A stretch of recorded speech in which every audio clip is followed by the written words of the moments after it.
nice. I'm going to invite you to stand for the playing of the national anthem of Jamaica.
Thank you. You may be seated. A beautiful morning once again, and welcome to Early Childhood Commission's annual Professional Development Institute, which has been hosted from May 19 to 23 this 2025 year. The theme for this year is high quality early childhood care and education. A child's right, not a service. I love the sound of that. A child's right, not a service. Let me hear you repeat that one.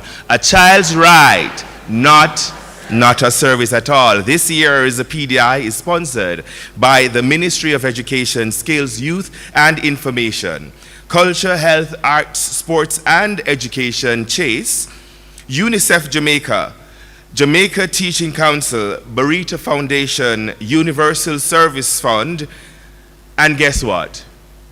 My name is T.N. Robinson, and and I'm one of your Master of Ceremonies for today, opening of the ECC's Professional Development Institute.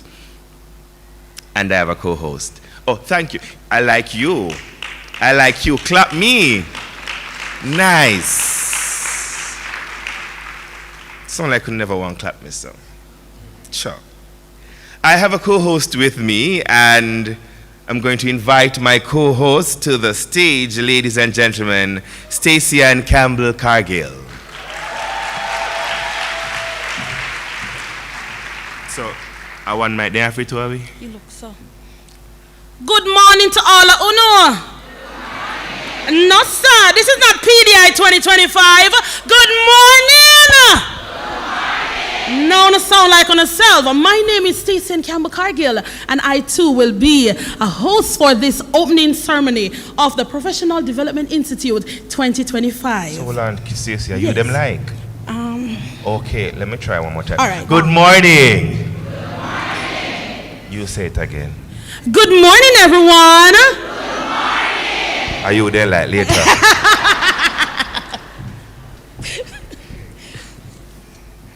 All right, ladies and gentlemen. So, Stacey, tell me, what should we expect this year at this year's PDI? What should we expect? What exactly is PDI first, and then tell me what we expect. Mr. Robinson, you know, so they know the answer. Everybody, what is PDI? Talk truth. Oh, so, okay, you're bright. Y'all are intelligent, man. All right, so, and tell me now, what should we expect, or what should I expect, seeing this is my first time at PDI? What should I expect? Let me first say welcome. Thank you. And you're in for a treat, right, early child practitioners? Right there. Nice. Now, it says the program is organized according to tracks or themes, right? Let me just break it down, which are directly linked to the UN Convention on the Rights of the Right there, track 1, Really parenting, which is Article 18. which is the UN Convention on the Rights of the Child, focuses on parental responsibility and development of children. And I see you have a track 2 there. Yeah, man, you want to help me read it? Okay. Early learning and care, Article 24. And it states that every child has the right to the highest attainable standard of health and to facilities for treatment of illness and rehabilitation of health.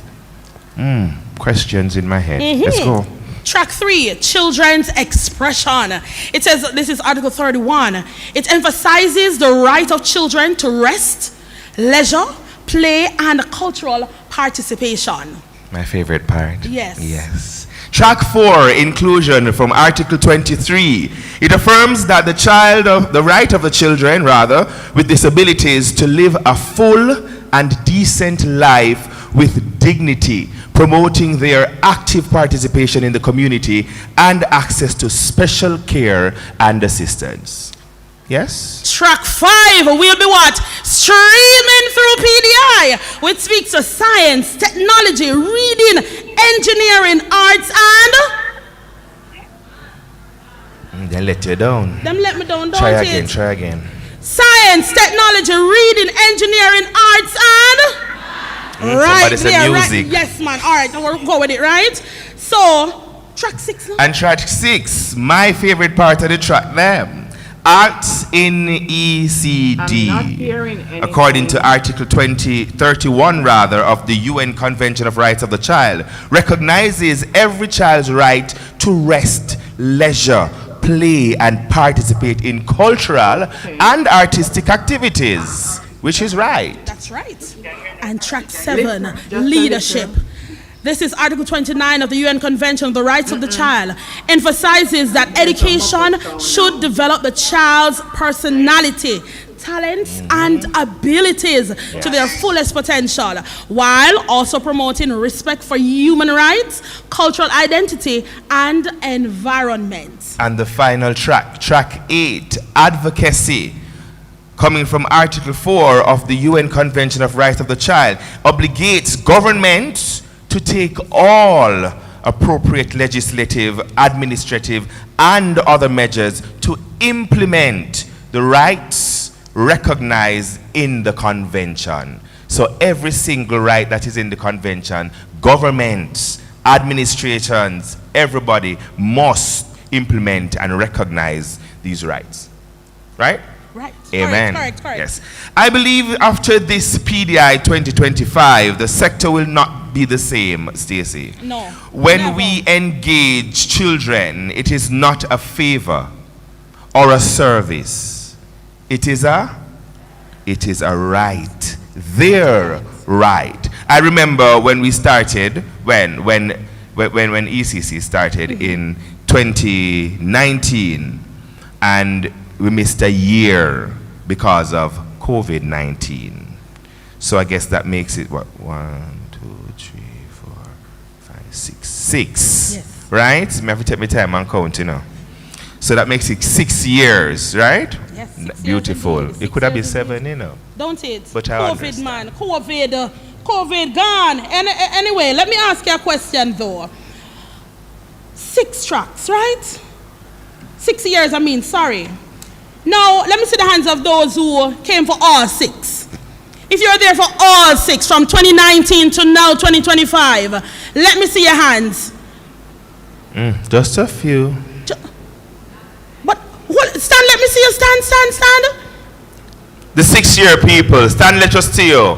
Clap them, the man, 1, 2, 3, 4, 5, Wow. 6, 7, 8 Look over here. here. All are international people too, you know. What have a twang with it? All the international people, yes, them. right there. Congratulations to all of you. It promises to be a beautiful sessions throughout the entire week, and we hope and pray that you will go through all the weeks. Don't just come for today and leave. Right? Right, everyone? Right. All right, so I want everybody just to stand a little bit for me. Just stand a little bit. Everybody just stand. I want to get you all warm because maybe the room is a little bit cold. I want to bring the fire in the room, right? I think the room is all right for now. It's all right for now? Don't. Yes, man, because outdoor are hot. Outdoor are hot. All right, so let me ask. I'm going to say this for you, and then I want you to say this. I'm going to say rep, and I want to say PDI 2025. But what do I look a thing to it? All right? So if we say rep, what are you going to say? Them get it. Rep. PDI 2025. The attitude we have right there, so yeah, man, we're ready. Rep. PDI 20. Mr. Sing, rep. PDI. Right there, so. Nice. All right, we love that. You may be seated. We're going to jump into some remarks and greetings. We will start with our chairman, Mrs. Trisha William-Singh, and she will come with her chairman of the ECC remarks.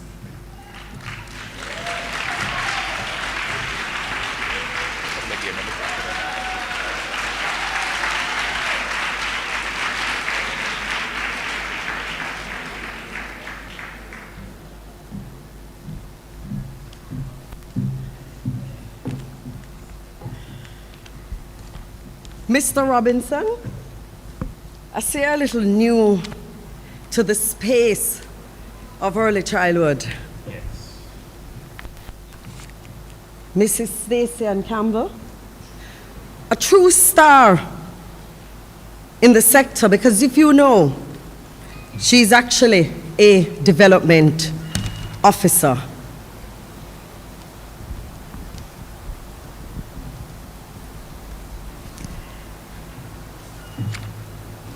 I want, work with me.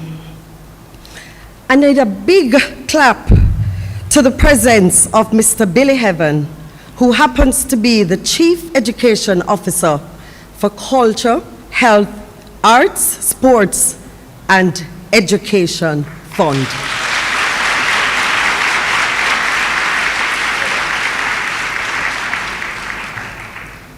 Equally, I need a big clap for Mrs. Tanika Chance Wilson, who is the Executive Director for Barita Foundation.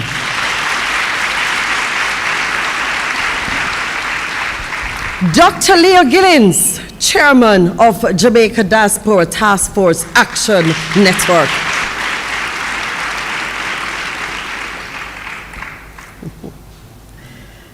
The World President of the World Organization for Early Childhood Education, Mercedes Mayol Lassalle.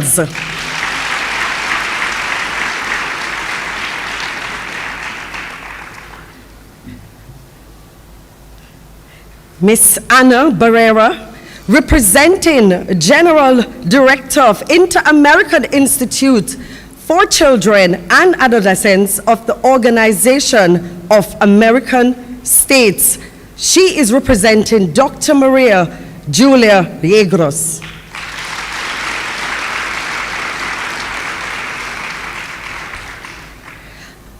Dr. Carlen Deslandes, Executive Director of the Early Childhood Commission. I see walking my dear friend Dr. Pinock, Regional Director for the Ministry of Education, Youth, Skills, Information. And if you notice, I'm taking my time to acknowledge our special invited guests and those that you're seeing sitting at the front. Let me tell you why. When we started this in 2019, we had numbers, yes, but look at yourself. This number is bigger than 2019. Also, let me say, when we started, we had persons flying from Grand Cayman. We had persons from Bahamas. They're back. But guess who joined it? Barbados is here. St. Vincent and the Grenadines is here. A birdie tell me that Trinidad should be here. I'm confident they will be here. So we are talking about constant growth and appreciation. And it's not by chance that our keynote speaker, Miss Rokaya Fall Diara, Education Program Specialist, Education Policy Section from UNESCO is here, and that is our keynote speaker. I see other commissioners here, other partners, Team ECC, good morning. Members of the media, I'm sorry, good morning. Today I have the profound responsibility to welcome you to the Early Childhood Commission's 6th Annual Early Childhood Commission Professional Development Institute, a space where commitment meets purpose and vision becomes action. And I want you to listen to me a second. Last year we launched a Project 20 where we identified 20 early child institutions within the region to work with you for a year. This melts my heart to share this. There was an institution last year that was operating at 33%. Guess what is their percentage this year? 90%.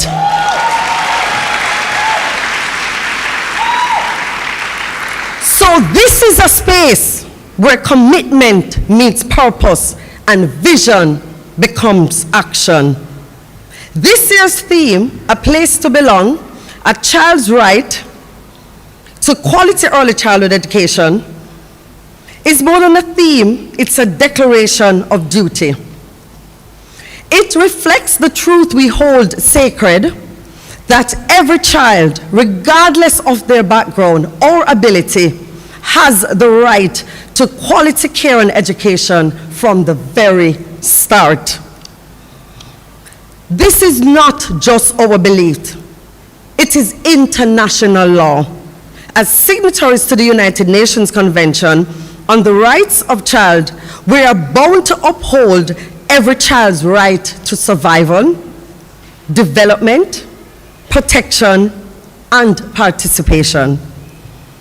Article 28 calls for the right to education, and Article 29 insists that education must develop each child's full potential, intellectually, socially, and emotionally. The child's right to early education, it's not aspirational. And I break there because I want us to reflect. If I say to you that it's not aspirational, that means it's a right, and we have to do what we need to do to ensure that every child get that quality. I want us to see us in here as not just learning, but become that big advocate for that investment. And I have to say this to you, my team is looking on. Let me tell you why. I'm not a chairman that sticks to the script. And it makes them very nervous at times. But I say to them, don't be nervous today. I am not sticking to the script, but don't be nervous. How much longer should we ask for increased funding? How much longer? How much longer should we stand and ask that early years has to be priority? So I want us to recognize us doing this and bringing you here. You have to leave here and advocate as well, too. I got super nervous, and I'm not afraid to say it. When I look at the caliber of speakers who journey as far as Paris, London, down St. Vincent, it's not easy to get to because you hop, skip, bounce around. To be here. Because what they are demonstrating and showing is that the product that we have in Jamaica, from the law that was created by the government of Jamaica, it shows a priority to early years. And we're doing something good.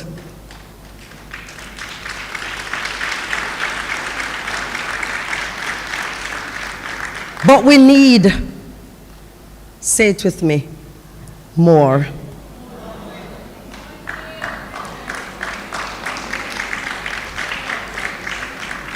The transformation that we need in the early childhood sector requires more.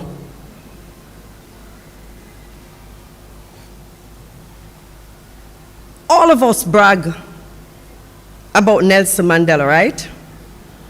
And in his world, he said, there can be no keener revelation of a society's soul than the way in which it treats its children.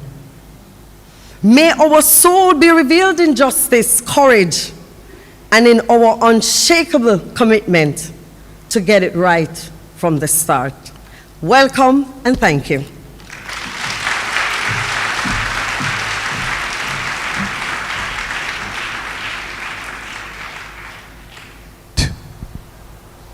Give my lady some mic, some juice in the mic, Yes. please. All right. Now I can hear my voice. We want to say special thanks to Mrs. Trisha William-Singh for giving the greetings, or let me say this from now. And a pian something she talked about just now, don't it? Not a pian. Who can tell me one thing that I don't know what she said? Anybody? Raising of hand. Listen to the bright students, man, them. listen to that. Look here, man. I said raise your hand. I'm coming around. Where? Let me see the hand. I'm gonna run. Let me run. Up front, Stacy, up front. Me I run, and I'm a purple boot. Me I wall it on. Talk to me. More money, more funding. Me not say nothing more. I leave that one. All right, come on now. A child's right must be addressed. You hear that? Learning took place, don't it? One more person. More funding. Without funding, we don't have any resources. So we know as early child teachers, we get resourceful, right? So it's something called loose parts. Who knows that? Or we call it trashables. It's the same thing. We're getting resourceful and we're using our loose parts to do what we have to do, don't it? Amen. Right, Mr. Robinson? You know something that kind of hit me during the speech, or the remarks rather, when she said that, I mean, it's a part of the articles, regardless of the child's background. Regardless of the child's background. I like that. And you know what come to me? That this place should have full. Because every single early childhood practitioner must be here. So if you have to lock down school, Clap, man, clap, yes! lock down school so that every single practitioner can be here to listen and to participate, to learn. Because how are they going to, you know what, I'm not in the preaching this morning, you know. Go ahead, Ladies Mr. and Robinson. gentlemen, ladies and gentlemen, ladies and gentlemen. Let me say this from now, Mr. Robinson. You see the heads shaking. Yes. And this is the one saying something. I want to bring the mic to her. I said education is aspirational. Every child deserves education. I love that. Every child deserves what? An education. Now I want to just take a pause right here and say a big thank you to our main sponsors, the Ministry of Education, Skills, Youth and Information, Culture, Health, Arts, Sports and Education, Chase, UNICEF Jamaica, Jamaica Teaching Council, Barita Foundation, Universal Service Fund. Let me just skip right here. And we just want to say special thanks to all attendees for recognizing the importance of early childhood development. So at this time, I want you to sit back a bit while we will be making a presentation to look forward on your screen. And we were presenting, capturing Articles 7, 12, and 18 of the UN Convention of the Rights of the Child.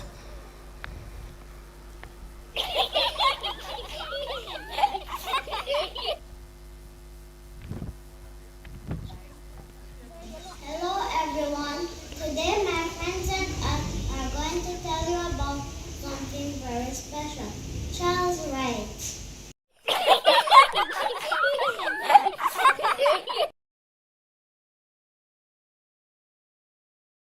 Hello everyone. Today my friends and us are going to tell you about something very special. Child's rights. Rights are things that every child deserves to be happy, healthy, and safe. But this is what they have to say. I have the right to a name and a family who loves me. My name is special and my family makes me feel special. I have the right to go to school and learn new things. I love learning about nature and reading. I have the right to good food and clean water every day. Healthy food gives me energy to play and grow.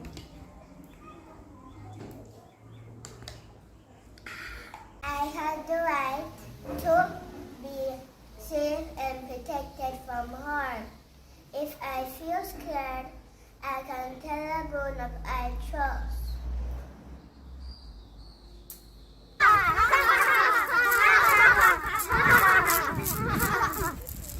I have the right to play and have fun with my friends.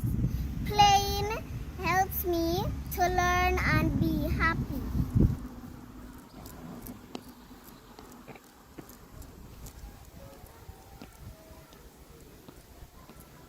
My turn! I have the right to be heard when I have something to say. When I talk, others will listen and hear. I have the right to be treated fairly no matter who I am. All children are special and we all matter. All children have rights to be safe, to be healthy, to be happy, to education, to a family, to be heard. All children have rights. We are children, big and small. We have rights, one and all, to learn, to play, to speak and grow, to be safe and loved. Now you know. We did it, everyone. Let's all remember we all have rights and should also respect the rights of others.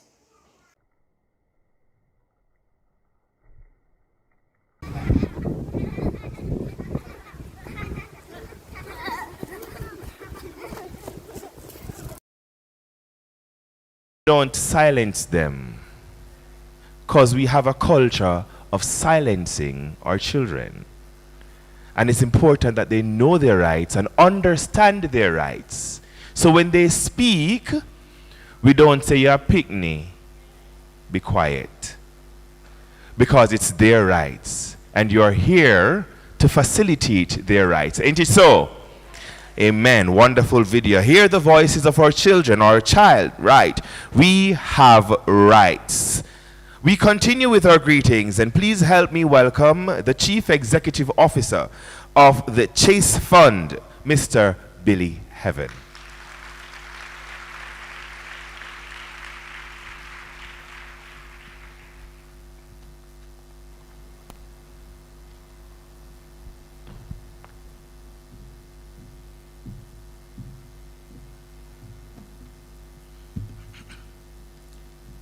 Good morning. Ladies and gentlemen, I will observe the protocols that were already established, and I'll begin with something that's not on my script. The children have rights, and the adults, we have the responsibility. And I want us, if not anything else, to leave here with that. Permit me to acknowledge the presence of Mrs.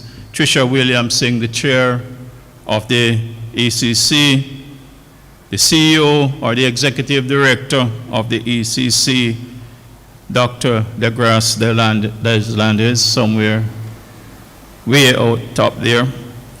Our partners in early childhood education, our educators, our funding partners, distinguished guests, and permit me as well to acknowledge the Chase team that is here. We have the project manager, Mrs. Latoya Ockart Foster. She's somewhere around. Where's Latoya? Oh, Latoya is over there. The Chase team is actually over there. Hillary Colton is our PR manager, and Richard is in the PR department. He put something on me somewhere here. I think that's to record what I'm saying. But let me bring you the usual warm Chase greetings. It's an opportunity to bring you greetings. It's an opportunity and a privilege and an honor to be here to join you for this conference, at least for the opening ceremony. We are always proud to partner with the ECC since inception, as a matter of fact. Both organizations, we came into existence about the same time in 2002, 2003. And since that time, we have worked closely together one way or another. The support of Chase spans a number of areas: institutional strengthening, especially in the beginning, the formative years of the Commission. We have done program funding, institutional development, and professional training, such as this one, because I'm regarding this initiative as a training development initiative.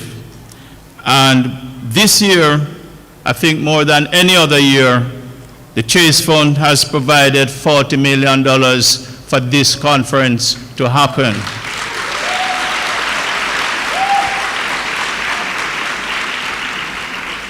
And I did not say it just for the sake of Chase and to get an applause, but we have several partners here, and I want them to know that the budget is growing, the numbers are growing, and so the support must also grow to match those factors.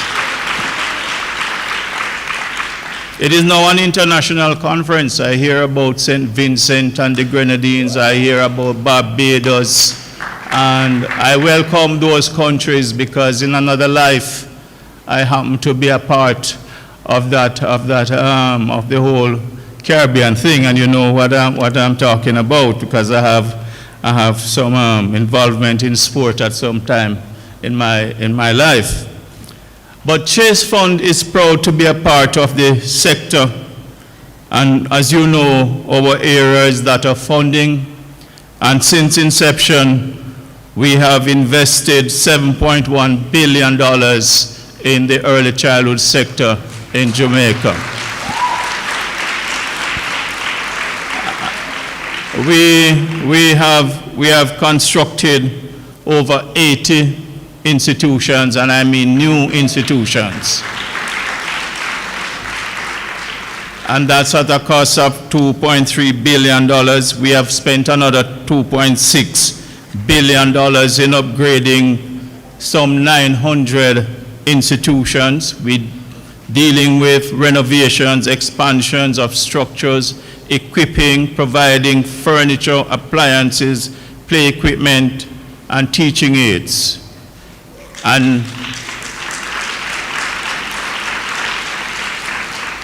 And what I call our flagship initiative in recent times, I don't know, maybe 3 years ago, 5 years ago, Latoya, and permit me as I break to recognize the driver, Dayton, who is a critical part of the Chase Fund, you know, and you'll understand what I'm talking about when it comes to lunchtime and so on, and we're there.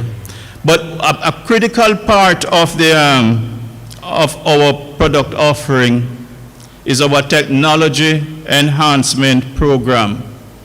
And this initiative, I don't think it started out of COVID, but COVID brought it on in an expanded way, and we broadened the scope of that. And since that time, we have impacted 200 infant schools for $240 million to provide the technology in the early childhood sector of these children, so that the kids that go to these schools, they are not too young.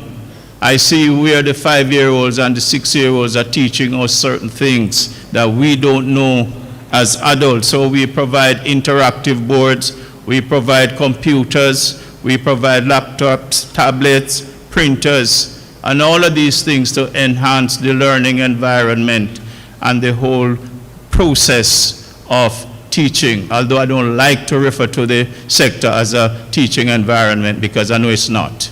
It is by and large a learning environment. But while we do all of these things and we construct all of these state-of-the-art facilities, we also know that the human resource component is important. The teaching methodology, all of the things that go with the knowledge that you have for you to be an effective teacher, that's important to help to develop these young minds. And so we provide scholarships, and we have been doing this since inception.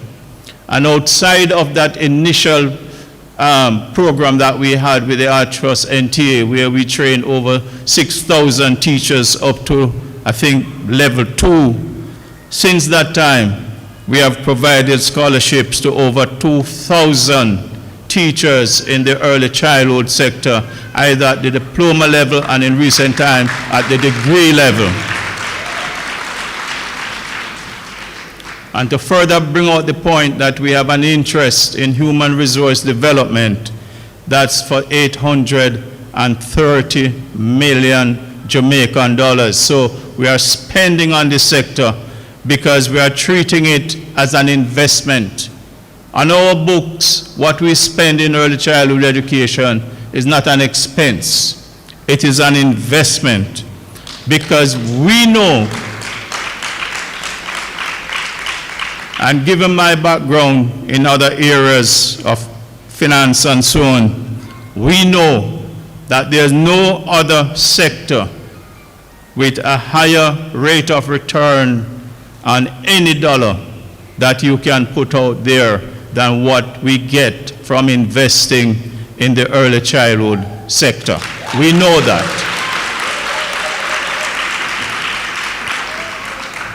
And what are some of these things?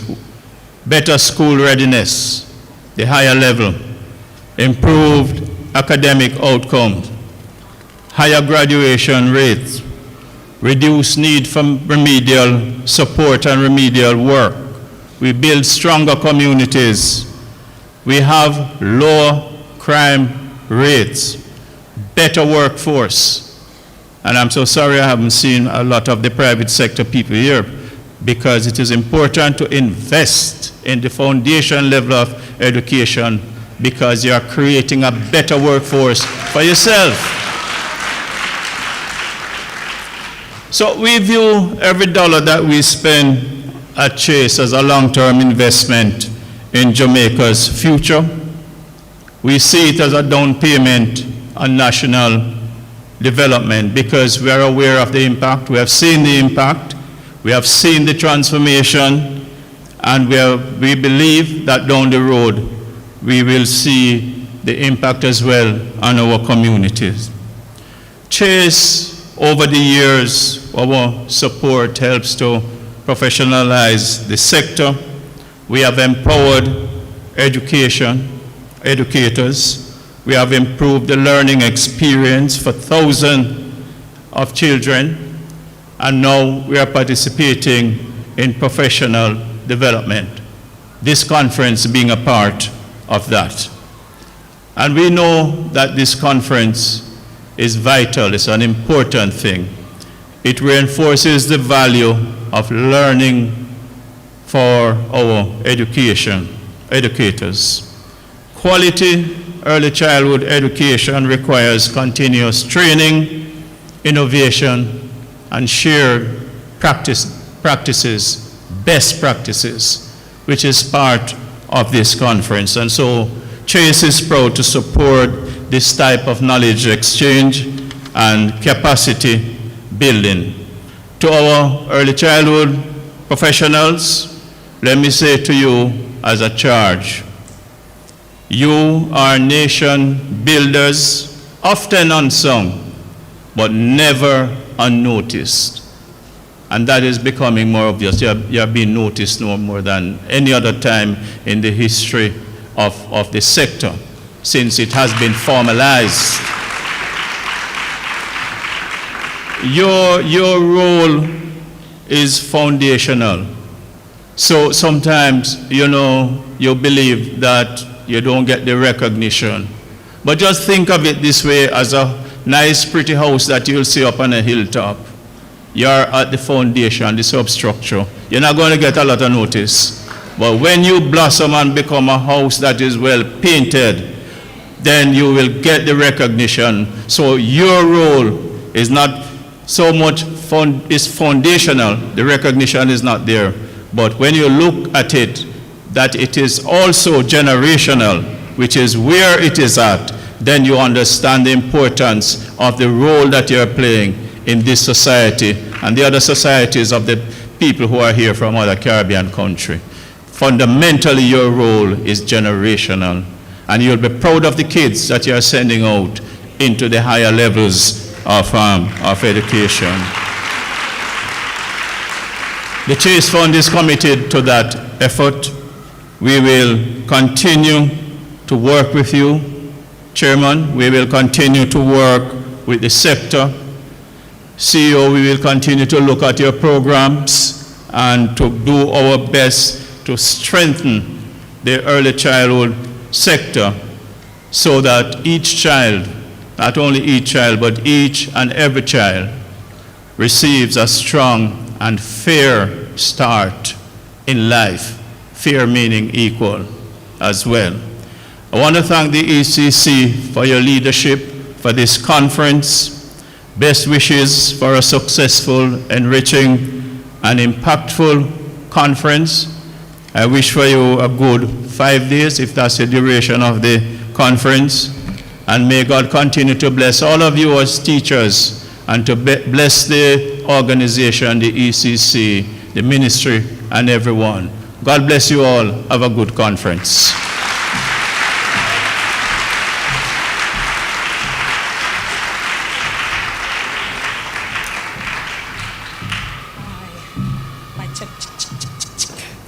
Mic check.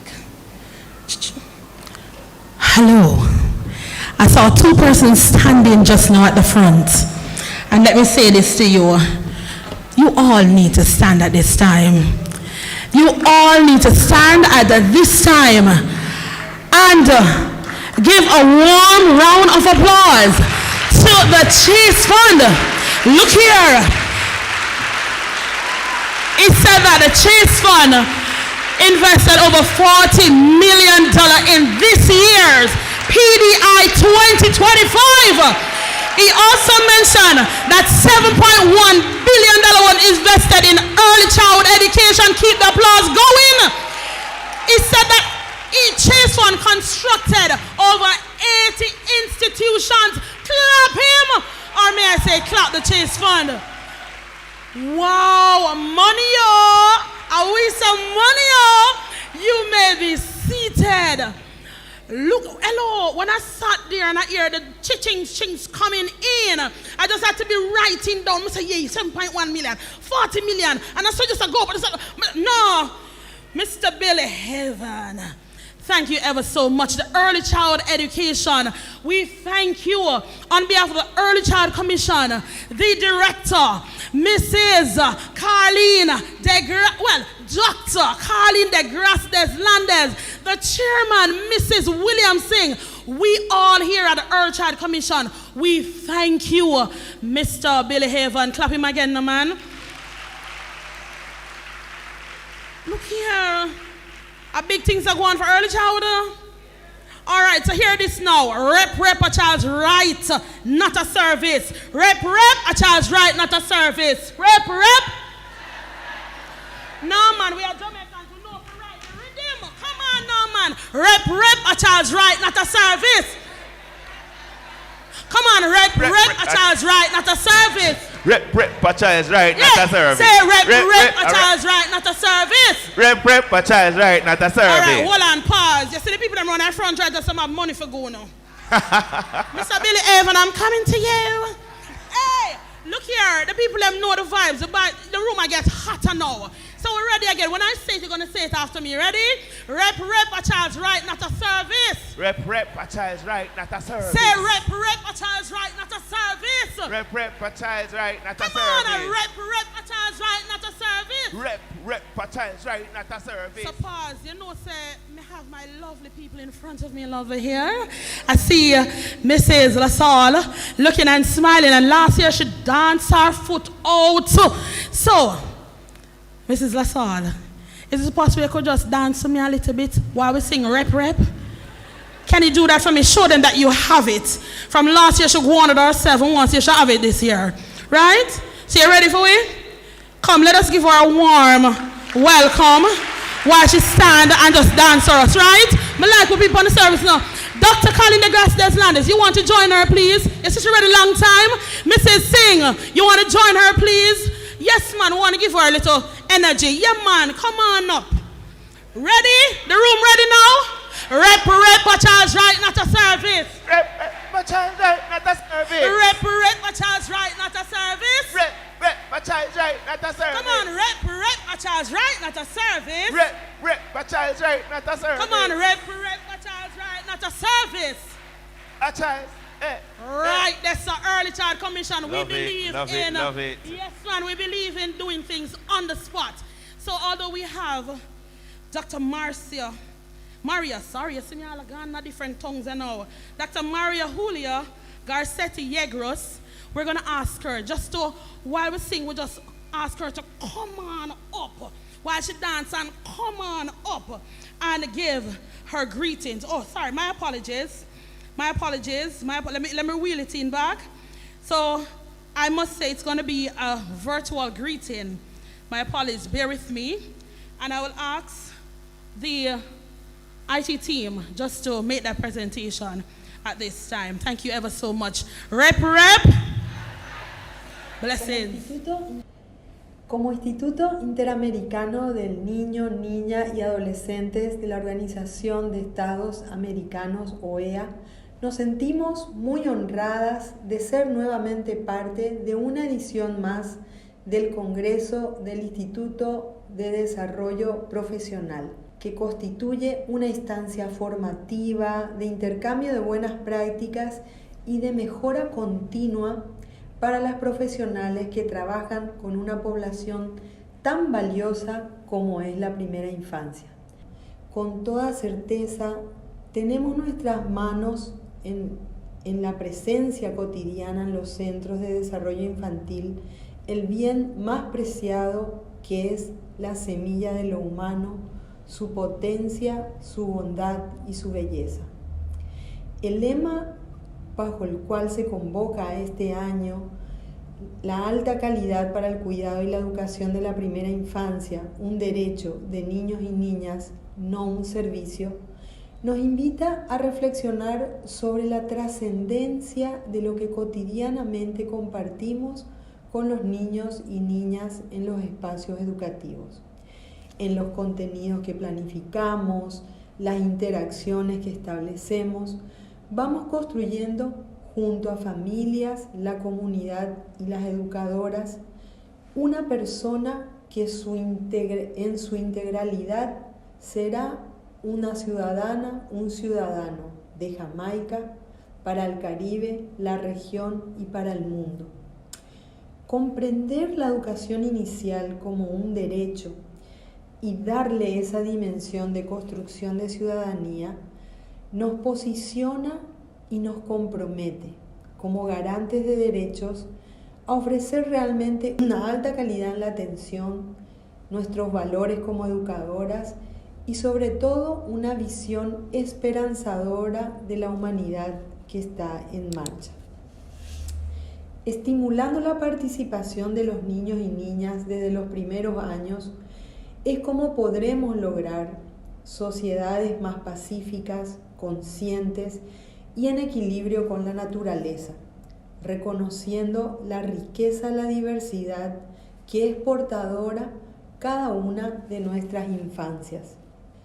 Transitar en nuestra región con tantos desafíos en los contextos de movilidad humana, ver los efectos del cambio climático, cómo impactan la vida de las familias, el uso seguro de Internet y las tecnologías de la comunicación y la información, nos comprometen como instituto a seguir acompañando a los estados en esta mejora continua de las políticas públicas, de las prácticas y la llegada territorial a los niños, niñas y a sus familias. En tal sentido, sabemos que no podemos hacerlo solos y por ello valoramos especialmente las alianzas establecidas con UNESCO, con UNICEF, con OMEP en el marco de este encuentro. Y seguiremos impulsando iniciativas que abonen a la declaración de un decenio por la primera infancia y que afiancen la construcción de redes más integrales y sólidas de protección a niñas, niños y adolescentes. Auguro finalmente para ustedes las mejores de las jornadas en estos 5 días de encuentro, que puedan renovar el compromiso, sumar energías, nutrirse de nuevas experiencias y contenidos y disfrutando de la alegría del encuentro.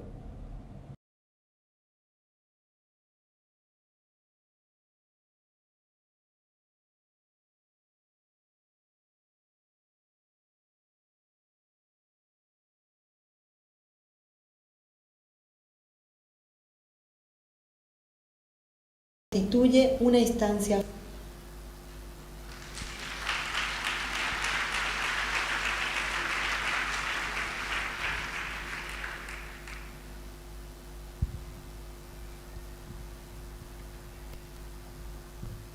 We were ready to listen to the speech again. Yes. But we thank Dr. Yegros for her greeting and her address. You know, it's very important that we acknowledge the need to hear from practitioners across the region, across the globe, because we realize and we should understand rather that children right across the globe are facing the same thing, the same issues, and that's why this forum is important, right? Yes, and that's why we have people from different countries representing too. No? You don't now work with me and Stacey alone you work with. That's all right. Give us some energy. Oh, it's about play. So no one me run up and down on stage. You know, run up and down on stage. All right, play some music like we run up and down on the stage, please. Well, ladies and gentlemen, we now invite our keynote speaker from 2024. Do you know who that is? Who is the keynote speaker from 2024? The same one we are drop foot. No, the same one who are Lagana Willie Boggs. The same one who are say rep. Charles Ryan at a service. Rep. One more time. Rep. Watch out. A child's right not to service. A child's right not to service. A child's right not to service. Ladies and gentlemen, please welcome the World President, World Organization for Early Childhood Education, Mrs. Mercedes Mayol Lassalle.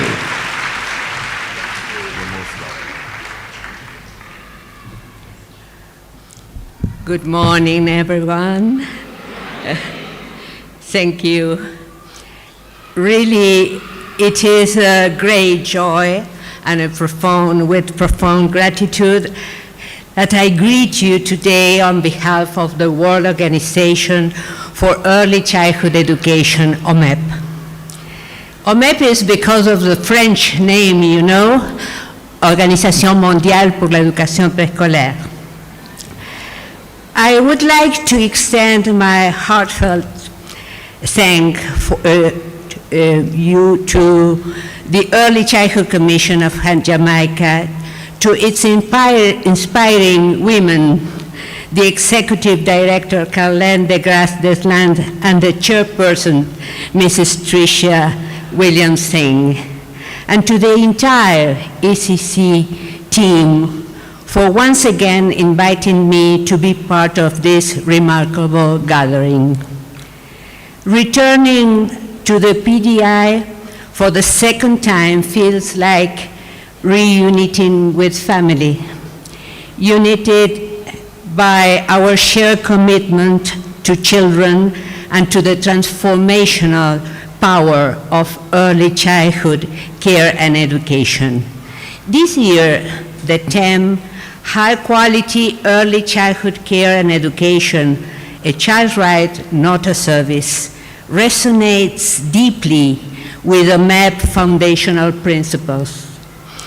For more than 77 years, OMEP has worked around the world, now in 80 countries, defending and promoting the right of every child from birth to education and care, grounded in human rights, equity, and social justice. We do not see young children as passive recipients of care. We see them as citizens from birth, with voices to be heard, rights to be fulfilled, and full participation to be guaranteed.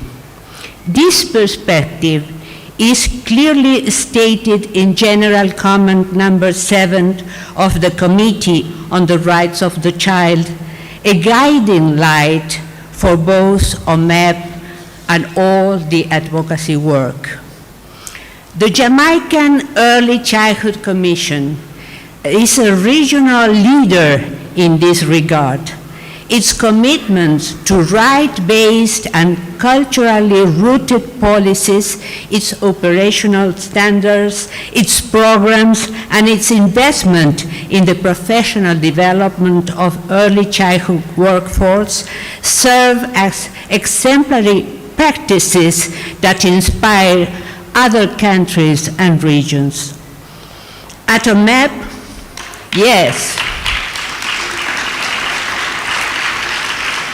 At OMEP, we believe that ECC is a political and ethical priority. It is not a favor, not a commodity.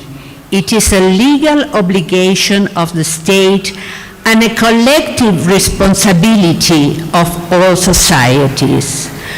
For the global to the local level, we must ensure that every child, regardless of background, ability, or geography, has access to nurturing environments where they can learn, play, create, and belong. We see the future of early childhood through the lens of solidarity, sustainability, and transformation, echoing the principles of the Tashkent Declaration and commitments to which OMEP proudly contributed. We are now calling for a United Nations decade for early childhood education and care. This initiative can be a time-bound global commitment to accelerate progress, close financing gaps, and build resilient and inclusive systems. Dear colleagues, dear friends, as we gather here in Jamaica, let us celebrate the incredible work being done by educators, families, researchers, policymakers, and advocates. But let us also renew our sense of urgency. The global report that Rokaya will present reminds us that the time is short and the consequences of inaction are great. We must act boldly and inclusively with care and conviction. Let us not fail the new generation. Let us work together across ministers, disciplines, nations to protect every child's right to be careful, to be educated, to be safe, to be heard, to be loved. Let this PDI 2025 be a beacon of hope and courage, and may it strengthen the global movement of early childhood education and care that Jamaica so powerfully leads. Thank you for your generous welcome and your enduring commitment. OMEP stand with you always.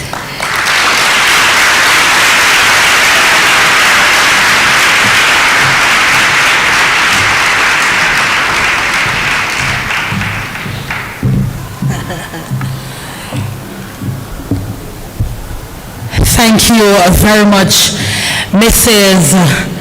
Mercedes Mayol Lassalle. Please give her another round of applause. You know, she said something that resonated very well with me.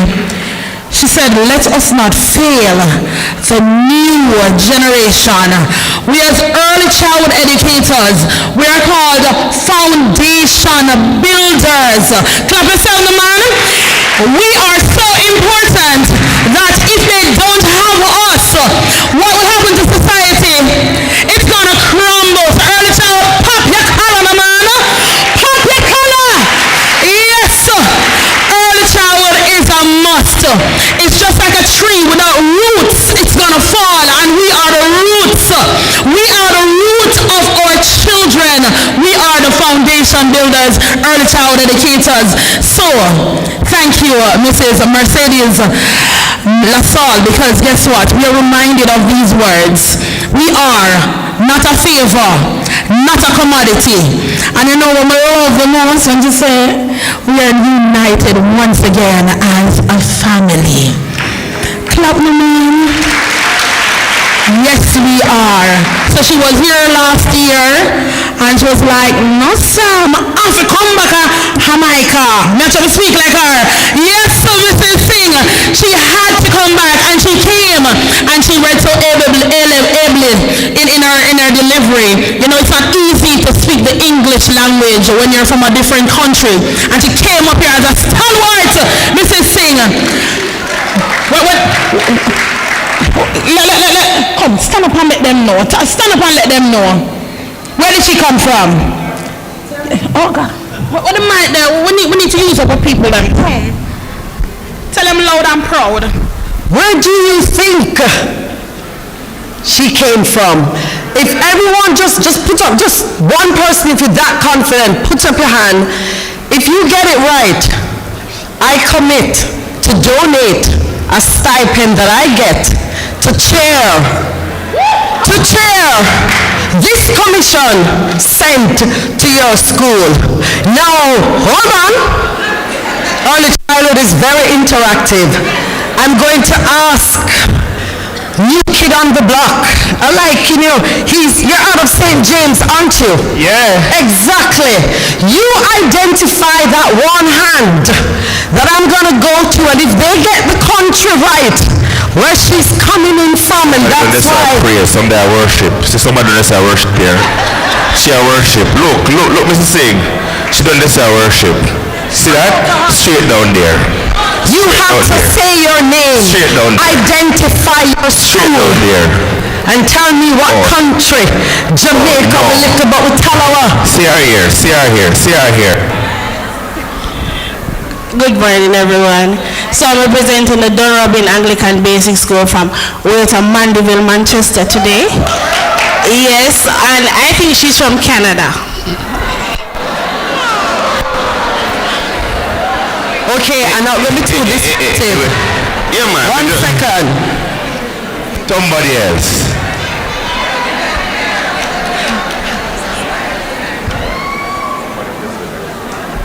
Hi, good morning, everyone. My name is Yannick Baker-Edwards, and I'm from Little Star Christian Academy, and I think she's from France. One more down here, Mrs. C. One more down here. You take that one when I'm over here. All right. Hello, my name is Georgette Cunningham Robinson, and I'm from Virgil O'Connor Early Childhood Institution, and I think she's from Germany. Somebody said Germany. Sorry. Good morning. My name is Melissa Wynn from Mount Hannah Primary Infant School in Hanover, Mexico. My turn again? All right. Read somebody the right book here. where we give.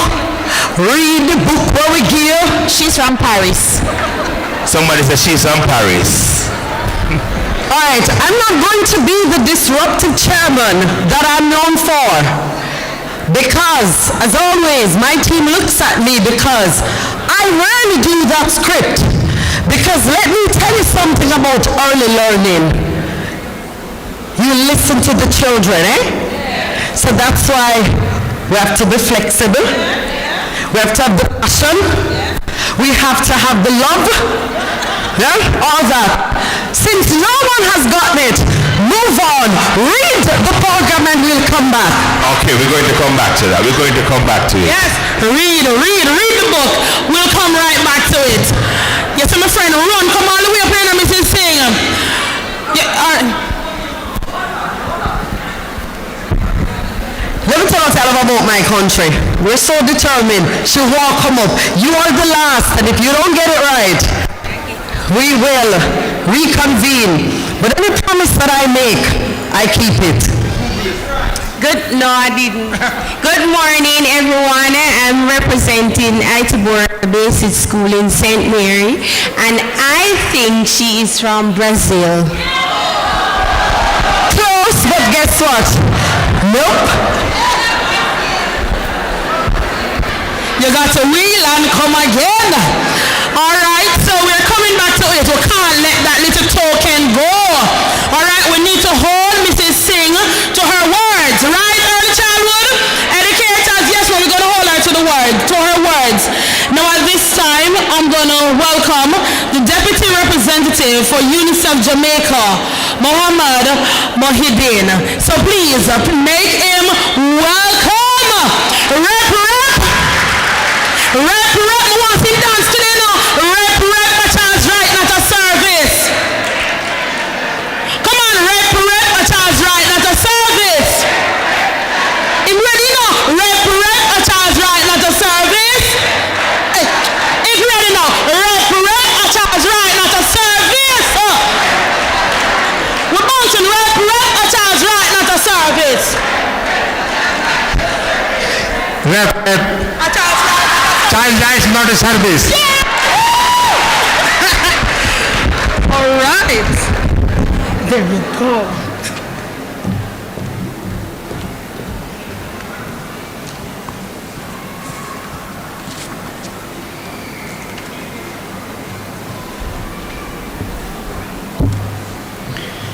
Moderators, Dr. Michelle Pinock, Regional Director, Region 4 of Ministry of Education. World President of the World Organization for Early Childhood Education, Mrs. Mercedes Mayol Lassalle. Chairman, Jamaica Diaspora Task Force Action Network, Dr. Liu Gilling. Chairman, ECC, Mrs. Trisha William-Singh. Executive Director of Early Childhood Commission, Dr. Carlen Deslandes, CEO of Chase Farm, Mr. Wilford Billy Heaven, Keynote Speaker, UNESCO Education Program, Ms. Rokaya Fall Diara, partners, UNICEF colleagues, teachers, students, and parents. Very good morning. Good morning. Thank you.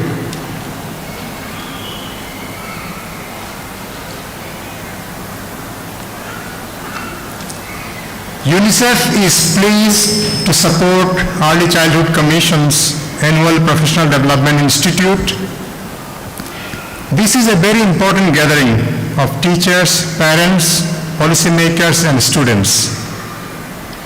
It highlights ECC's dedication to building strong foundation of Jamaican youngest children.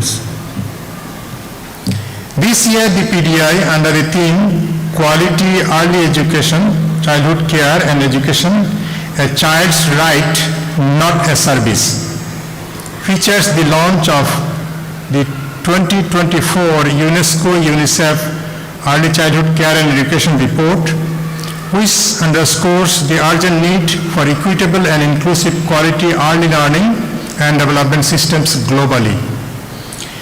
UNICEF has long emphasized that fair and accessible early childhood education that is delivered at a high standard is integral to school readiness, foundational learning, and lifelong well-being.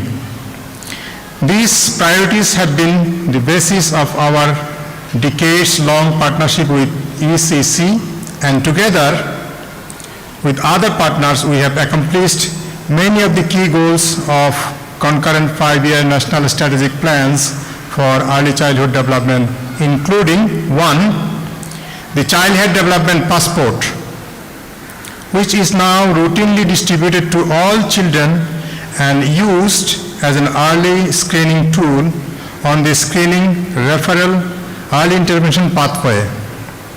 A summary document is being finalized to facilitate sector-wide distribution.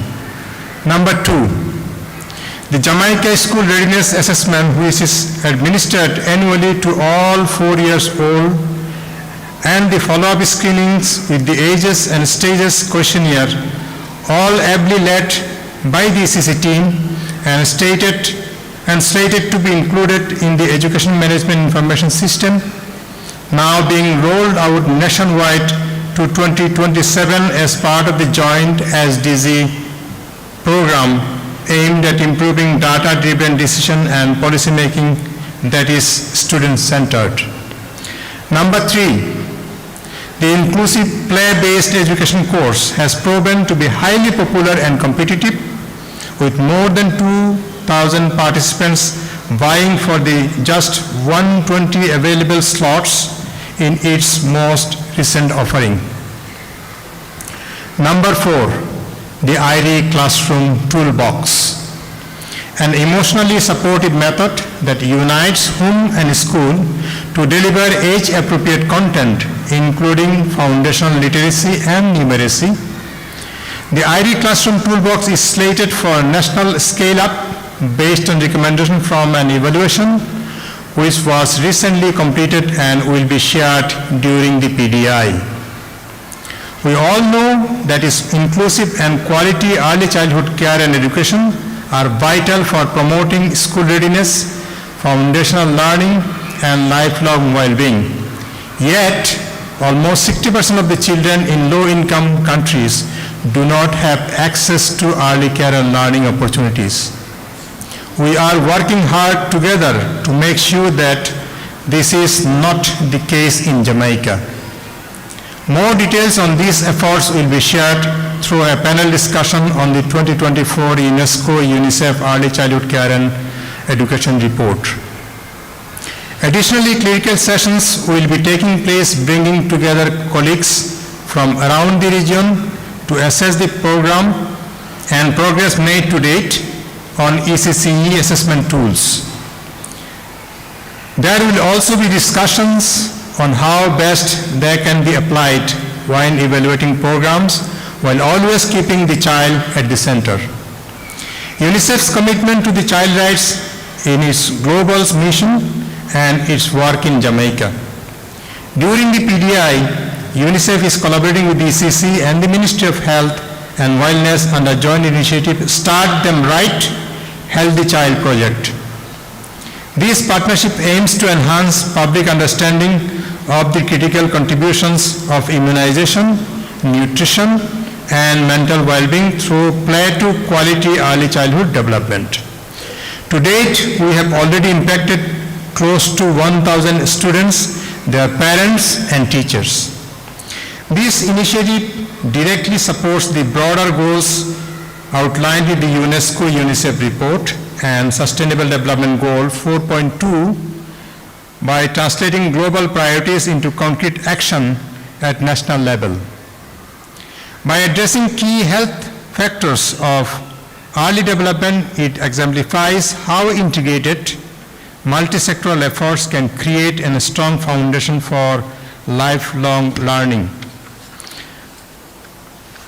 With this, I would like to thank the organizers to invite UNICEF and be part of this initiative. Thank you so much.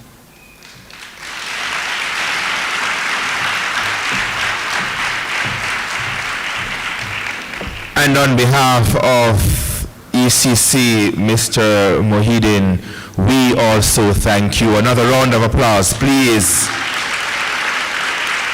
The Executive Director, my apologies, the Deputy Representative of UNICEF Jamaica. You know, a lot of work being done in this area, and we ought to applaud and commend the UNICEF Jamaica for the work they're doing across the region just the same. Nice stuff going on here.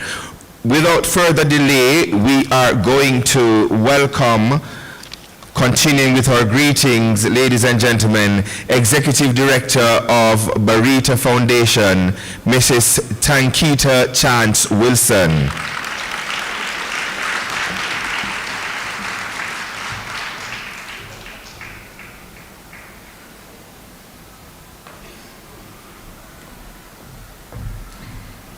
I'm so happy you introduced me and not the other MC, because my word, I don't know if I can manage the dancing this morning.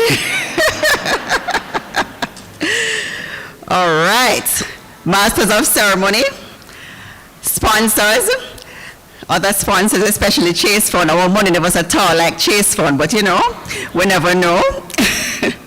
Partners in early childhood education who have traveled from far and wide based on what we've heard here this morning.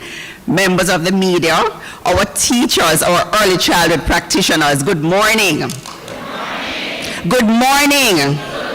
All right.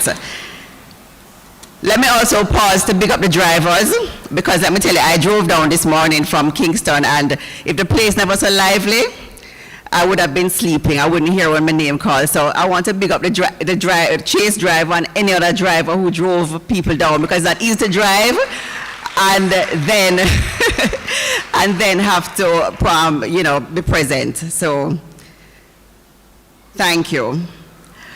Indeed, every child has the right to be happy, healthy, and safe. At Barita Foundation, we believe tomorrow is built on a solid foundation. And while it is our responsibility to properly lay and build this foundation, our early childhood practitioners, all of you in the room here and across the island, have the awesome responsibility of ensuring our young minds are properly nurtured. I came across a quote. I'm not sure who coined it, but I thought it was fitting. And it says, "Children are not things to be molded, but people to be unfolded." Say it with me. Children are not things to be molded. Children are not things to be molded. The class, them not work with me either, you know. Well, let's try it one more time. Children are not things to be molded, but people to be unfolded. All right. This quote emphasizes the importance of nurturing a child's natural potential rather than trying to force them into a mold. Burita Foundation's investment in education spans over 2 decades.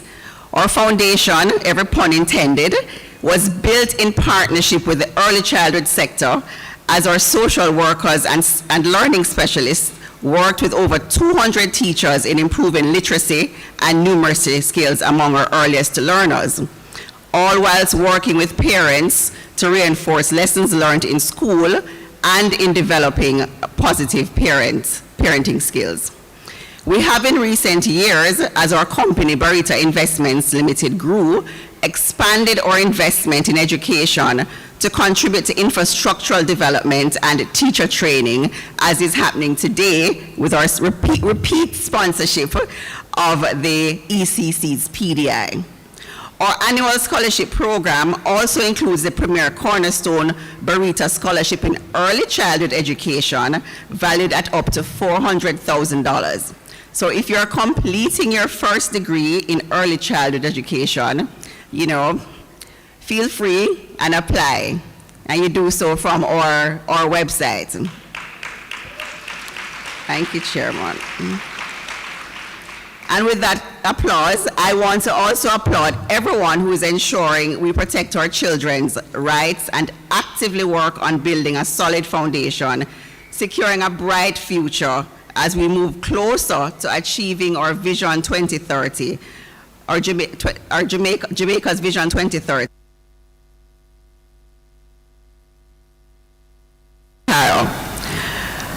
At Burita Foundation, and certainly from our parent company, the Cornerstone Burita Group, we're grateful for the opportunity to invest in our nation in this very meaningful way through this sponsorship and through other engagements with the Early Childhood Commission and all of our early childhood institutions. So we want to congratulate the ECC on the tremendous work that you're doing, and we continue to cheer you on and encourage other corporate entities to join the movement of change, recognizing high quality education, high quality, you should do a prize for that, Chairman, maybe they'll get that one faster.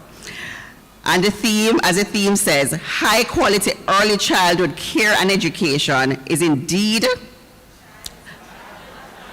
and not a service. It's indeed a child's right and not a service.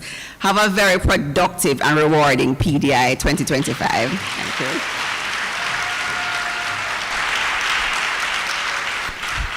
Mic check, mic check. Now, I had to come down right here. I can't go up there no more. You see, I want to see your beautiful faces, and I want you to see me.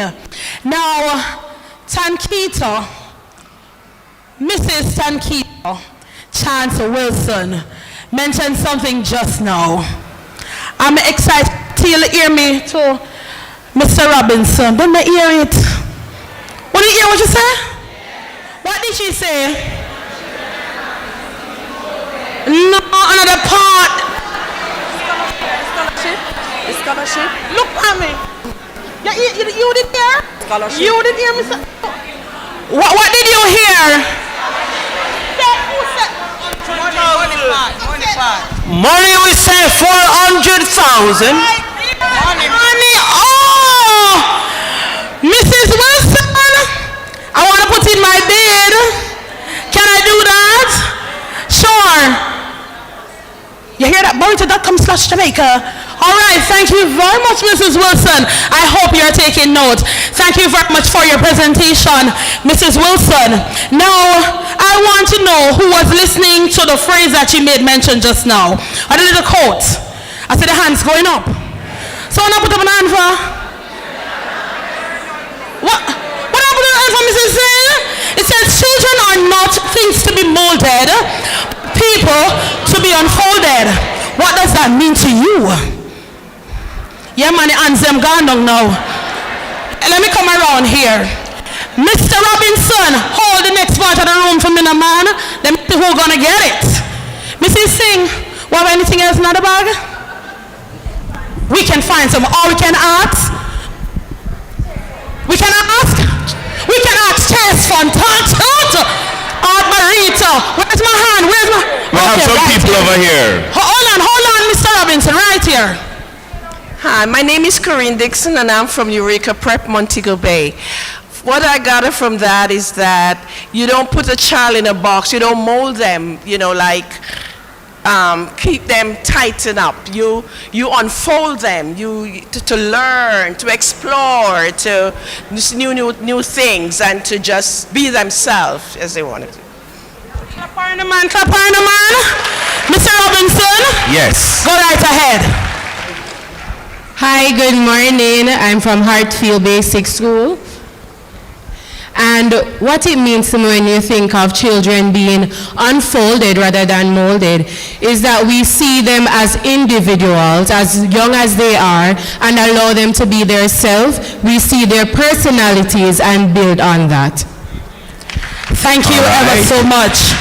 Now, I know everybody wants to talk, but we're pressed with time, and I want to hear from Region 1. If you're in the house, say something to man. Region 1! Region 1 already. Region 2? Right, that's a Region 3! Hey! My region. Wait, let's go again. Region 5!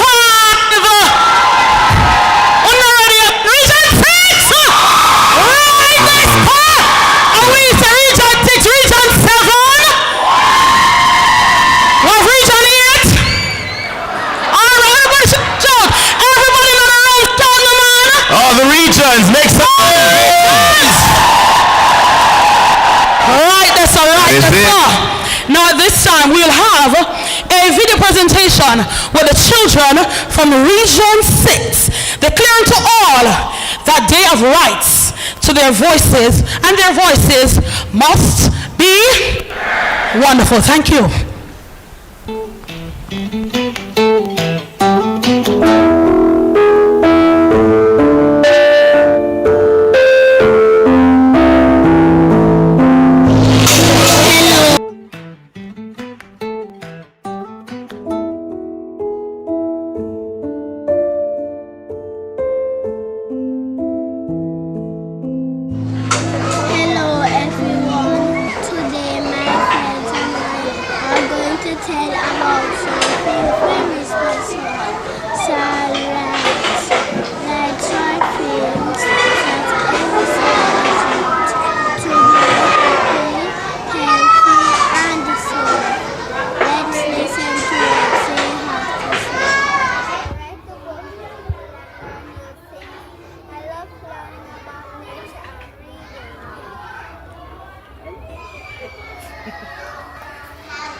I have the right to be heard when I have something to say. When I talk, others should listen and care. I have a right to be sweet and fairly, no matter who I am. All children are special and we all matter. We are children, big and small. We have rights, one and all.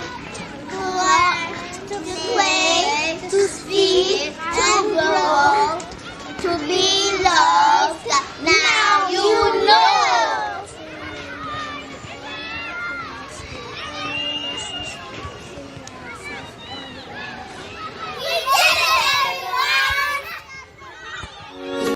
Yes, man, and for the students, them, the man, make some noise for them, man. Brilliant minds, and we give that to them. And we thank you, too, for the work you're doing. Ladies and gentlemen, we want to welcome the chairman of the Jamaica Diaspora Task Force Action Network, JD Tan, Dr. Leo Gilling, with his greeting.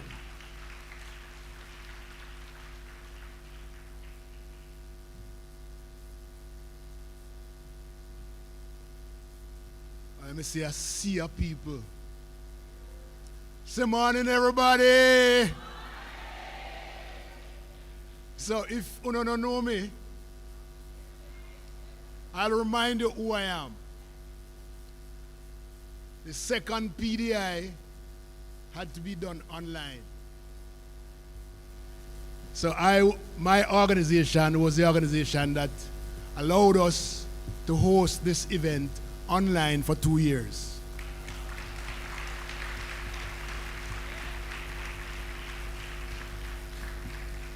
And I love early childhood. The energy inside here is just awesome. So the MC this morning only asked for the people them where they are 6 years. But me, they are 5 years. I'm not hearing my name. So let me hear the people them where they are 5 years. 4 years, 3 years, 2. And for the first time as I'm here, you say loud. All right. Now we're well represented.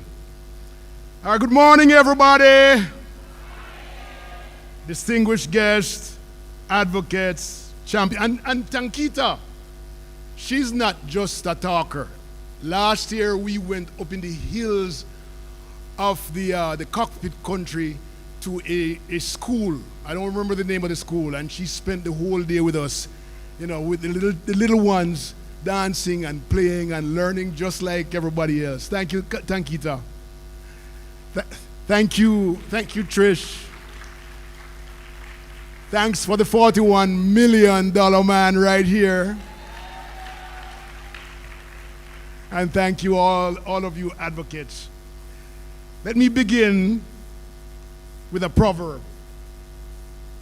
Every mickle make a muckle. It means small things add up to greatness. And there's nothing small about the work that we do. Right?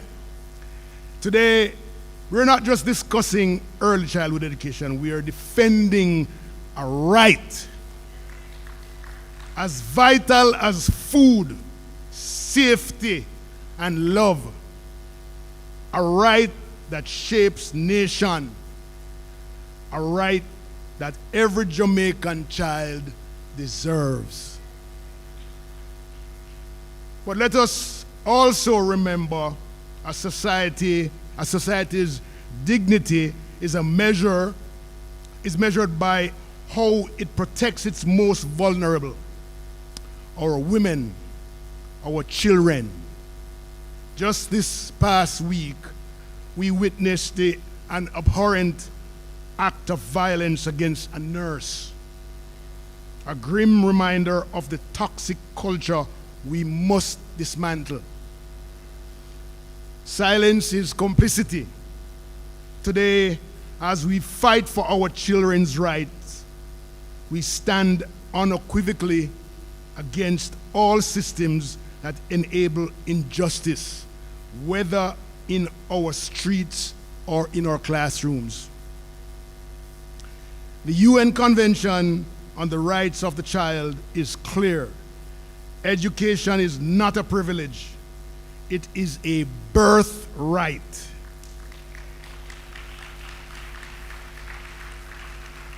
Yet, for too long, we have treated early childhood care as a service, something optional, conditional, or reserved for those who can afford it. But what happens when we treat it as a right? In Jamaica, 85% of the brain development happens before the age of 5. See how important you are?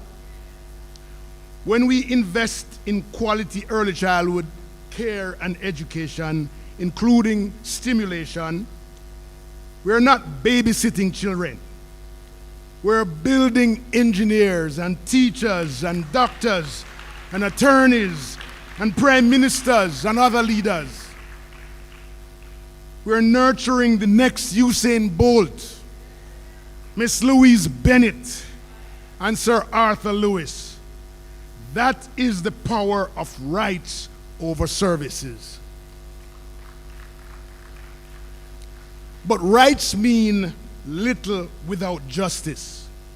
Just as we demand accountability for cowardly acts of violence, we must demand equity for our children.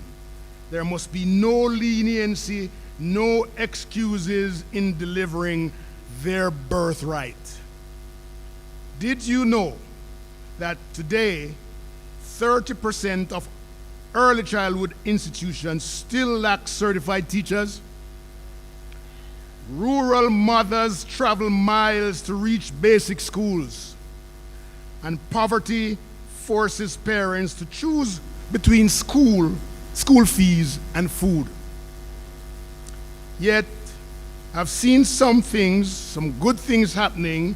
For example, in Clarendon, a grandmother turned her veranda into a reading corner. In St. Anne, a community rallied to rebuild after a hurricane damaged basic school. Why? That's because they understand, as we do, education isn't a handout. It is a promise that echoes our nation's vow to galvanize action against all forms of oppression.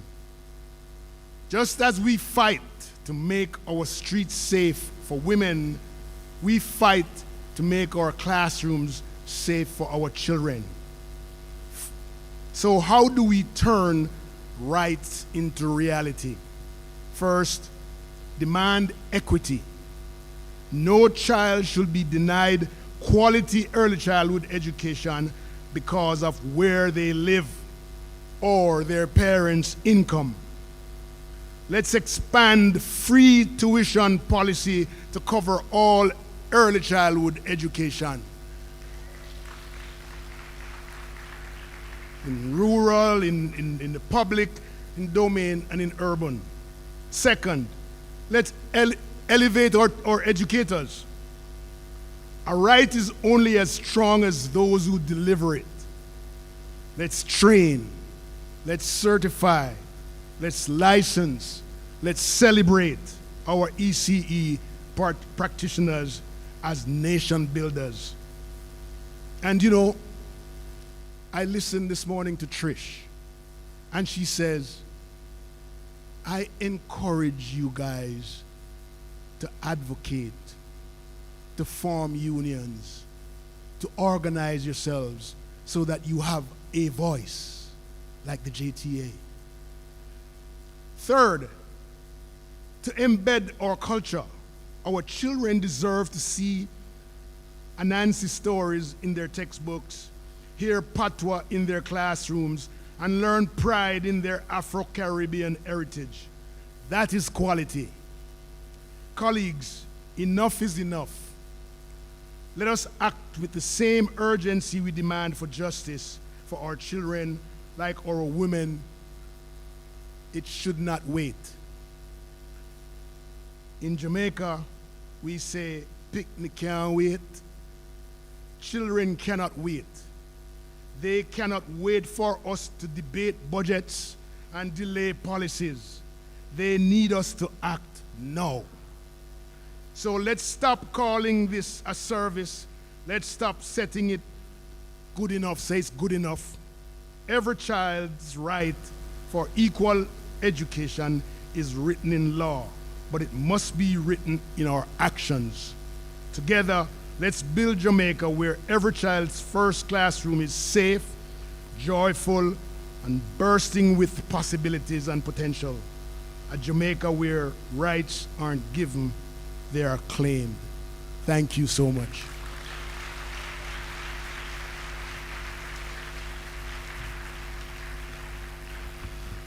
sound like Mr. Gilling should have been the keynote speaker. Because him touched on some crucial points there. Not true? Are you with me? Come on, man. A round of applause for Mr. Gilling, man. We're standing against all systems that prevent the unfolding of our children. Not molding. The what? Unfolding. Yes. We are demanding equity for our children. Right? Right across the board. From rural, go straight back to urban. Every single child. Not true? Yes, man. That's what we want. That's what we want. And the task force makes sense, you know. Not true? Task force makes sense, man. Like the grandmother he spoke about that turned her veranda into a classroom. Part of her responsibility, that, you know. Yes, man. Because some of we live in some communities where the children, we see the children not going to school. While we are taking our trek to the school to teach some children that are there, we are passing children who are not going to school.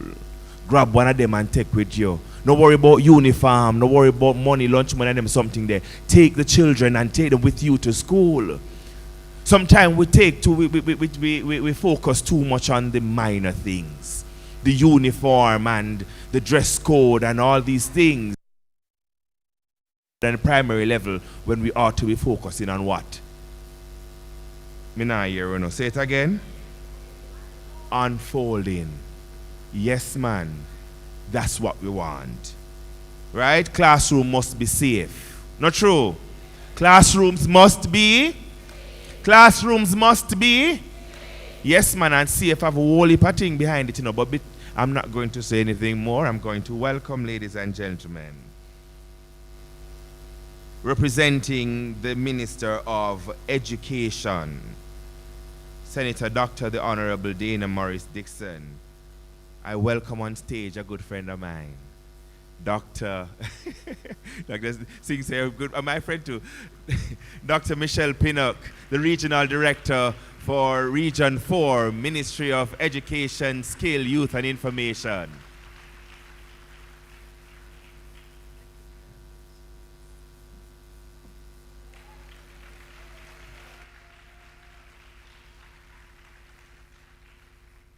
To our moderators, our hard-working chairman, Mrs. Trisha Williams, give her a round of give her a round of applause. The lady who has the heart for this business of uplifting our people through education. To our hard-working Executive Director, Dr. Deslandes, and all members of the ECC,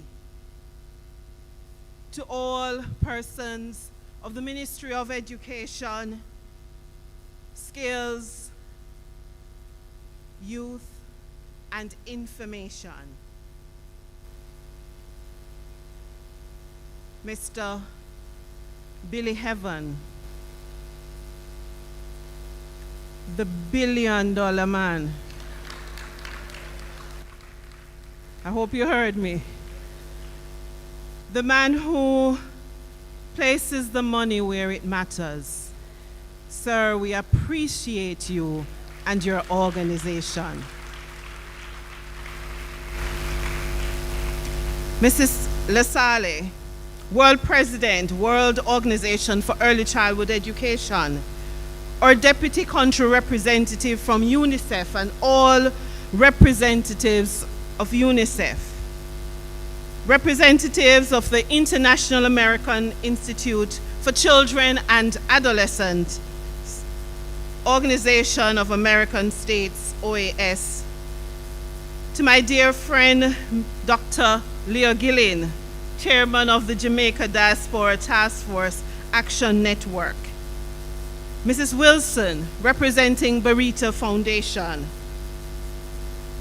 Universal Service Fund, and all our funding partners, all partners of education, our Caribbean brothers and sisters, in education, educators all, good morning.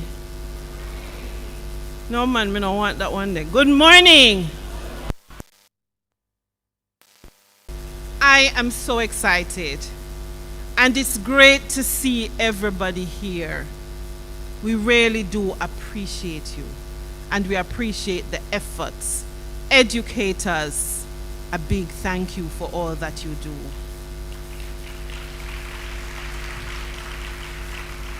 I bring greetings on behalf of our Minister, Senator Dr. the Honorable Dana Morris Dixon, and the entire Ministry of Education, Skills, Youth, and Information, especially those of Region 4, St. James, Hanover, and Westmoreland,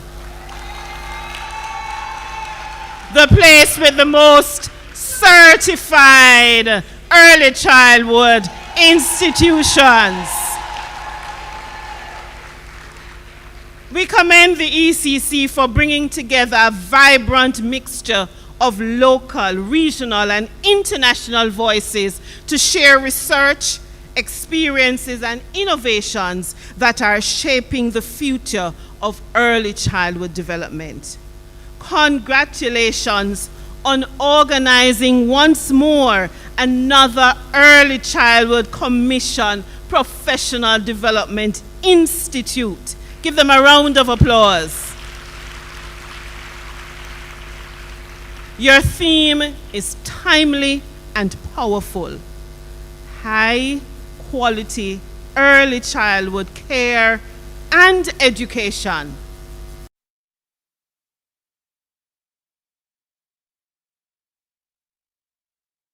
Directly to the heart of our national educational vision.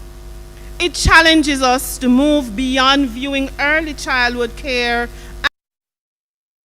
as a commodity to be delivered, and instead to embrace it as a fundamental right, a right that every child, regardless of background, must be afforded. We at the Ministry are especially proud to note that this aligns seamlessly with Pillar 2 of the Transforming Education for National Development trend. It focuses on early childhood education. It also supports the broader goals of Vision 2030 as we work to cultivate empowered citizens and strengthen our human capital. The early years are where lifelong foundations are laid, not only for literacy and numeracy, but for empathy, curiosity, identity, and resilience, executive functions needed to successfully navigate this world. By investing in high-quality early childhood education, we're not just supporting young learners, but also nurturing the next generation of global citizens who will drive innovation, social cohesion, and national prosperity. This year's focus on children's rights, access, home, and school-based quality will no doubt spark the kind of critical dialogue and collaboration needed to take us forward. Colleagues, as you engage in this conference, do remember that teaching is more than imparting knowledge. It is about inspiring change. Know that learning is more than absorbing facts, but about gaining understanding. Please immerse yourself in this conference and allow yourself to leave with new ideas, new contacts, all required to strengthen the education network. Friends all, continue to nurture and invest in your most valuable asset, your mind.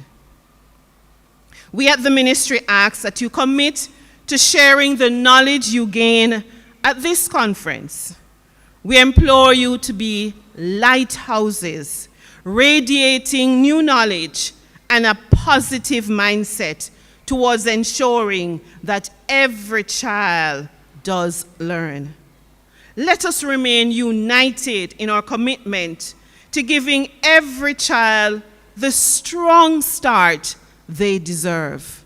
The strong start they deserve. It's a right, not a favor. Once again, best wishes for a productive and inspiring conference.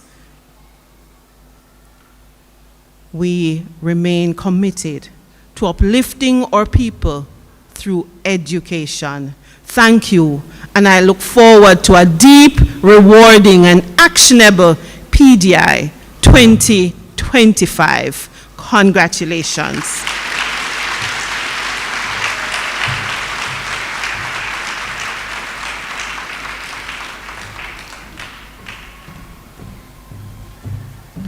So I want to find out, what kind of thank you, clap that man. Clap Dr. Michelle Pinock. Look here, it's not easy to represent this Senator, the Honorable Dana Morris. It's not easy, and she came up here and she stood firm and she executed very well. So clap her, man. Thank you very much. And I don't need to stress the amount of points that she brought out. I hope you had your books in your hands and you have your pencils, writing down the key points that she made mention to. Early child, I'm telling you a big deal, you know? Oh no, a big deal. It all starts with you, and that's what Dr. Michelle Pinock reminded us of, that we early child educators, we are the foundation builders, and we have to just put in the work, because at the end we know we're going to reap the benefits. And we see it in our societies. Once we plant that seed, once we plant it and water it, it will grow. So thank you very much, Dr. Michelle Pinock. Clap her again for me, please. Now, it is my pleasure. I feel good not till I understand how I feel going, because this stalwart that's about to grace our stage, I just want you all, just stand a bit, just please. I'm kind of excited. I'm want to make excitement with her. Because, just stand, just for a little second or so. And this person, I speak of none other person than the head, or may I say one of the head of the Early Childhood Commission. I speak of none other person than the doctor, Carlen Deslandes, the Executive Director of the Early Childhood Commission. She will be speaking to us about the Project 20 institutions and also to introduce the keynote speaker. So rep, a child's right, not a service. Rep, child's right, not a service. Rep, a child's... Come on, rep. I say rep. Say rep. Say rep. A child's right, not a service. Rep. Child's right, not a service. Right, yes, sir. There you go. Thank you. Wow. It's indeed a sea.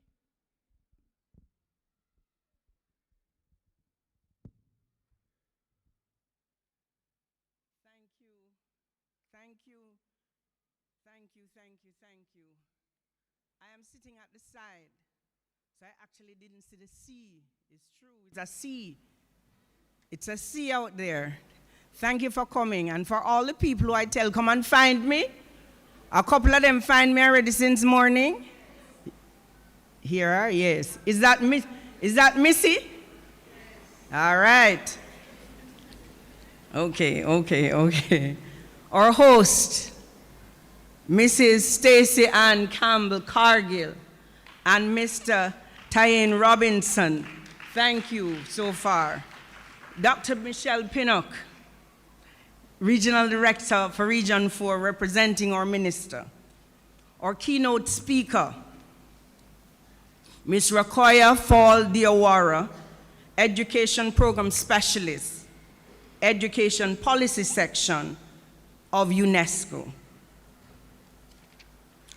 Ana Barrera, representing the Director General of the Inter-American Institute for Children and Adolescents of the Organization of American States, IINOAS.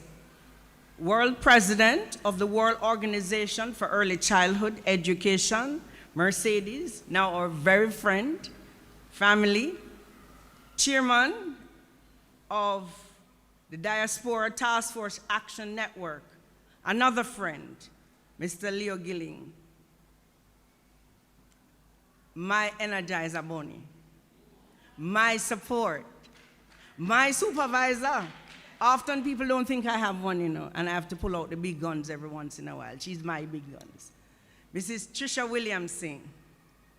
Wanna clap her now, please? Are serious? A sona do me?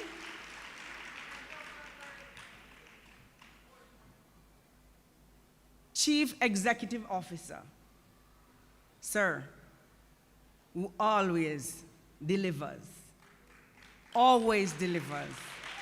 Mr. Billy Heaven, Chief Executive Officer of the Chase Fund. UNICEF Country Representative, Mohamad Mahibin. Tankita, your money may not be, as you say, as tall as, but appreciated. And I don't really use appreciate because the last part, so I'm going to tell you, appreciate love it. Yeah, we appreciate love it. Early childhood representatives from near and far, especially within our region in the Caribbean, welcome. Parents, my parents that I invited personally, of our 150 children, you hear the sounds next door? It's 150 children we have here at PDI 2025. So our parents, our practitioners, and last but by no means least, my team. I tell people I'm 215 strong. I go in any parish, anytime, anywhere. Team ECC!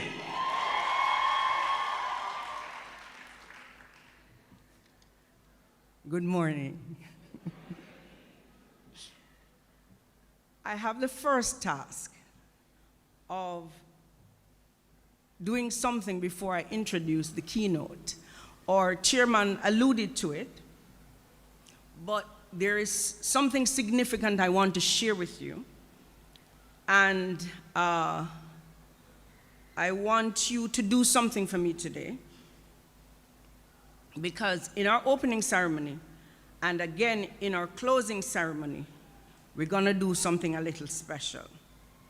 I want to share with you about our Project 20. Our chairman spoke about it. I want to give you a little background and details of what exactly is Project 20. So, you know, as a team, we gather every year.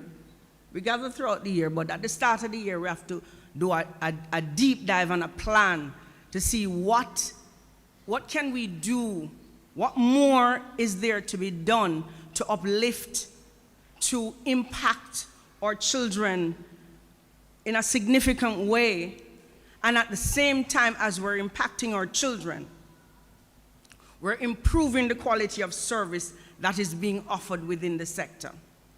And so the team said we needed to continue raising the bar. And that is a phrase that started in 2022 when our Governor General proclaimed, through proclamation, Governor General's right, proclaimed 2022 the year of early childhood development in Jamaica. We remember that? No, sir, them not remember. Chairman, them not remember. 2022 was proclaimed the year of early childhood development. And we said at the time we were raising the bar. So let's fast forward to now. So the team wanted to continue raising the bar.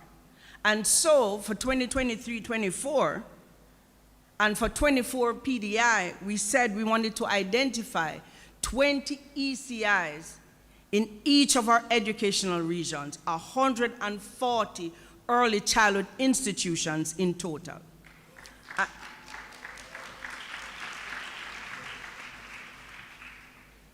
And not just, because you know, persons want to get the ones near 100% because we want to cheer and say whoop whoop.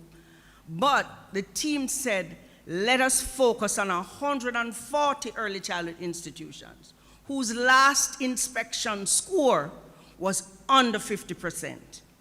The idea was we work deliberately in specific areas with these 150 schools from PDI 2024 to PDI 2025 and move them by at least 20 to 30 percentage points. Hence, the chairman is boasting about the school in Region 6 that went from 33% to 90%. And we have a number of schools who did more than the 20 to 30 percentage points because schools felt good that they were getting that individual, that focus. They felt us even more. They feel us, don't get me wrong, but they felt us a lot more. So at this time, the thing I am asking you to do, I'm asking first of all for our Project 20 schools representative to stand up. Please, stand up. If you are here from our Project 20 schools, stand up. Unafraid and shame. No, man. Stand up. Stand up. Stand up, because what I'm asking everybody to do is to applaud you. Applaud the effort that you have put into raising the bar, ensuring that our children's right to high quality early childhood education is maintained. On Friday in our closing ceremony, we'll be awarding you, everyone generally, but specifically from each region, the schools that have attained the highest score. That will happen in our closing ceremony. Clap our Project 20 schools again.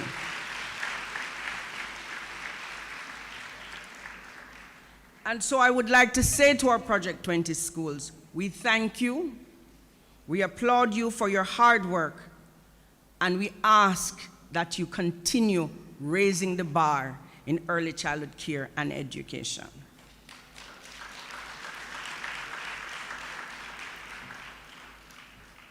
So my second task is to introduce our keynote speaker. Our keynote speaker, Rokaya Fall Diara, is a program specialist and global lead for early childhood care and education at UNESCO headquarters in Paris.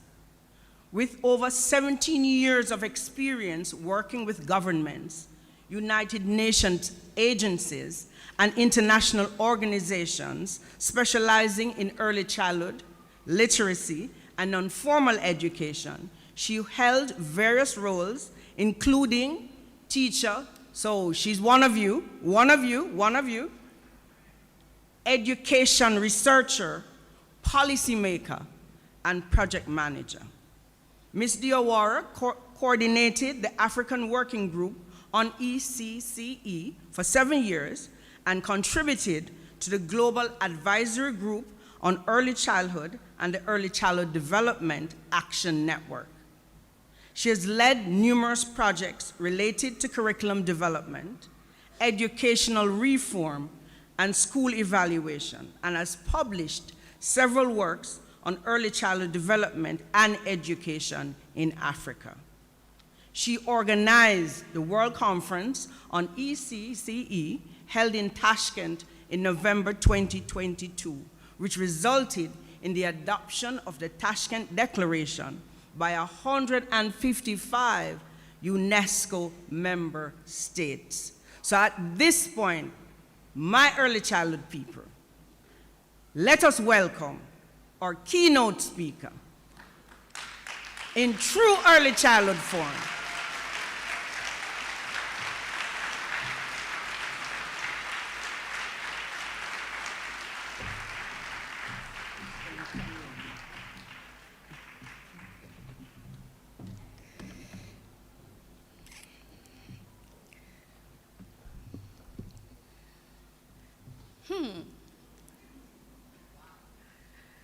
I don't know if we still need to have a keynote speech.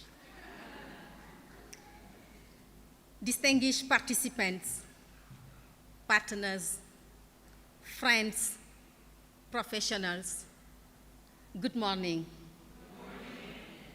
Bonjour. Cannot say. Bonjour. Bonjour, please. I want to hear your voice. Bonjour.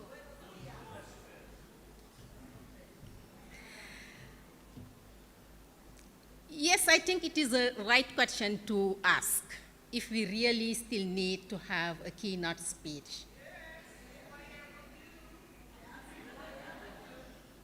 Difficult task, but I will try.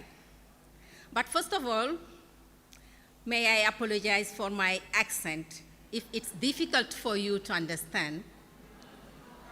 English is not my native language, it is my first one.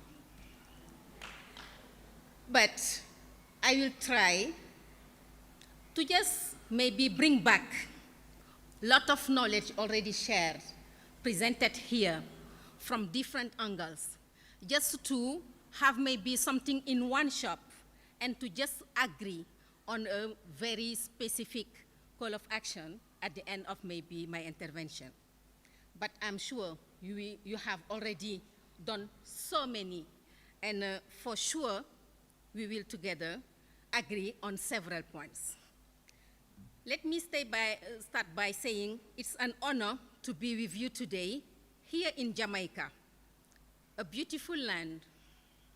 It's Usain Bolt country for my daughter's generation. When I said I'm going to Jamaica, she said, okay, this is Usain Bolt countries. I was talking to my mom over the phone and I repeat the same, and she said, this is Bob Marley's one. And for us at UNESCO, it is an evolving commitment to young children and early learning country.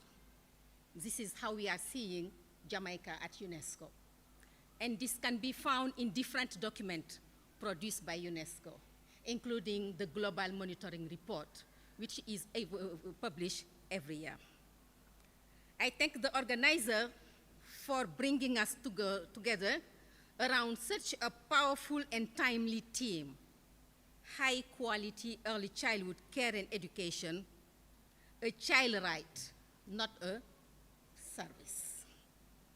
Today, we are here to talk about the first year of life, the ones that matter most but are still too often treated as an afterthought. Let me say it loud and clear. High quality early childhood care and education is not a luxury. It is more than a service. It is a right, a human right, full stop. But let's not kid ourselves. Affirming a right is not the same as realizing it. And this is what we have to think about. We can sign declaration.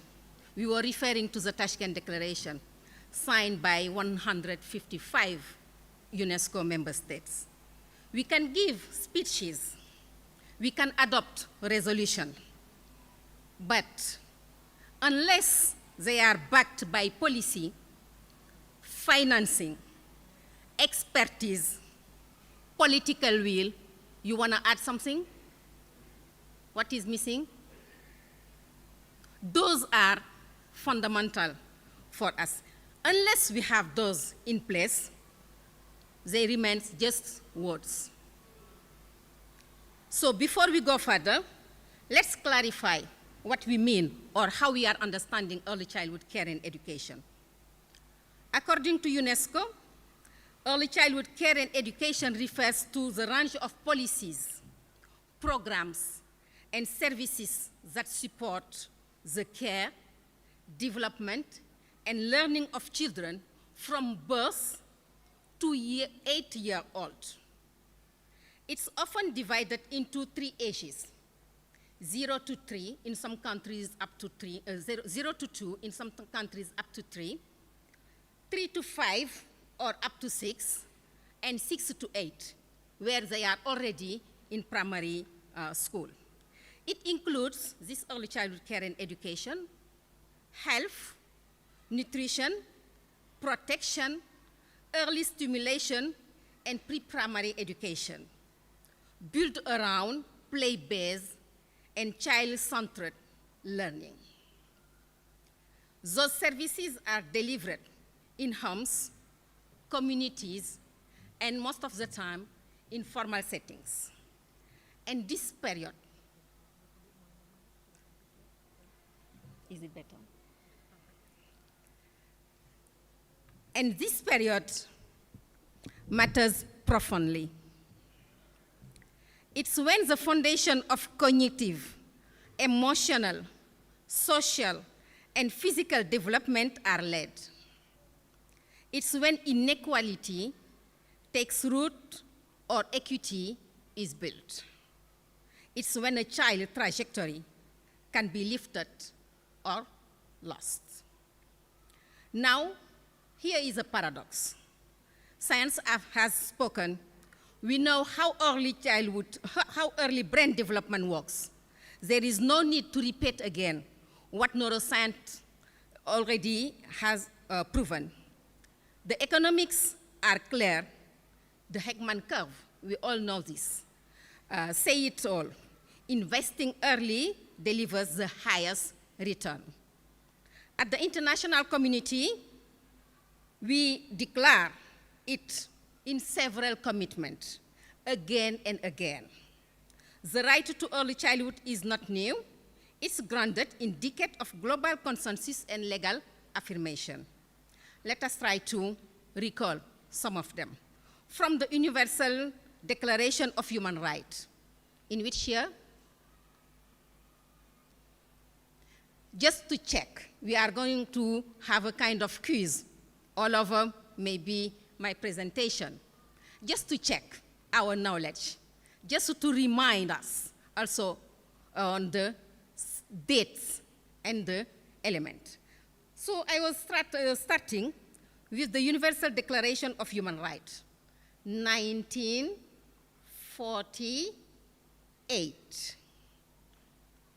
The International Convention on Economic, Social, and Cultural Rights, 1966.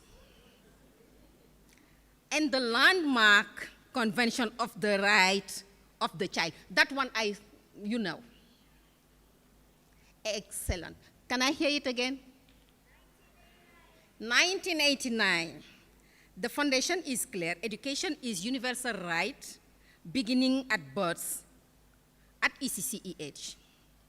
Over the year, this has been reinforced by key milestone, Jomsien, in 1990, where the education agenda was firstly discussed. Jomsien in 1990 affirms that learning begins at birth. It was reiterated in 2000 in Dakar, in my country, which Dakar made the ECC the first education goal, including it in the education agenda, but with more focus on universalization of primary education. ECCE was included, but very slightly.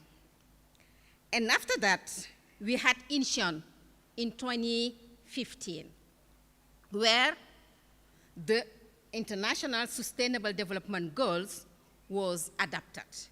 And it was the first time we had a specific target addressing early childhood care and education, which is the SDG 4.2. We continue.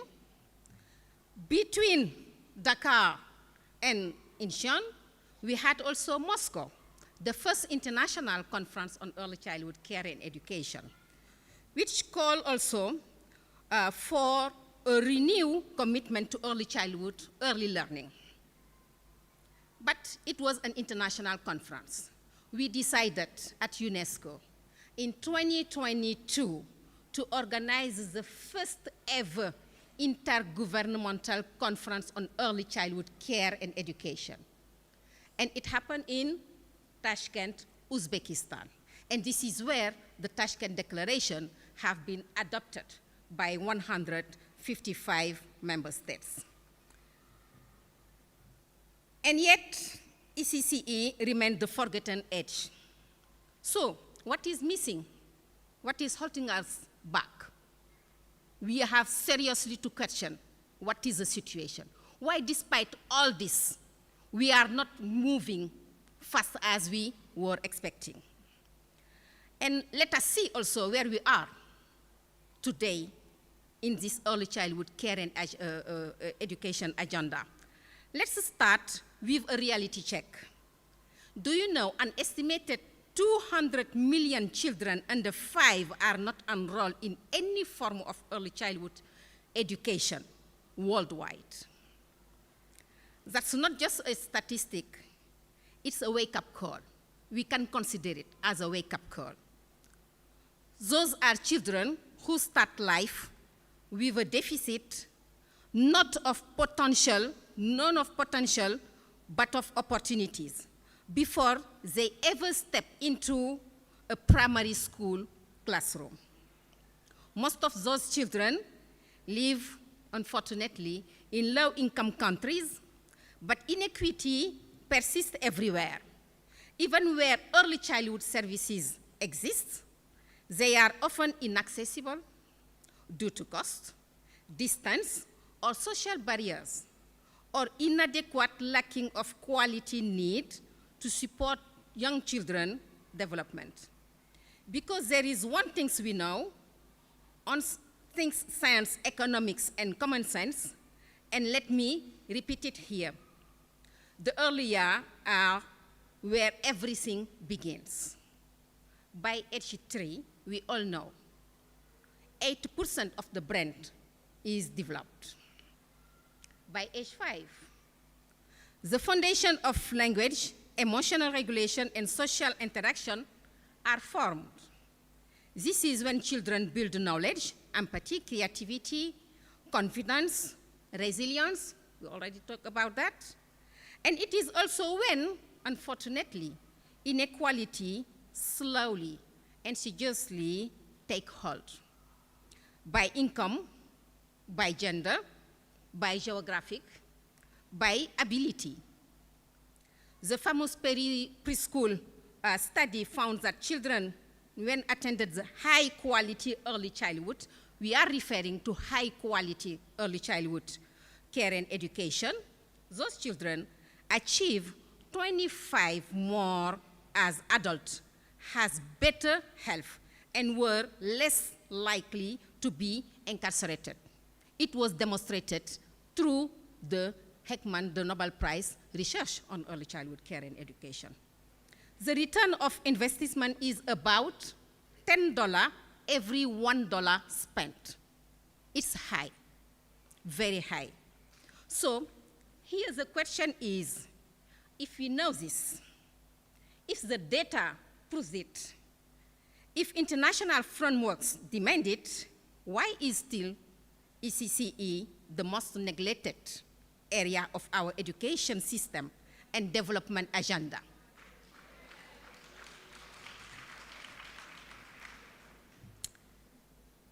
We believe the answer is not about only budget or logistics. It's about mindset. Too many still see ECCE as babysitting, a private household concern, or a warm-up for real education rather than as education. There is a nuance in that. As a development trajectory, we must flip this narrative. We must do that. Because ECCE is not the preface, it is the first chapter of the lifelong learning journey. It sets the foundational learning pathway. And this is important when we are facing today a learning crisis, where Ministry of Education are suffering to address this repetition, to address this dropout, to address the unsuccess also on ECCE, on education. We need to tell them where they miss the point if they were not investing enough and on time on early childhood care and education.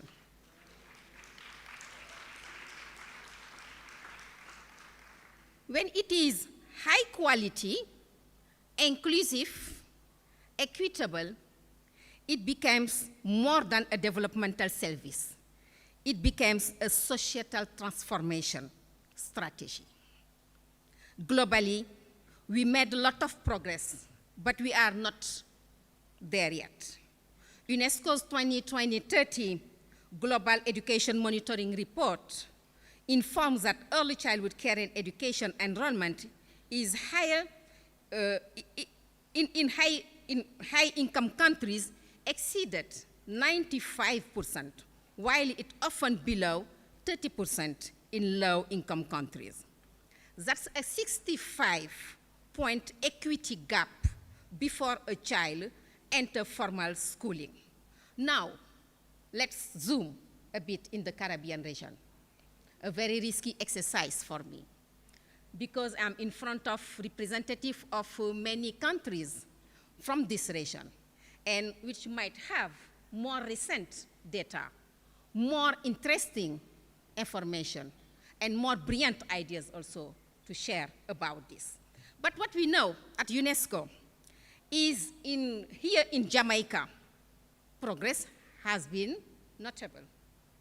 Over 95% of children aged 4 to 5 are enrolled in early childhood institutions.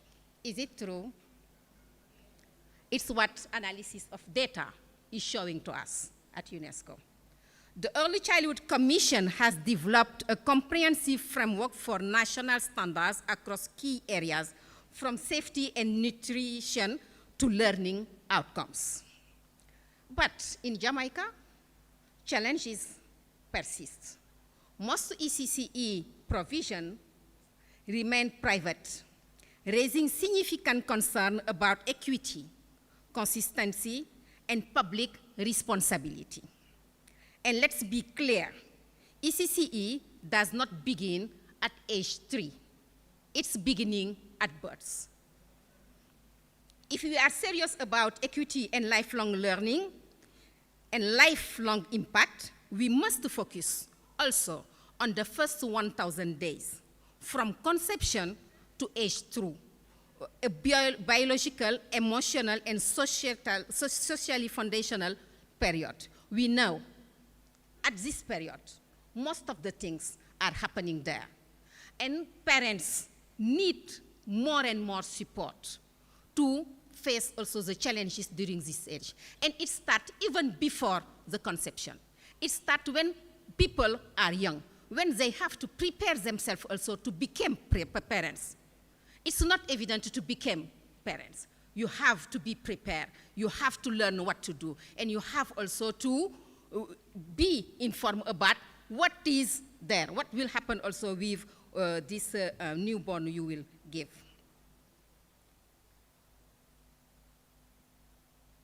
Yet, cultural norms can hide access in many Caribbean contexts, but also in other regions. Caring for babies and young children is still mainly seen as a family private matter, including in my country, in my continent, in Asia. It seems particularly the mother's responsibility, even if we are seeing more and more fathers' involvement. Not a public concern, not a shared societal investment. And this has to be corrected. This has also to be translated into concrete action. Worse still, in some countries, scandals and abuse cases in early childhood services have shaken public trust. In France, where I'm living currently, in 2022, a tragic case happened. A caregiver at a private nursery fatally poisoned an 11-month-old child. This incident sparked national outrage, creating anxiety among parents and renewed scrutiny of staffing, regulation, and safety standards across the French ECCE sector. Behind this tragic case, we must question mental health of professionals. We must question training and skills of the professionals. We must question the working conditions of those persons. And we must also revise and ensure that we have safety and regulation procedure in place.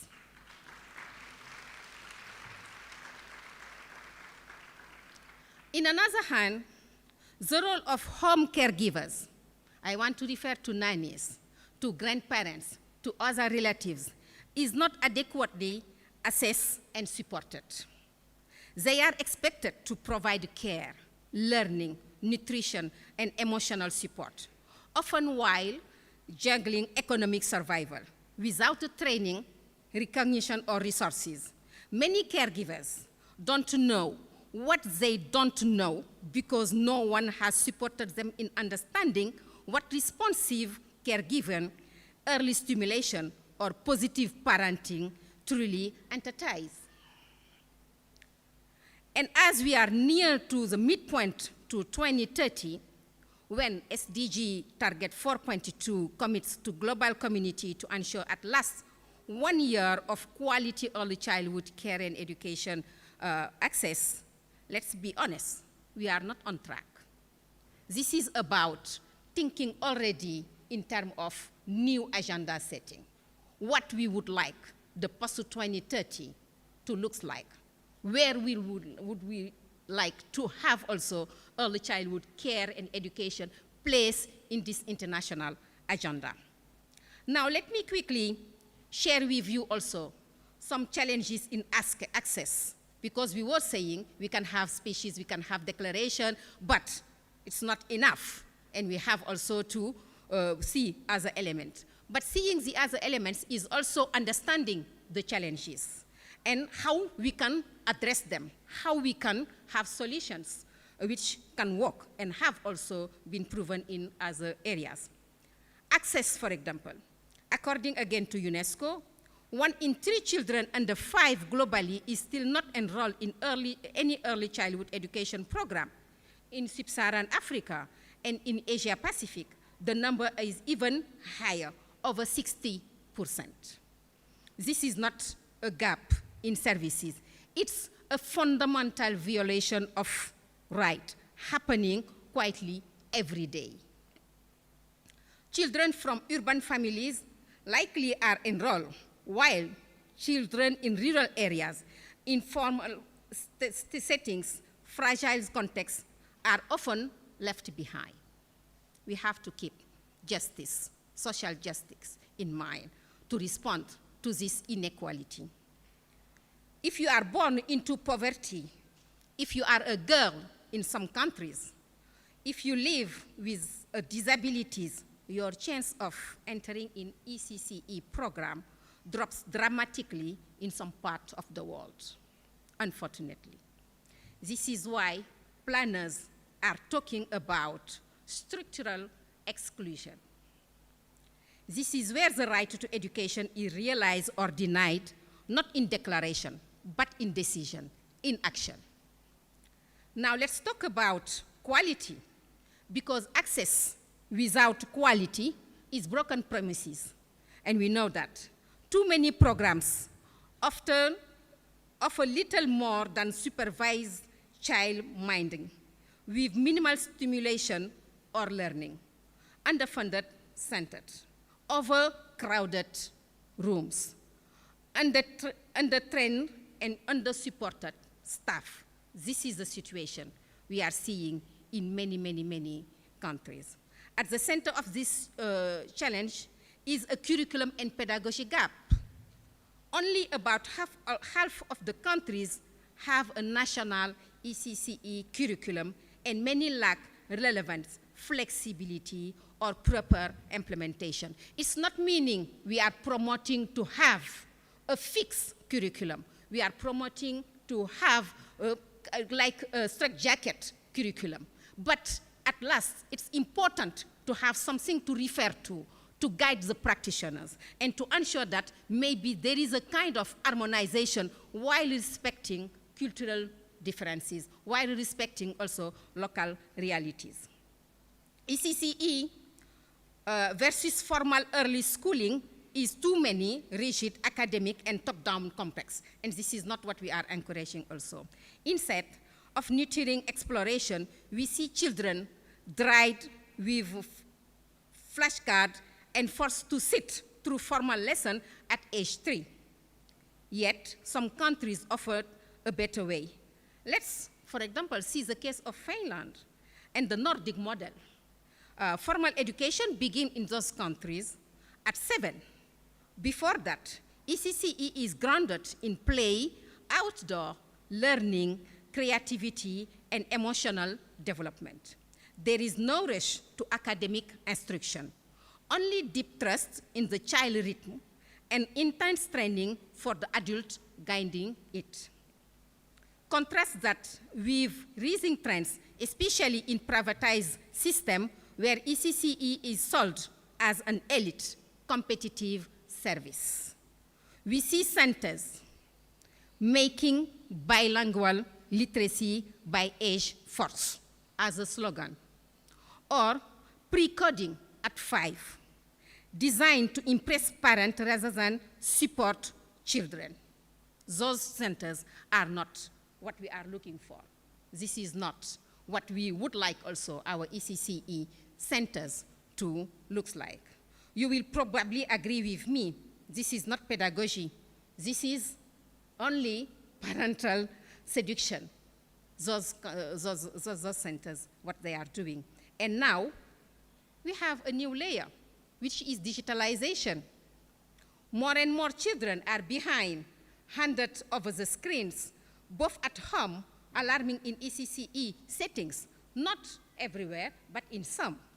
Tablets are becoming digital babysitters, replacing the rich human interaction children need. However, children do not build empathy, language, or executive function from screen. They make it from people, and this is why we still need to have people interacting with children. I know, even at UNESCO, all the time when we are talking about this digitalization, it's coming also in 2 ways. One is the pro, and the other one are the con. Some are defending. Even in those companies, in that area of developing games and everything related to the digitalization, you have, of course, neuroscientists, because they are the ones who know also how the brain is functioning. And they are also helping the private companies also to develop. But if we cannot stop it, and the point is not here to stop it, at last we must regulate. We must regulate. We cannot stop AI. We cannot stop digital things, but we must regulate what will happen when children are in face of this kind of tools. How it can be beneficial for the parents, how it can be beneficial also for the professionals, how it can be even beneficial for a category or a group of children, but not. You will agree, before 3, it's really risky to leave the children with that.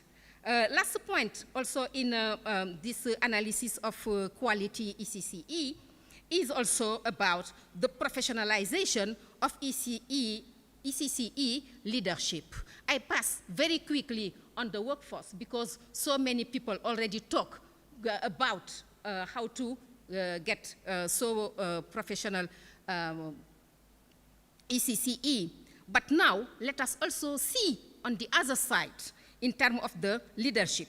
Too many ministries, municipalities, and local government lack dedicated training, career pathway, or cross-sector coordination skills for those managing the ECCE systems. Policy, leadership, system planning, quality assurance, and financing mechanism require specific expertise that many ECCE administrators and decision makers lack. And this is something important also. We are always referring to the professionals, forgetting also to talk about the leadership. The leadership must understand what is happening there. The leadership is the one taking also the decision. We must ensure they have the expertise. They know what they are talking about. They know also what they are taking decision for. And in that sense, they can be more enlightened and take a proper decision. And this brings us to the financing. The financing is important. We all know that ECCE remains one of the last funded segment of the education budget. Many countries allocate less than 2% of total education spending to pre-primary education. Programs for children 0 to 3 receive even less and are often excluded from public financing. Meanwhile, data systems are weak. Too many countries lack age disaggregated enrollment data, development indicator, or quality metrics. Few monitoring learning environment, pedagogical practice, and child well-being are in place. Again, we don't want to talk about formal assessment, don't want to have PISA, don't want to have any other form of assessment, ECCE in terms of competition also. But it's important to get them prepared, to get them ready for school, and to see what is also the progress they are making. So when they are entering to primary school, what is their luggage they are bringing in? It's important, but without having this kind of competition or ranking all of them. My last point is about now what we have been talking since this morning, the right to ECCE and the role of legal framework. If access is the gate and quality is the patch, the law is the foundation. Rights do not implement themselves. They must be recognized in legislation, translated into policy, and reinforced through public system with clear financing standards and accountability mechanism. Regarding early childhood care and education, this legal foundation is alarmingly incomplete, and we have to work toward that aspect. Again, according to UNESCO Global Review on Education Law, in 193 countries, only about 1/3 explicitly recognize pre-primary education as compulsory education in their national legislation. That's a shocking gap considering what we know about the developmental significance of the early years. And it goes worse. Only a small fraction of countries extend legal guarantee of education or care from birth, despite the clear scientific consensus. In many countries, ECCE is addressed only in policy, not in binding law, leaving it vulnerable to shift in political will. It depends to the government. It depends also, but it is not in the law, and this is what we have to correct also. Where legal texts exist, they often focus only on the 4-5-year-old, excluding the critical 0-3 window when brain development is most rapid. Provision for quality inclusion or workforce standards are vague in mention at all, or not mentioned at all. Crucially, few legal frameworks accurate the state obligation to fund, coordinate, and deliver ECCE, shifting the ponder to family, donors, or to private sector. I invite you to join me in the session where we will be talking about the Early Childhood Care and Education Progress Assessment Tool, which is a self-diagnostic tool we are proposing to all member states to assess themselves and to see where they are. And one specific component is dedicated to the regulation, to the policy. Another one is on the workforce, and another one is also on access, equity, and quality. This will help member states, this will help countries to understand where they are. By very simple questions, they have to read and to respond and to score themselves. This will give them a kind of information in terms of if they are really transforming or not their ECCE system. And I hope Jamaica, of course, but also other countries represented here will be embarked in also applying this ECCE progress assessment tool very soon. Through global consultation in 2022, UNESCO launched the Evolving Right to Education initiative, an ambitious global effort to clarify, elevate, and codify education with emerging trends. And ECCE is fully embarked also on this initiative. And this is something we really would like to see moving with member states, and we need also to have support and buy-in from all the other professionals working on this area. Through global consultation with legal experts, ministries, civil society, and educators, this initiative has resulted in the development of drafting guiding principle designed to define the scope and content of the right to ECCE, support countries in aligning laws, policy, and system, and advance and share global normative framework for action. Let me finish now with some concrete example where things are working. This is not theory, it's already shaping law and policy reform. For example, in Rwanda, ECCE is now formally integrated into the Education Act, making universal pre-primary education a legal mandate supported by a multi-sectoral delivery model. This is something I really would like to invite you to have a look and to understand better how it was set. In Colombia, Colombia has adopted legislation recognizing ECCE as a state responsibility and create a national system that bridges education, health, nutrition, and family services. And finally, in Finland, ECCE is not only universal accessible from age 1, but also publicly funded, supported by strong legal quality standards and implemented as right of ECCE.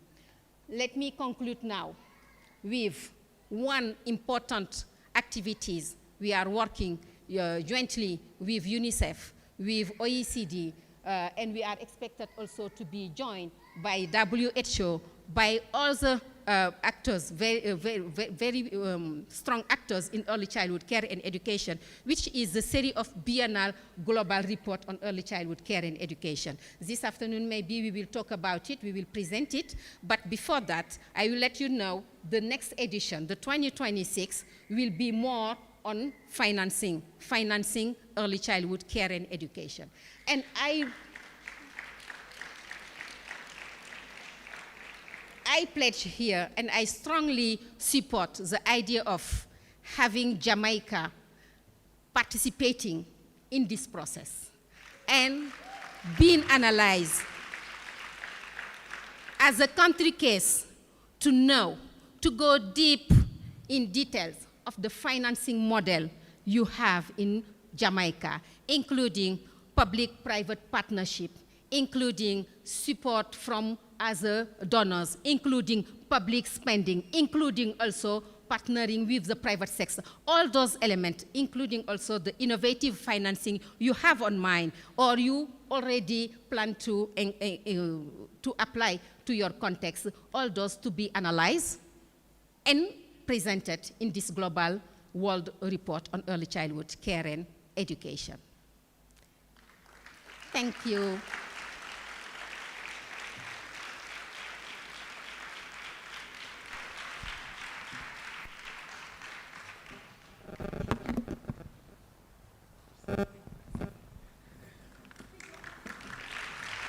A big round of applause, please.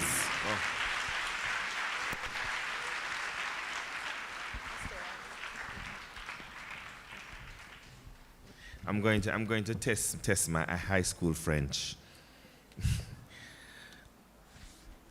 Mademoiselle Diawara. Merci pour ce discours très pertinent, nécessaire et stimulant. L'ECC Jamaïca vous apprécie.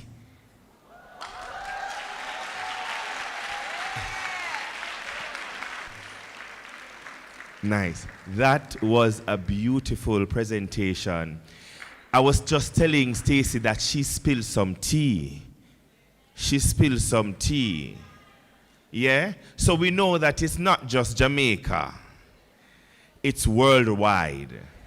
Right? She noted something. Let me see if I can find it in all my notes.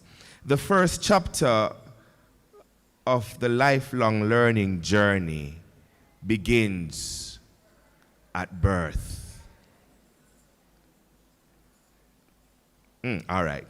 Yes, Goosebumps took me a while ago, so that's why. The first chapter of the lifelong learning journey, it starts at birth. So parents, everybody, community, they have a part to play in all of this, right? Not true? It doesn't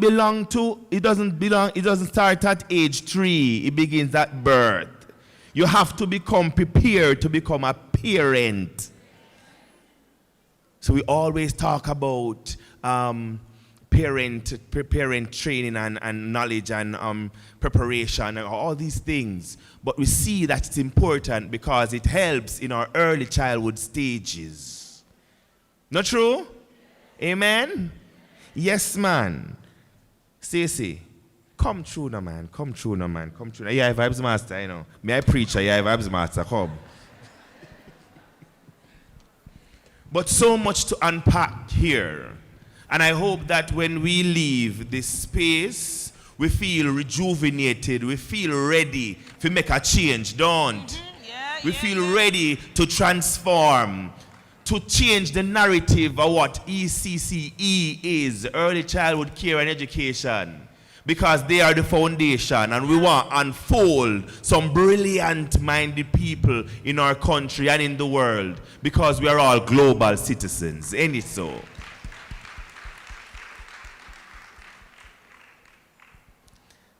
Wonderful message, Miss Diawara. The foundation has been set for an amazing week, and we appreciate it. Special thanks to everyone who participated and assisted with the successful opening of ECC's annual Professional Development Institute. A round of applause, ladies and gentlemen. So we need to individualize it, right? Yes. So look at the ECC's chairman, ECC's executive director. I want to keep the applaud going as we read out these. Yes, man. We reload the names right? and everybody. 4. So ECC executive director, applause, please. Applause for her. CEO of Chase Fund, Mr. Billy Heaven. World President, World Organization for Early Child Education, Mrs. Mercedes Mayol Lassalle. Deputy Representative of UNICEF Jamaica, Mr. Mohamad Mahibin. Executive Director of Barita Foundation, Mrs. Tankita Chance Wilson. Chairman of the Jamaica Diaspora Task Force Action Network. He left, but we still are big him up, Dr. Leo Gilling. General Director of the Inter-American Institute of Children and Adolescents of the Organization of Jamaica States, Dr. Julia Garcia. Big up our representative from the Ministry of Education, Skill, Youth and Information, Dr. Michelle Pinock, representing Dr. the Honorable Dana Morris Dixon.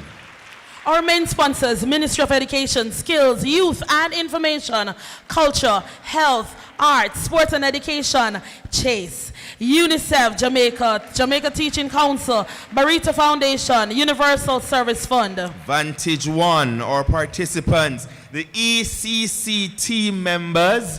Big up on yourself, that's right. Yes, man. Big up the Muscat on the south, man, and the one on the south. Now, just for a little entertainment, I want to invite the Montego Bay Preparatory School, who will be taking us through a cultural item entitled The Awakening.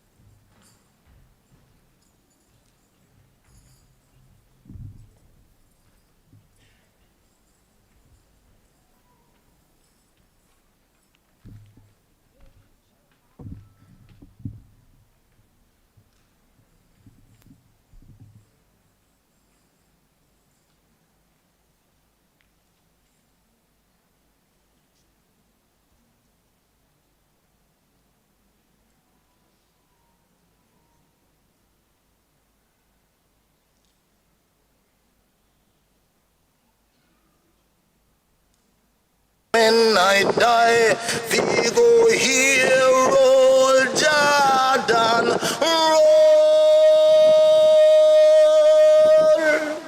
Jordan, roll. Me say, roll Jordan, roll. Roll Jordan, roll. I want to go to heaven when I die. We go here, roll Jordan, roll. Jordan, roll. Sister, me say, roll Jordan, roll. I want to go to heaven when I die. We go here, roll Jordan, roll.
Roll it over it, the beat and the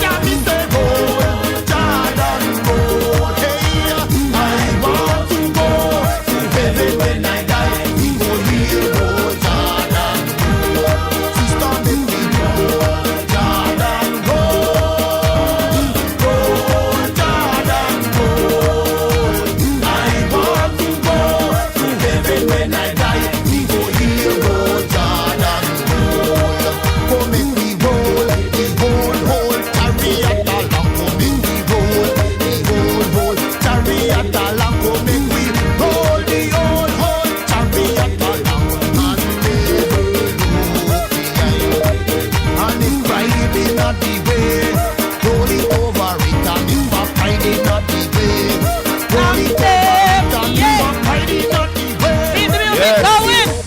Oh, hero, Jordan, roll.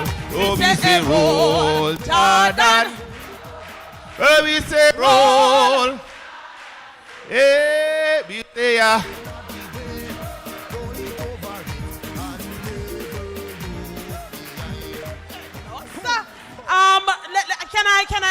Can I just say something here? Selectors, selector on the tune again, no man. Cha! Right through. When ready for dance? ECC people ready for dance? Get up on your feet now, man. Hey!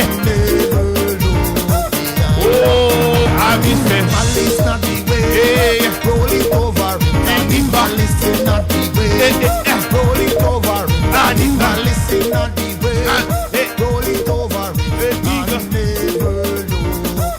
Oh, I jealousy not the way, roll it over it. Jealousy not the way, roll it over it. Jealousy not the way, roll it over it. Got it, yes. Hey, and if bad mind is not the way, roll it over it. And if bad mind is not the way, roll it over it. And if bad mind is not the way, roll it over it. Yeah, yeah. And never look behind. Brother, we say roll, Jordan, roll. Sing people. Roll, Jordan, roll. Hey, I want to go to heaven when I die. hope you go hero, Jordan. Yes, sir. Hey, hey, hey, hey. See there. That is it. Come on, Yes, man. yes. Make some noise. Chariot. Wait. This is how we have fun. Wait. Look at man. This is how we also celebrate our children, please. Yes. Which task is which task then? Task what? 6 or 7? Tired. You're tired, oh Lord. Somebody give her some water. I think this is I think it's task not only culture but the arts too, miss. Arts in EC. Yes, man. ECD. I might think that, you know. Yes, man. I love the arts in ECD, man. You see him come out strong just now? Yes, man. I might think that. Look here, man. Put me up on the stage for dance and go on. Run the tune again. Me say roll. No. Yes, They need a break. You're getting a break, man. They're getting the break soon. All They're right. getting the break. Yes. Selector, hold the tune. What it down? What it down? Sure. All right, so ladies and gentlemen, at this time you'll be getting a 30 minutes break. Yes. But guess what?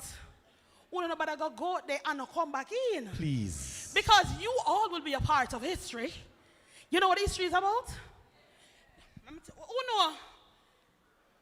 Somebody say yes. Yes and no, you know. We're officially launching something. The PDI 2025.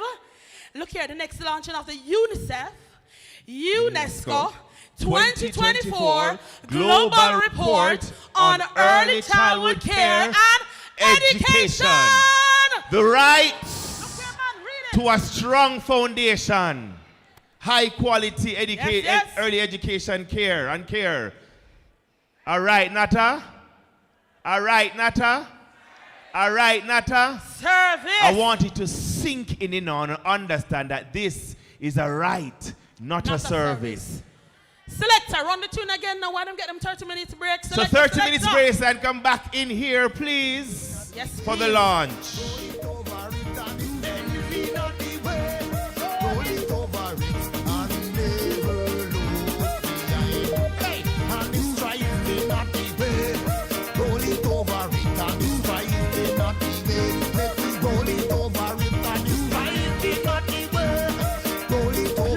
Back at 1:30 sharp.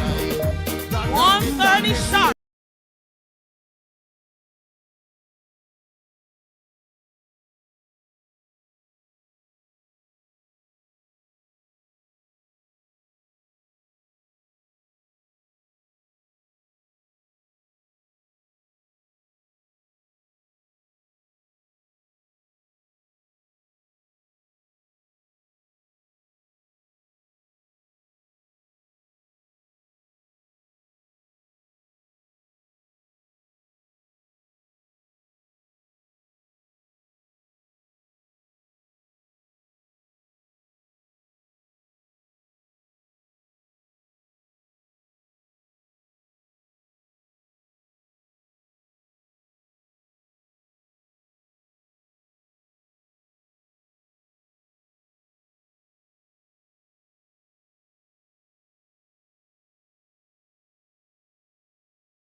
I'm not tall.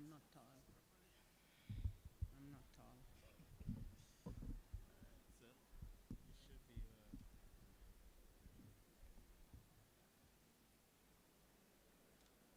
Good af.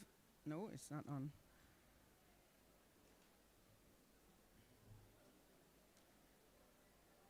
Take it up a little bit.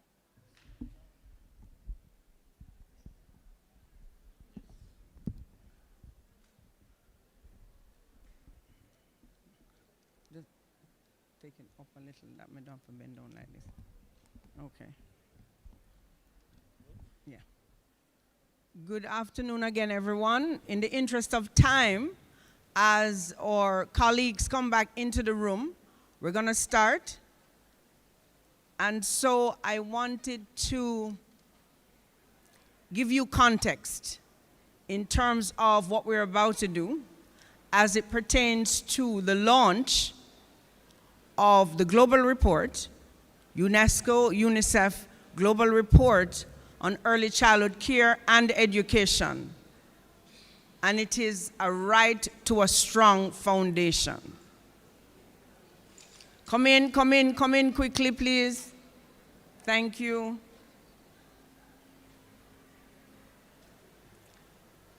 So I spoke about the team earlier, and when we found out about the report and we started to look at the report, we reflected on the work that we have done over the years, but then we started thinking about the work that we still need to do.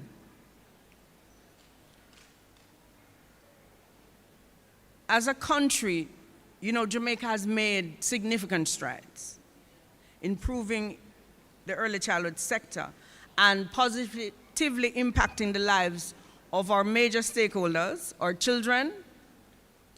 As I said, 150 of them are represented next door. Our parents who are here supporting their children, and our practitioners. We make special mention as we look at the strides that we have made over the years of, firstly, the law that established the Early Childhood Commission, the Early Childhood Commission Act of 2003. Then we had the Early Childhood Act and Regulations. And then over the years, we had the Child Care and Protection Act in 2004. And in 2014, we passed the Disabilities Act. So we have several laws that impacted and supported. And from UNICEF, we're hearing the National Parenting Support Commission that established the NPSC, which is actually one of our major partners. We work with the NPSC as we work with our parents in our parent places, and our chairman will talk about that later on. We have also established a number of policies. Significant among that is the National Infant and Young Child Feeding Policy of 2018. We have, and you'll see it in a lot of UNICEF reports, about our near universal vaccination rates.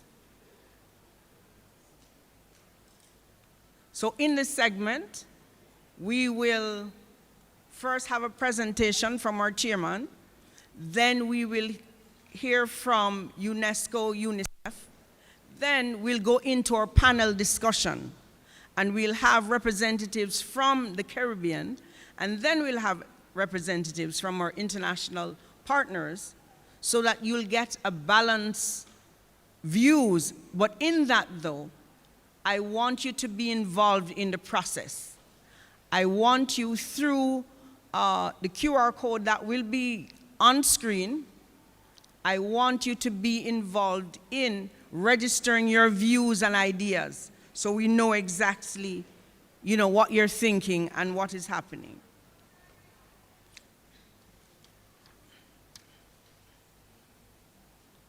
So I welcome ECC's chairman,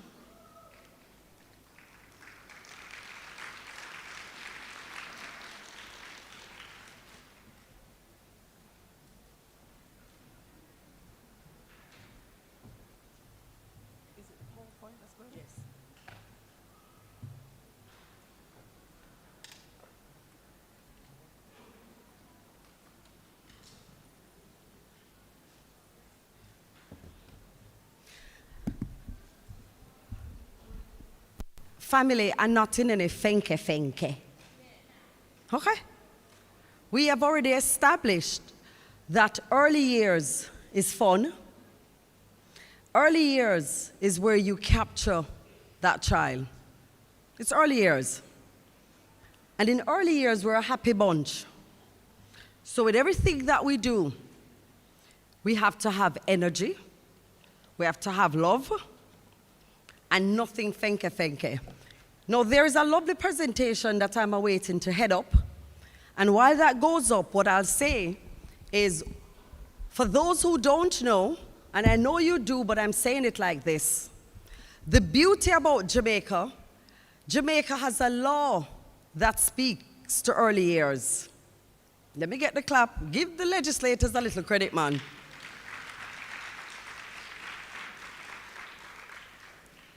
So that makes it much easier for the Early Childhood Commission to get things done, because we do have that law that speaks to early years. That's the Early Childhood Act of 2003. Where's the presentation? It's coming. Just ignore me. They kind of know the chairman. It needs to come up.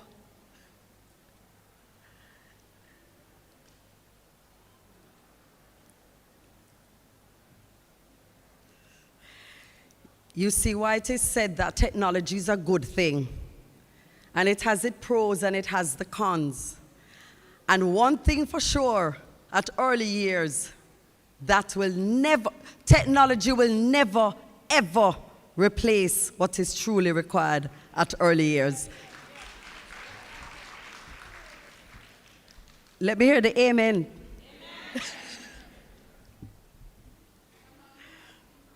So that's what I'm about to do. I'm about to improvise by moving to, we speak to the act. And what is the critical aspect of our Early Childhood Commission? What the act says. There are 12 standards that we brag about. There are 12 standards to which every early childhood institution, you need to know the standards and you need to work with the standards. Number one is very important, that is staffing. Number two speaks to developmental and educational programs. There's standard 3 that speaks to interaction with the relationship with children. And then there's standard 4 that speaks to the environment, the physical environment. Standard 5 speaks to indoor and outdoor equipment, furnishing, supplies. And standard 6 speaks to health. Standard 7 speaks to nutrition. And standard 8 speaks to safety. Standard 9 is what is big on showcase at this year's PDI. Standard 9 speaks to child's right, child's protection, and equality. Standard 10 speaks to interaction with parents and community members. And Standard 11 speaks to administration. And I bet you all of you clap about this one. What is Standard 12? See, I know. Finance. So Jamaica does have that legal framework that speaks to the sector. What are some of the things that we do at the Early Childhood Commission? We hear all the reports and we've accepted it. So we have in fact launched the first 1,000-day app, and we speak about the Brain Builder Centers.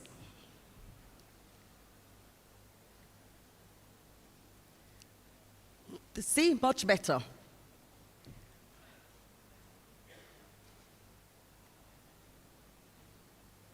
What are the functions of the Early Childhood Commission? The profile of the sector, the National Strategic Plan, and action towards the SDG 4.2.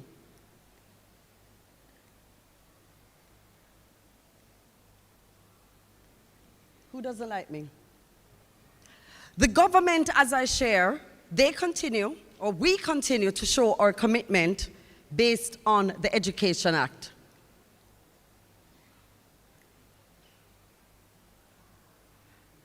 We have made significant progress in aligning our early childhood care and education strategies with global trend. We have.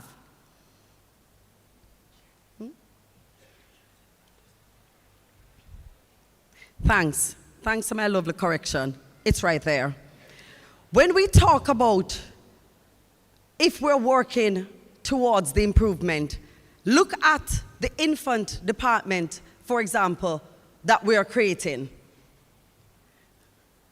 This is a picture that speaks to Bull Bay Infant School, because what we are saying, based on the same law that we speak of, all schools should look like this. And this is what our aim is to work towards. Yeah, you can clap. This is what we are trying to do. And with your support and your advocacy, we will get there.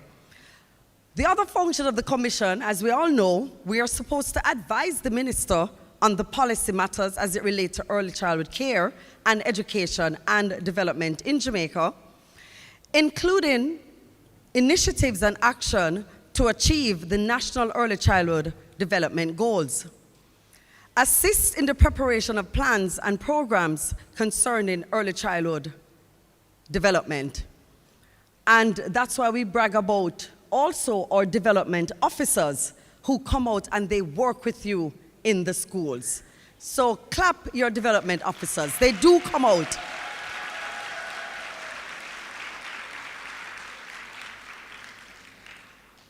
And the other thing, you know, and oftentimes we like to say the standards are high. But what do we all agree on? Or most vulnerable, so are the standards high, or is it we're giving them the quality that they deserve because they have that right?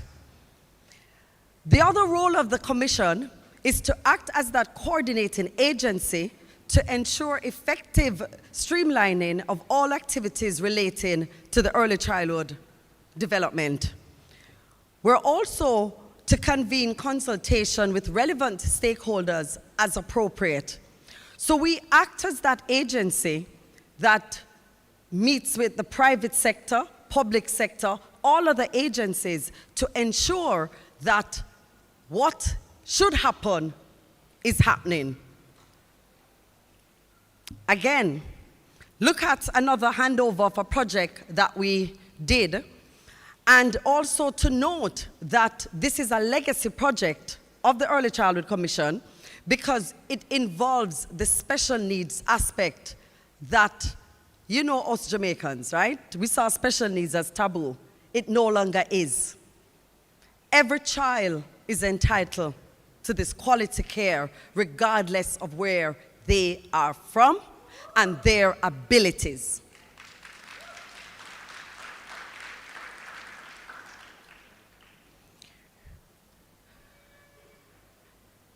This is repeating myself as it pertains to the resources of its needs, the recommendation for budgetary allocation for the early childhood development sector, and that is why you notice every time I speak, I say we need more.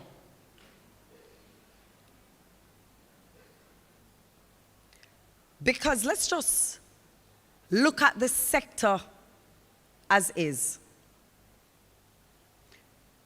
There is a cost, regardless, to provide it. And that is why the partnership is important. And us gather here with our voices joined is asking the government of Jamaica, the governments of other countries to prioritize early years. Let's have a look that we already kind of know this part, that we have approximately 2,000 something early childhood institutions in Jamaica. Of all those institutions, 319 are certified. And that's the 319 that we speak about that have attained all these legal standards, right? However, look at the big picture that a lot of these institutions were operating below 50%. A lot now are performing above 50%.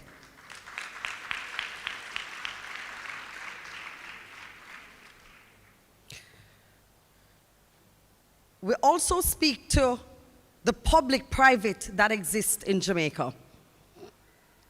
When you hear the word infant, that's fully government, fully funded government. When you have another name, that's public-private. The government provides you with a stipend. The government also gives you a full paid teacher, but we all know that you have to meet certain criteria. And then you do have some that you don't need any funding at all because you're fully private and you charge money for that. But this is what the sector looks like.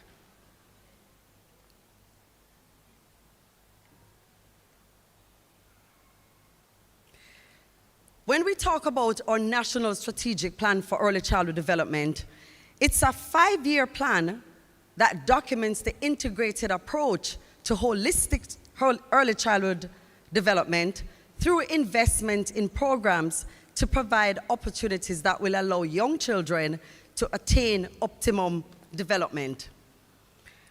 So it's done every 5 years. You go back to the drawing board and you look what you have achieved, where we need to have improvements, and we work to improve, and it's a 5-year, but all this is designed to ensure that our children are getting quality. And it involves also the parenting side, which is very critical.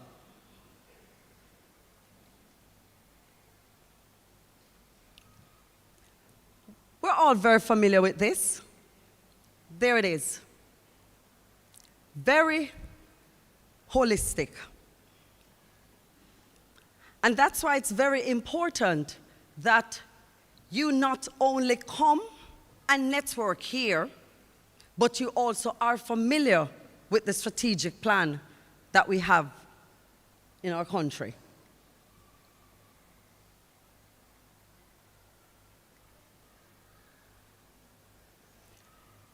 The strategic priorities of our national strategic plan, it adopts this life cycle to ensure that children's developmental needs are supported holistically through their early years.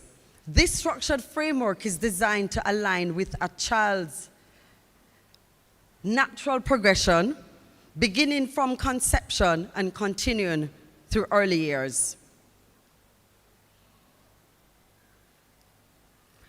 The strategic priorities are divided into 5 internal processes and 4 working environments. The internal process, effective parenting and education and support. There is effective preventative health care for children. If you don't mind me ask, can we just move the palm tree? Because it's making me keep looking this way. Because I realize that we're looking here while listening, and I don't want to confuse you. There you go. Early and effective screening, diagnostic, and intervention for children and households at risk. Safe learning-centered and well-maintained EC, early childhood facilities. Effective curriculum delivery by trained early childhood practitioners. Our working environment. A coordinated approach for the delivery of ECD services, evidence-based decision-making, public education, and resource mobilization. To date, we have 48 parent places certified by our National Parenting Commission, and an additional 60 established and operational to support our parents. Parenting strategy developed and continuously reviewed to meet the needs of parents. Over the years, an increasing number of parents have access to support established parent places, and we have the first 1,000-day app. When we talk about effective preventative health care for children, there's the Child Health Development Passport, which has been implemented since 2010, or National Infant and Young Child Feeding Policy, approved by our Parliament, and it's coming, family, so brace for it. There's the National Nutritional Policy, which is now being reviewed for implementation. And you notice why I say family, brace for it. Because we like to think it's okay to give our children sugar from early out. Am I lying? What do we see a lot around some of our learning environments? Bag juice, cheese tricks. So that's why I say to you, join the conversation and be ready, but brace for it, because the National Nutrition Policy is being reviewed for implementation, and we're asking you to not only embrace it, but ensure that it's acted on. Don't just see this when it's now law and not implement it. Early and effective screening, diagnosis, and intervention for children and households at risk. We have implemented a suite of tools developed to support children and families. There's also the Jamaica School Readiness Assessment. And remember, at early years, what do we say in early years? Assessment. It's not a test. So let us remember that. In early years, when we speak, it's an assessment. You're not testing the children. You're not putting fear in the children because you want them to learn. So it's assessing, so we'll know how and what is required for our children. There's the Screening and Early Intervention Pathway Strategy for ECD sector developed. And let's give credit where credit is due. 8 legacy classrooms have been established.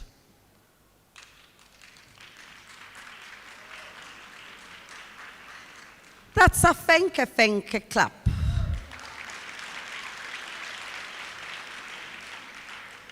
These classrooms are holistic because this is where there's no more taboo when it comes to special needs. And as I like to say, we need, you're not working with me more, safe learning centered and well-maintained ECI facilities. All schools have received an inspection base in the ECC's 12 operating standards for the early childhood institution. Permits to operate have been issued to schools to be compliant, that are compliant. And to date, as I've said, 319 certified for registration. That means you have met all those 12 legal standards. Effective curriculum delivery by trained ECD practitioners. There's the development of the Level 3 vocational competence standard by NCT VET and ECC. 45% of our early child practitioners have obtained qualifications at Level 3 or above.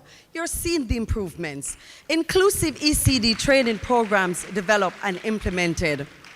110 of ECC staff members trained, 120 of ECPs trained. There's continuous increase in the numbers of ECIs with development plans. Clap yourself. These are the improvements that we're seeing. You are responding to what needs to be done.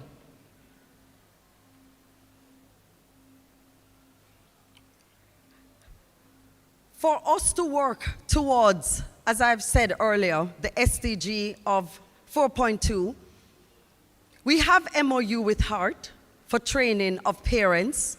We have a memorandum of understanding with the Parenting Commission for our parent place certification. We have new parent places being established, parenting programs improved, and again, everything is still learning, you're always learning. New parenting partnership established with NGOs and MDAs, and that's why we welcome when our donors, you stay with us. We have parenting workshops, here they are.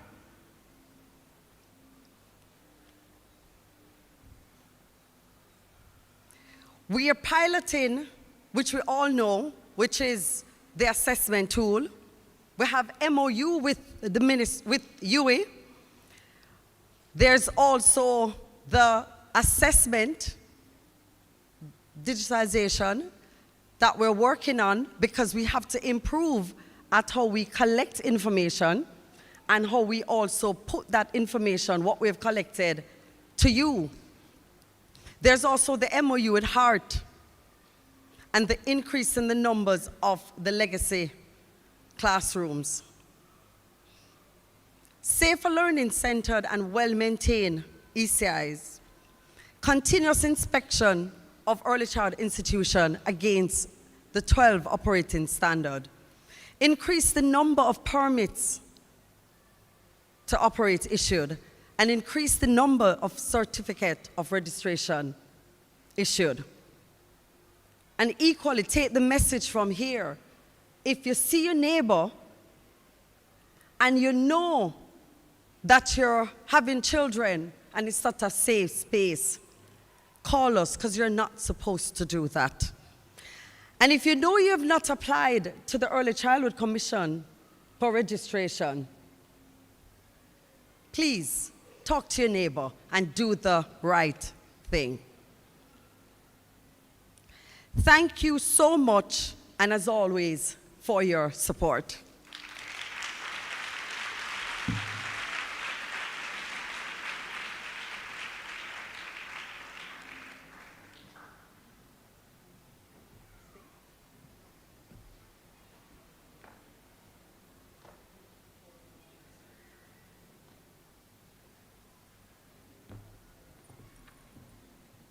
Thank you, Chairman. Thank you, thank you. What we're going to do, I'm going to ask IT, before UNICEF and UNESCO comes up, I'm going to ask IT to put back the question, or Mentimeter question. And for those who didn't get a chance to scan the QR code, there you go. Scan the QR code. And our first question, are you aware, have we scanned, take out your phone, scan, I'm giving you time. Are you aware of the global report on early childhood care and education, a right to a strong foundation? Everybody say yes, 100%, 50%. What are the results?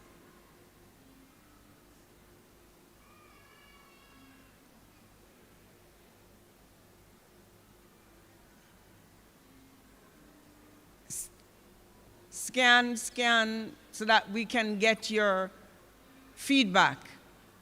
This is interactive. We want you to participate. We want you to be involved. So there will be another 4 questions throughout the presentations for you to register your views so that we hear from you.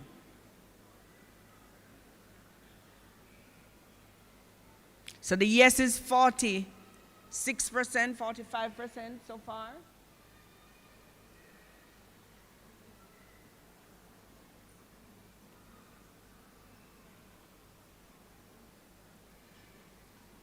Okay. So we're at, I would safely say, a little under 50%. It's fluctuating. After the presentation from UNESCO and UNICEF, at the end, we're going to ask you again. This question is going to be asked again. So it's an open book test, all right? Open book. So right now, it's a little under. It's edging up and down. So we'll take a little under 50%. And so right now, I welcome from UNICEF, Dr. Rebecca Tortello, and from UNESCO, or Keynote, Miss Rokaya Fall Diara. Clap them now, please. I don't have to say it. I don't have to say it. Come on.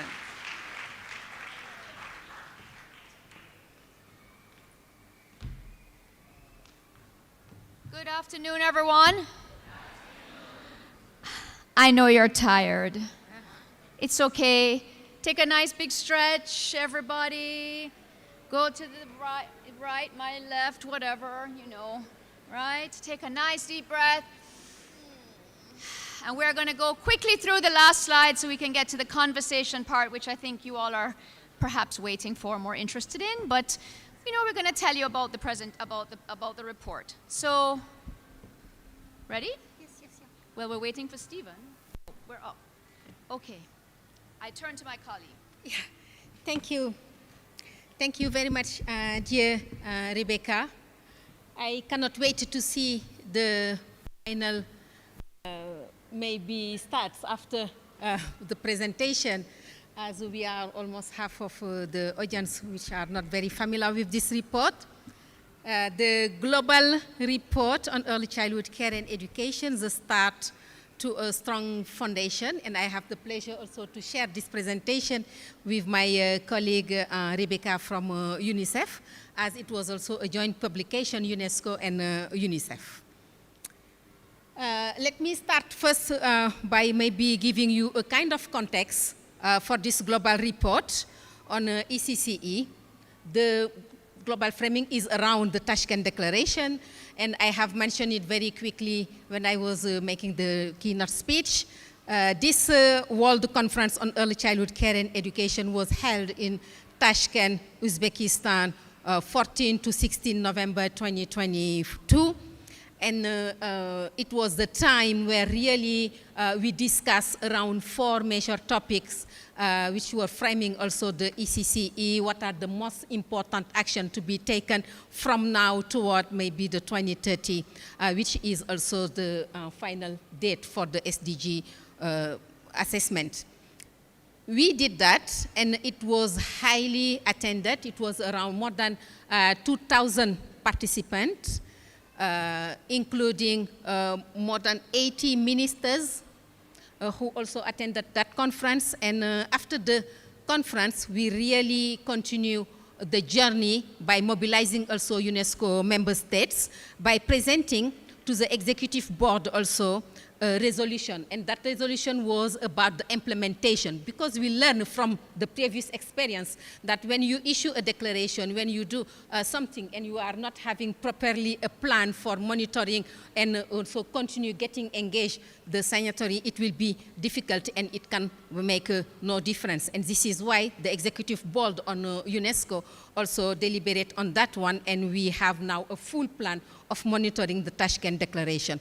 One important aspect coming through that monitoring is also the publication of the global report on early childhood care and education. It was something written in the global, in the Tashkent Declaration, where member states ask also UNESCO, UNICEF, WHO, the World Bank, OECD, ILO, also to work together to come out with a biennial report where we are presenting the state of early childhood care and education, but also we are addressing some very important topics. And this is why we started. The first one was very difficult, and I'm not surprised at all if only half maybe of the audience, and even that I was surprised. I was expecting less, maybe person who were aware of this report, and we realized that it's not well known because it was very difficult. It was in 1 year to produce a report, and this was very, very difficult. But again, on the 17th of June, it was launched in Paris and attended also by UNICEF representative and all other partners also who participated on that one. Let's now go deep a bit on the content of this report. And we are starting again with one situation I was already referring in my keynote speech. It was about the data challenge we are facing in early childhood. Now we were trying to see in terms of inclusion where we are. And you can see it easily also from this graph that it was only from 85 countries where data was available. In many others, at UNESCO, we are 194 countries, and only 85 were able to have data available to be analyzed and comparable also in that state. And this is why we see also the inequality in early childhood care and education, and how also the most disadvantaged were particularly hit by this information in terms of inclusion. The flowing graph is also showing us what is happening. And it is, again, something we know before, but we try to analyze it a bit to give elements of comparison also in the role of parents and family in the ECCE environment. And we realize that, and we recognize they are extremely important. They are the first educator for the child. But still, only a little of half of the children between 24 and 99 months are provided with adequate early stimulation. So many others are not gaining from this situation, and it's affecting also their development. They are not in track in terms of pursuing also what they are expected to achieve when they are entering to primary education. The children in particularly poor situation, economically vulnerable, or in displacement, or in emergency, or also in rural area, are the most also affected by this situation.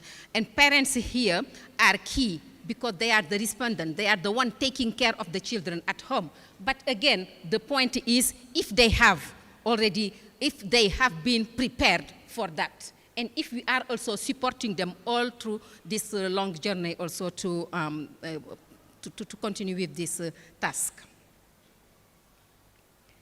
This last slide, and after I will pass it to Rebecca, is the interaction you can see also at home between the family and also the environment, and how it's also influencing the development of the children. And we can see when you learn from the parental program support and also the learning environment, how we are living at home, we realize that only very, very few children have possibility to access to even playground.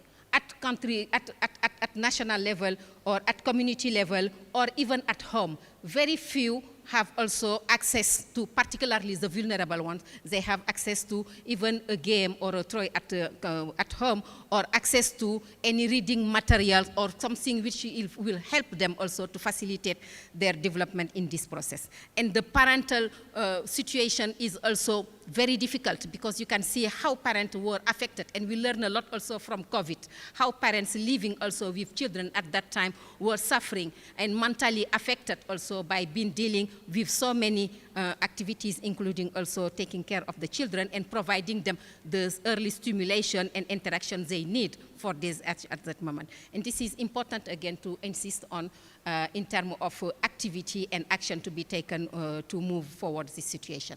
Rebecca. Thank you. Did it switch? Okay, so continuing with the theme of parenting support, I want to also share with you all that Jamaica also ran a very important study, UNICEF, in part. Oh my God, Shirley, hello, Shirley, I just saw you. I know Shirley since I was very little. So, not that she's old, no. That we ran a very important study, household study, called the Multiple Indicator Cluster Survey, which a lot of this data is coming from and being pulled worldwide. Our National Multiple Indicator Cluster Survey, the acronym for that is MIX. What did I say it was?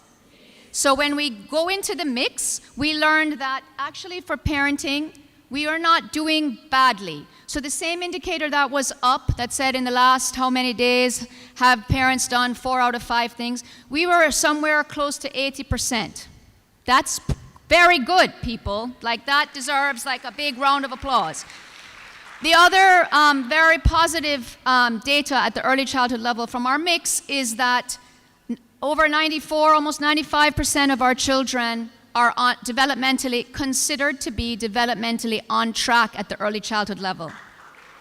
So you all deserve a big round of applause for that, because day in, day out, you're assisting that very important "it takes a village to raise a child" tripartite partnership of home, school, and community.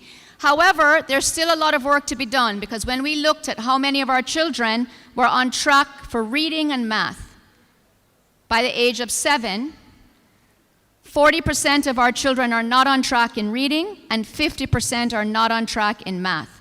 Something important is happening at grade 1 or not happening at grade 1. Okay? So, but of course, it's very, very important that we keep those lines of communication between home and school open, and we know that when we have a strong home-school relationship, we have happy school, happy child, high-performing, generally high-performing child. That's why it's important around the world that you see a lot of work being done to support the caregiver. So we have the Caring for the Caregiver package, focusing on mental health. We all know, my colleague just mentioned, the impact of the pandemic, which really took the lid off of the mental health phenomenon for all of us, children, young, old, everybody, teachers, parents, everybody. So there's a Caring for the Caregiver package that's available. In Jamaica, we use Reach Up and Learn, which is a locally developed intervention by our colleagues at the Caribbean Institute for Research in Health Care. Reach Up and Learn is active in our clinics island-wide. We also have the Empowered Futures Parenting Curriculum, which was part of a Spotlight Initiative EU-funded project, which works specifically with our adolescent mothers, who are a very high-need group. And we have our IRI Homes, which is part of the IRI Classroom Toolbox. How many of you have heard of the IRI Classroom Toolbox, or ICT? I'm so happy to see the hands, super happy. So IRI Classroom Toolbox, or ICT, is a locally developed, evidence-based intervention. This is not an example of Jamaica taking something from elsewhere, adapting it for use here. This is an example of a homegrown, problem-solving approach, as is Reach Up and Learn, also by the same group at CARE. An IRI Toolbox, IRI Classroom, has been evaluated. I'll tell you a little bit about that right after this presentation. And we're hoping now to be able to strategically roll out IRI Homes in the schools where we have IRI Classroom trained practitioners. So we're trying to twin that and start parish by parish by parish. So a lot of what the report is talking about, Jamaica is already doing. I want you all to understand that when I go to international conferences and I say I am from Jamaica, beyond the question of, are you sure you're from Jamaica? Yes, I'm sure I'm from Jamaica. And it's not Jamaica Queens. I get that a lot. Is that Jamaica is considered to be a model country in terms of early childhood care, education, and development. And that is actually due to the work of all of you, all the policymakers, and it's not an overnight thing. It takes years and years of sustained staying the course, right, at all levels. So other country examples that we're sharing, some of UNICEF's work in other parts of the world. Serbia has a national playful parenting program where they focus on advocating and then supporting parents to use play as a tool for child development. Play is the most simple, low-cost, highly evidence-based, very easy to replicate, can be done anywhere for any amount of time. Even the smallest amount of time you spend playing with your child has positive impacts. And that is a message that we need. We're getting better. We are getting better, but we have a ways to go. In Serbia, they're specifically targeting parents, coaching them on how to do the serve and volley response in play, which helps to build those synapses in your child's brains that the best time to maximize them are in this what age group? From 0 to 5. Really, from 0 to 3 is very critical as well. And then They are very much focused on being inclusive, and they're also making sure to use play therapy approaches for the mental health and welfare of the caregivers. Why does this? In Jamaica, we are moving forward. So we have our Play Day JA, of which the ECC is a big champion. The ECC has dedicated the month of February as their month where they call it Play Month, and they promote play across all ECIs, and they ask you all to promote with parents. So we are moving, but we do not have safe play spaces in our communities. How many of you have a nice, safe, accessible playground in your community? See it? Breaks my heart. We are getting better with family-friendly policies, so some of our companies are giving paid parental leave. We need more to do that. We're increasing the number of our baby-friendly hospitals. When I started working at UNICEF 10 years ago, we had 1. We now have 8 and counting. That's a big deal. We only have, that's the majority of the hospitals where women give birth, right? So that's a partnership with the Ministry of Health, UNICEF, WHO. We are also trying to make our childcare more affordable and increase the quality and child benefits for parents. So we want to keep working at all angles. Advocacy has to take place at all levels, and the report reminds us of that. Another example for you of how they're doing family-friendly policies is in Rwanda in their markets, which is something we could really consider and really look closely at. How to support the people who are working, the parents who are working now in our markets. They enable them to be able to continue doing their sales by providing safe places for them to feed their babies. Our consistent breastfeeding, exclusive breastfeeding is the proper term, the acronym is EBF, from 0 to 6 months is very, very low. It has not moved since I had my son, and he's 20. Okay? I know I don't look like I have a 20-year-old son, but it's true. And it is something like 34%. And part of that has to do with when our mothers have to go back to work, and part of it has to do with the big-time marketing that the companies that sell infant formula do, right? And also because there are no friendly baby breastfeeding spaces in our companies.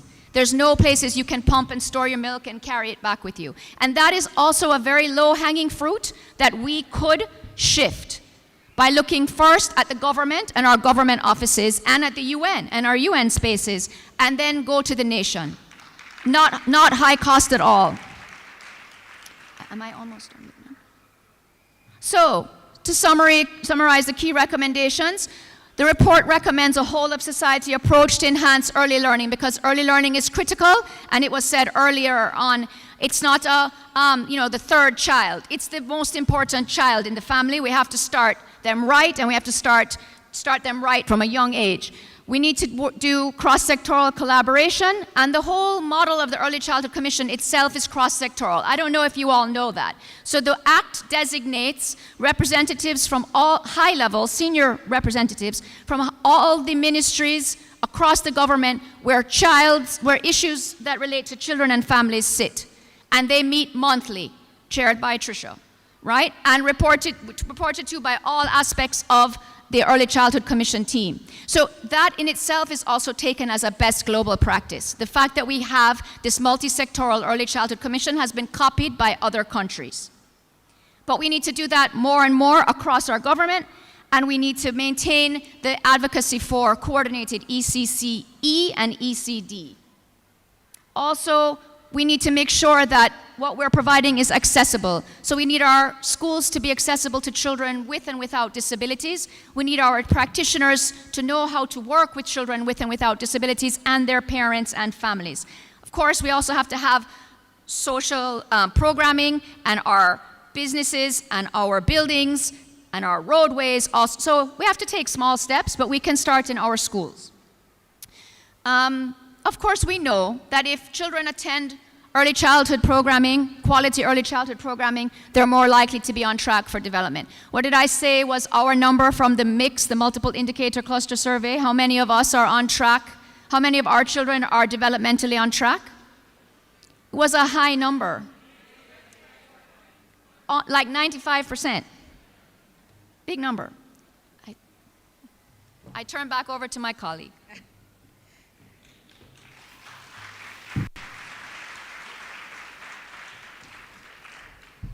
Well, in this part of the report, we are more now going deep into the program, the delivery mode, and how we can be also aware about the school readiness and foundational learning aspect. And we already agreed about the learning crisis, about also the 37% of the world children who will not reach minimum proficiency level in reading by 2030. And we can see it in so many assessments, how also they are weak in terms of being prepared to success in primary education. This is about foundational learning. And what we can say here is also when we are designing, or the world is to be focusing on quality of education in general, and is accepting that we are not doing well when it comes also to reading, to having the basis of success in education, particularly reading, mathematics, codings, etc., we realize because most of the time those children did not also benefited from early childhood care and education. And this is really why today, when we are redesigning this foundational learning aspect, it's important, it is a must to get early childhood included, and saying very clearly that if we want to have this foundational learning a successful one, we must start early, and we must start at early childhood. And it's not only from the preschool aspect, but even before that, we have to create the condition to make them also successful. We can see here also the enrollment rate for 1 year of organized learning before the starting of the primary, which is what you can feel also in the SDG 4.2 target. And we can see with this graph, for example, also how or where we are in terms of progression. Schools fell from 72 in 2022 from to 75 in 2020. So it is a kind of regression. And why? And what is happening in this situation? This is also something we have to address properly, and particularly when it comes to analyzing it also by an income group of countries. This is again about the quality of pre-primary education and how it's also impacting positively the learning. And globally, we can see also the teacher ratio here. And it is important also to address it, because you cannot make the quality with, for example, not respecting the standards also of teaching or stimulating the children. You cannot have the same result if you are in a classroom with 20 children, and if you are in another one, when you have also very small group where you can ensure interaction and get more result on those interactions. Now, we are again faced on numbers. 6 million. 6 million is the number of teachers we need to achieve only 1 year pre-primary education worldwide. 6 million. And this 6 million is out of the 44 million of teachers the world is needed also to make primary education successful. Only 1 year of pre-primary is about 6 million. This is huge, and this is really something we have to consider. Yes, having big numbers is important, but having it also disaggregated at regional level is equally important. And having it also at country level is the most important. And it is why I'm very glad also to hear that here in Jamaica you are working toward maybe having more and more data accessible for the children and also the teachers, so we can maybe fix this kind of situation. Very quickly, some example of country includes China, where we have this model of one village, one preschool, and you can find it, and I will share later also the link to the online compendium of promising practices around the world, where you can find very interesting information about this model, but also about other models, giving maybe in a policy, in a curriculum pedagogy, or in financing, and in all other matters related to early childhood. In China, with this model, you can see in terms of implementation, the recruitment process of ECCE graduate from the local junior college and vocational school as preschool teachers. But they are continuing also to provide regularly in-service training, and it helps also to increase the stability and professionalization of the in-teaching workforce. Another important element also to share here is this commitment, which is also included in the Tashkent Declaration. This 10% of national education budget to pre-primary education. This is something, a recommendation. And I don't know where we are here in Jamaica about, for example, this target.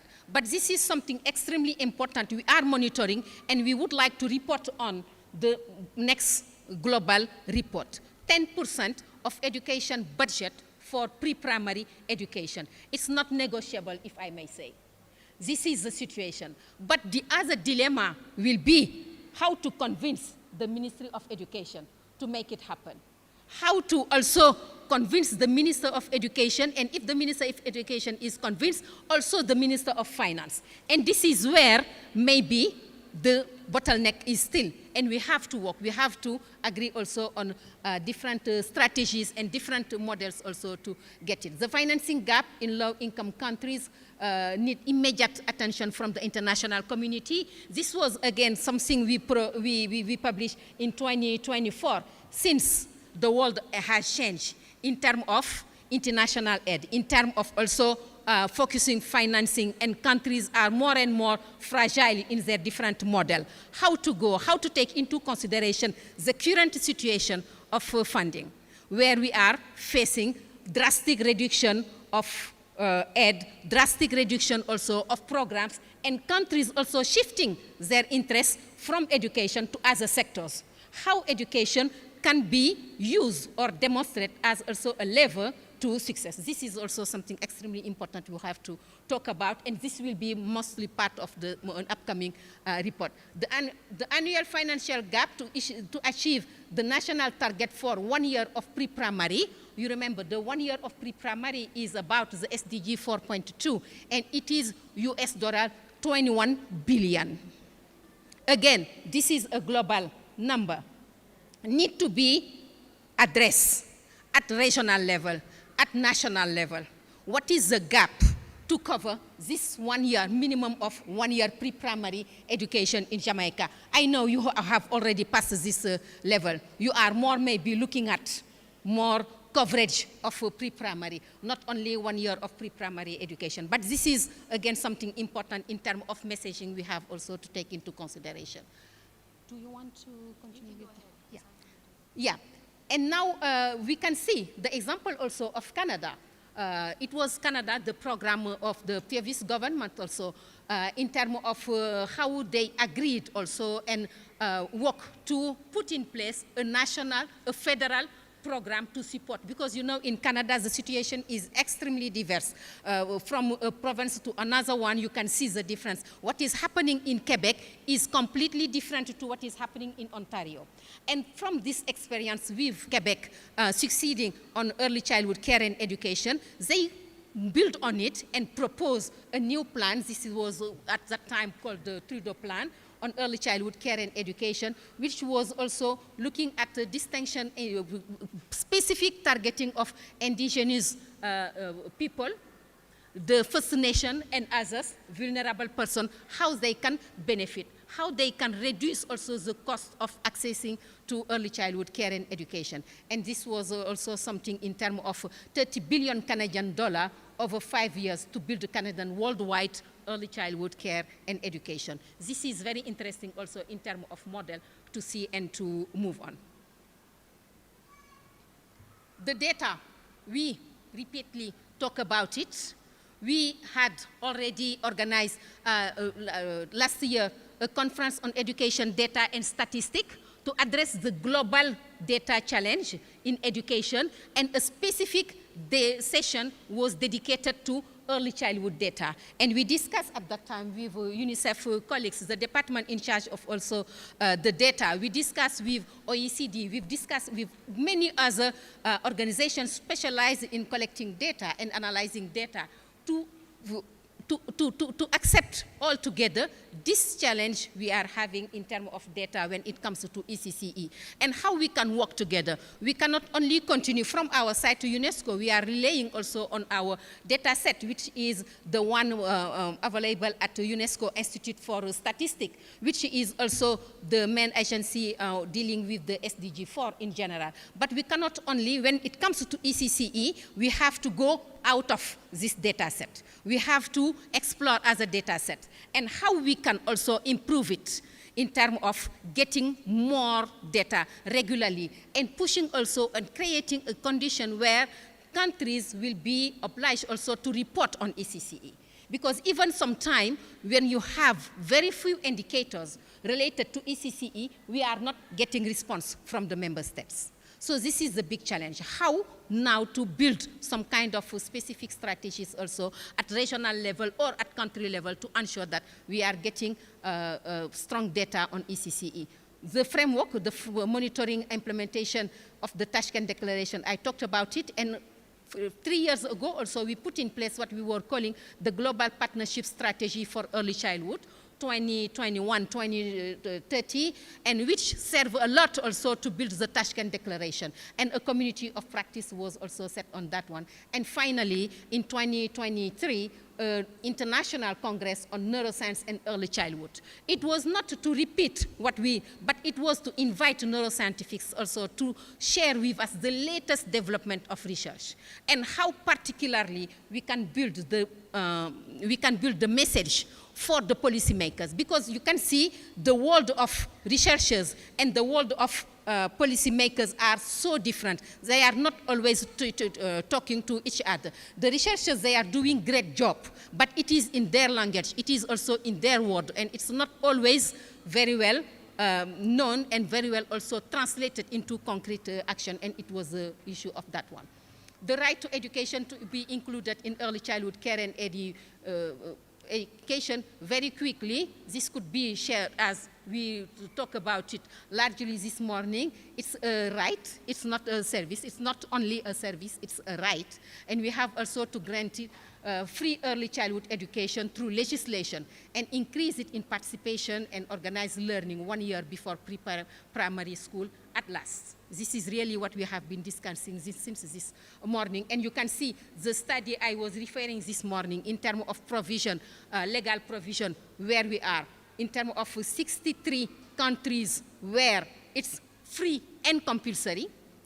Compulsory in 51 countries, only compulsory but not free. You see there are kind of nuances also on those situations.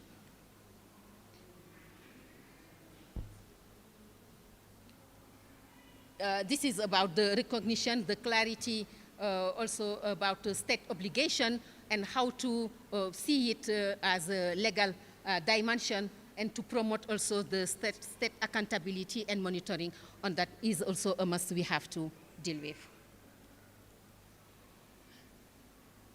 We can now have the final slide of this presentation, which is giving us also the 9 recommendations you can see in the report, and I will pass it now to Rebecca. Okay.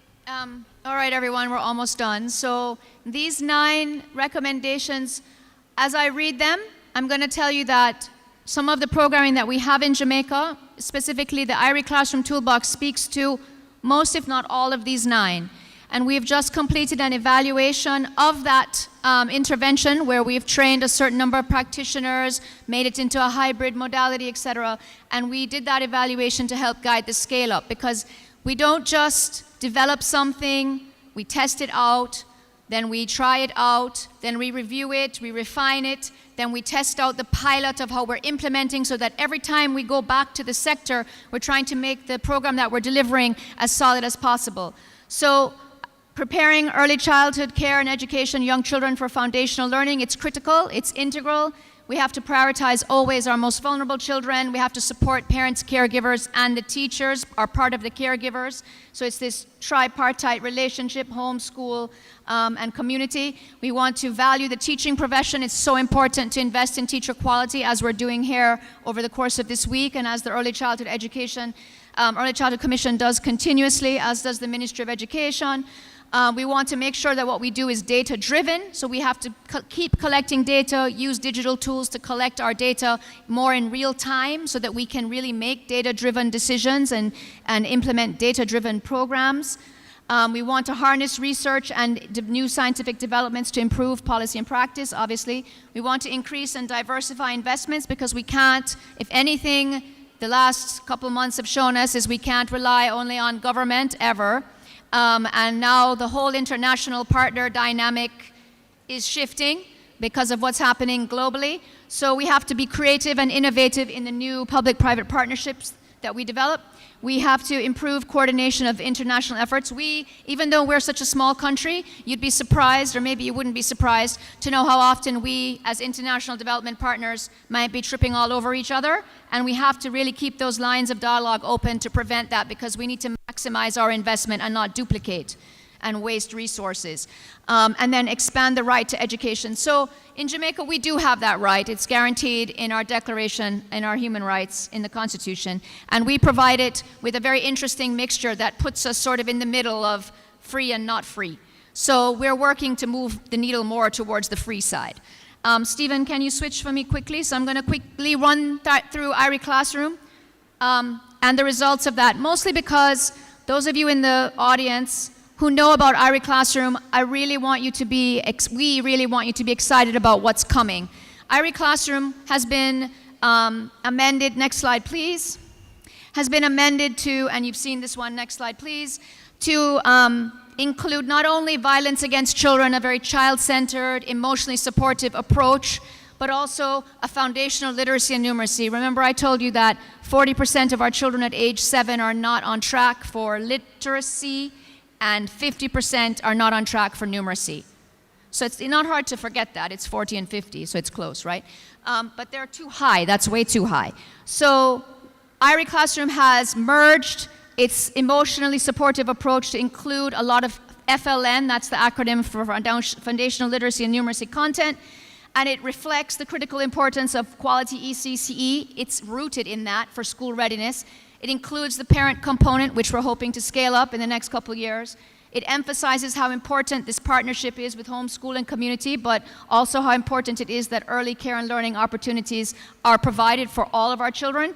And the evaluation that we did show us that it's well positioned for national scale-up. Next slide, please. It's aligned with all of UNICEF's local, national, regional, international goals. It's aligned with UNESCO's. It's aligned with the World Bank's. It's well aligned. And it represents an integrated ECD package that's poised for scalability. The fact that it's a violence against children intervention is also very important, because far too many of our children grow up in communities where 9/10 of what they learn in school is undone when they leave school, and they are influenced by the violence in their surroundings.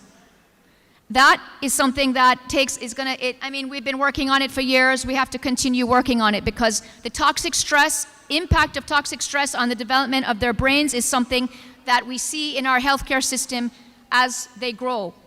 And we need to prevent that. We need to reduce toxic stress from all of our lives, our teachers, children, and parents. Next slide, please.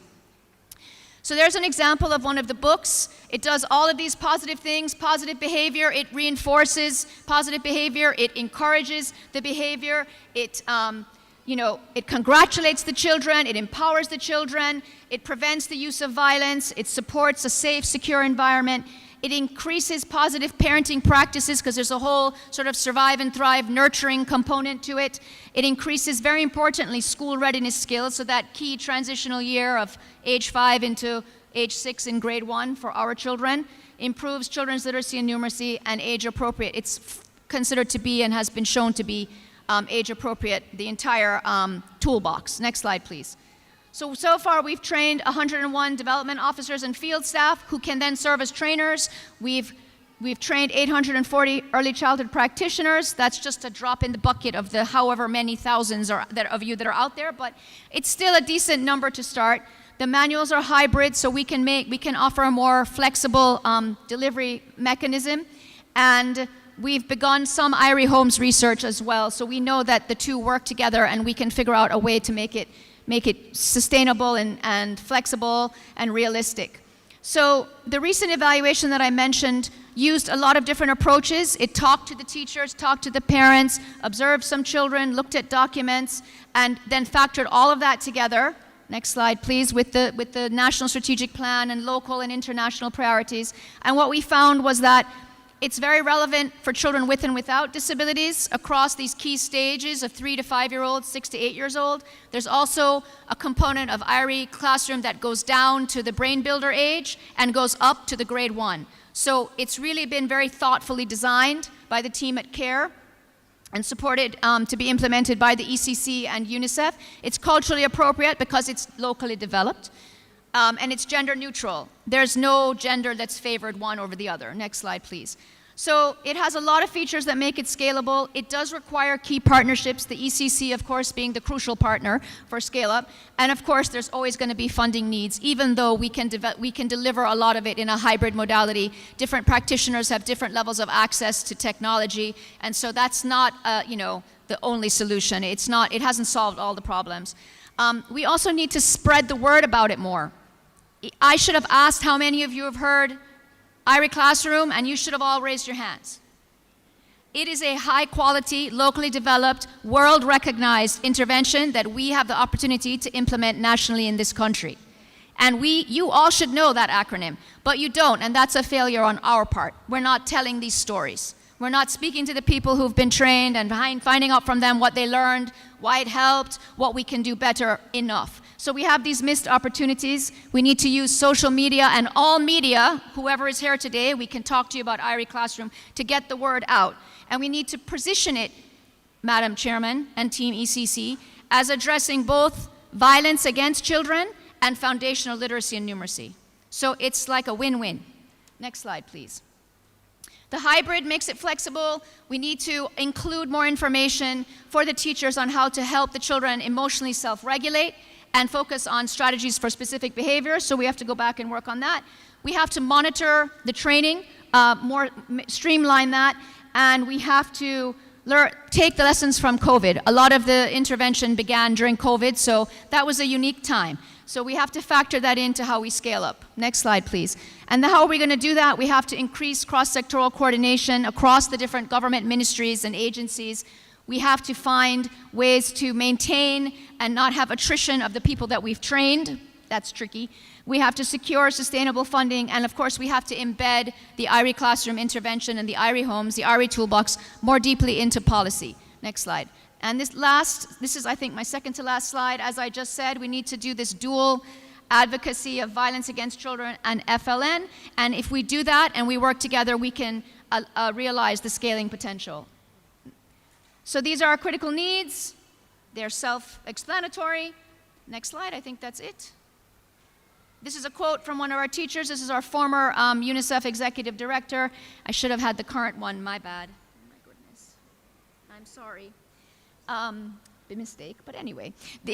She was very nice. The IRE Classroom Toolbox is teacher-friendly, child-centered. It has helped me to encourage students to participate versus me having to direct them or tell them to participate. That's really important, and that's really what IRE Classroom is rooted in, this participation, discussion, dialogue, and interaction. So it's a two-way teaching and learning process. It helps them to build critical thinking skills too, and this is a quote from one of our practitioners from one of our schools. Last slide, I think. Thank you. Thank you so much for listening, ladies and gentlemen.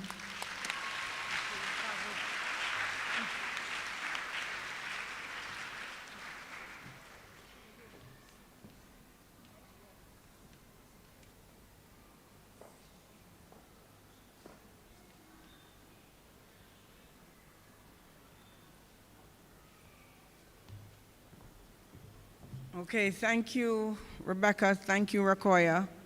I'm going to ask us, because I want your involvement and your interaction, I'm going to shift out of the way. I'm I'm going to ask for our second question, Mentimeter question. Based on your experience, practitioners, identify some of the gaps. I want you to identify the gaps. So I will shift a little for those who are not able to.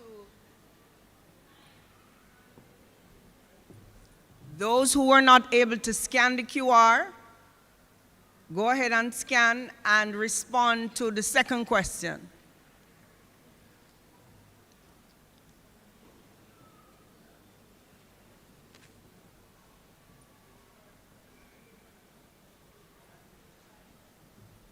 The code is 8554-7570.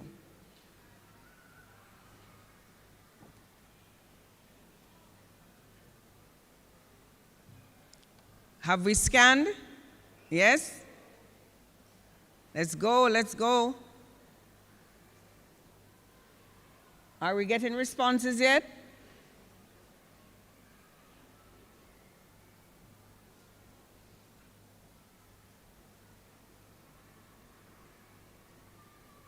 In the interim, and in the interest of time, we're going to keep it short. But we want to hear from the region. We want to hear what is happening in some of our other countries, since you've heard a lot about Jamaica. So, Chairman, I'm not going to, no more about Jamaica.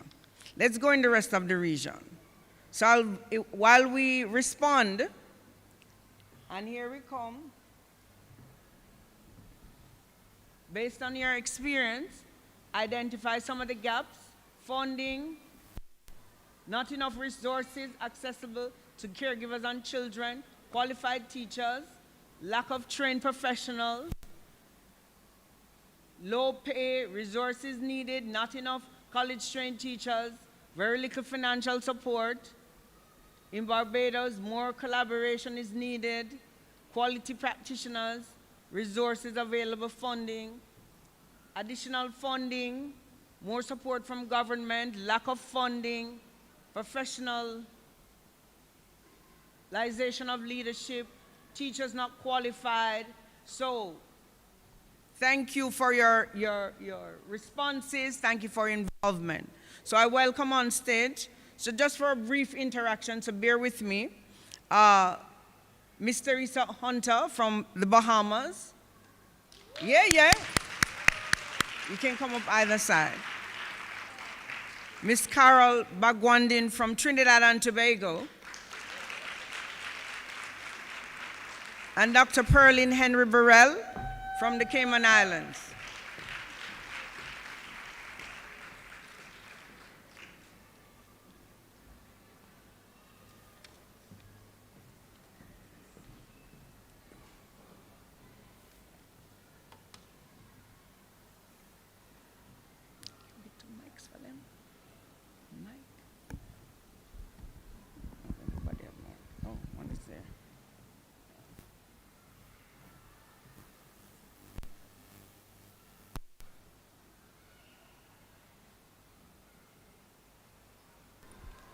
I want to first say welcome.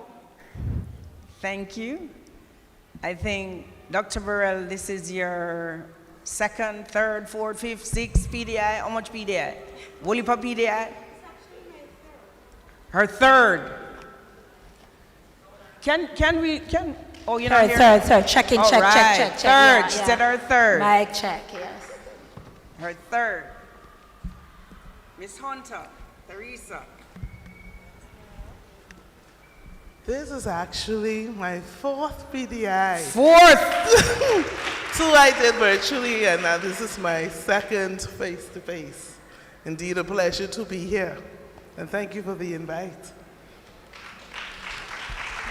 Okay. And Carol. It is actually my maiden Your maiden journey. voyage. Correct. So it's my first time at the PDI. Trinidad and Tobago, they are here, first time, and here to stay. So our first question, let's talk about the activities that you engage in your country to support and to promote early childhood care and education. And anyone can start. Okay, so I'm going to start with that one. So within Trinidad and Tobago, we use a variety of activities because we always have a saying that the child is part of a family, the family is part of the community is part of the society. If parents and if community at large don't know what early childhood is really about, then you will have the inappropriate practices circulating. So what we do, we have parent workshops. Apart from parent workshops, we have a parenting podcast. We actually sensitize parents. We have the various programs, transition from home to ECCE and transition from ECCE to primary. So we are educating parents constantly as they go along. So the moment you start, you have this young child coming up, we start educating you what the curriculum is like because we want total buy-in for it to really work. Okay. Thank you. As you see, I'm taking notes. So in the Bahamas, we have several initiatives that we would use to promote preschool awareness. One of them is a plethora of PSAs that we would share with the public through various social media platforms.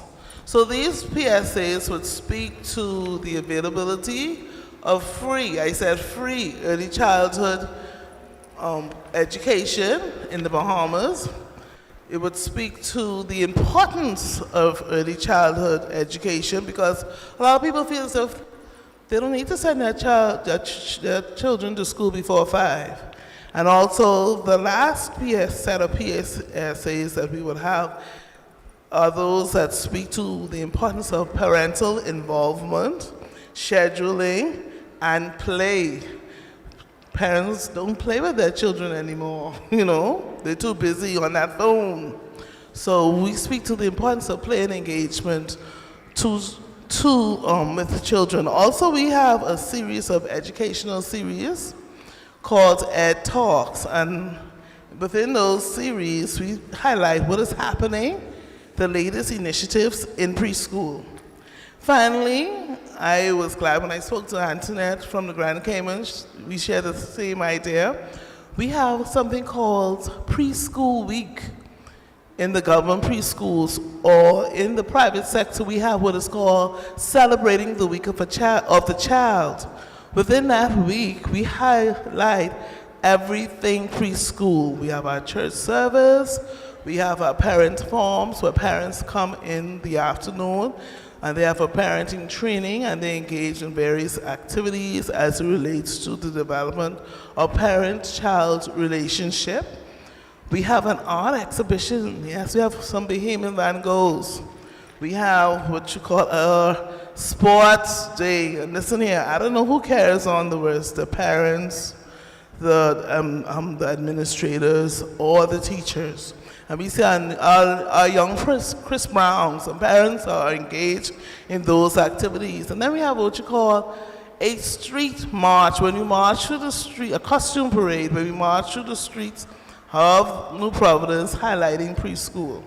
So those are just some of the initiatives that we have. Okay, thank you. All right, so like my colleague will share some similar things. And so we'll start with the Week of a Young Child. So the Week of a Young Child, we have just completed that week last week. And during that time, we have different activities during our earliest provisions. It starts with whether it be reading day, art day, and then it culminates with what we call the early childhood extravaganza, where parents come out with their children, and we have this year we have added what we call the catwalk, classroom catwalk, something to aspire to. And so You have the children walking using a thematic approach, so the teachers can see that relationship, the parents rather can see that relationship between what the children do in the preschool and how they can track the stage, and so that's one part of it. We also have what we call the golden threads of early childhood, focusing more across those 4 domains, so the cognitive, the language, and so moving the needle from academics and going across the 4 domains. So we have that one is virtual and parents would attend. From birth, we start each mother during Christmas, get a bag. So we have a Baby and Me program. And this is in collaboration with the hospital.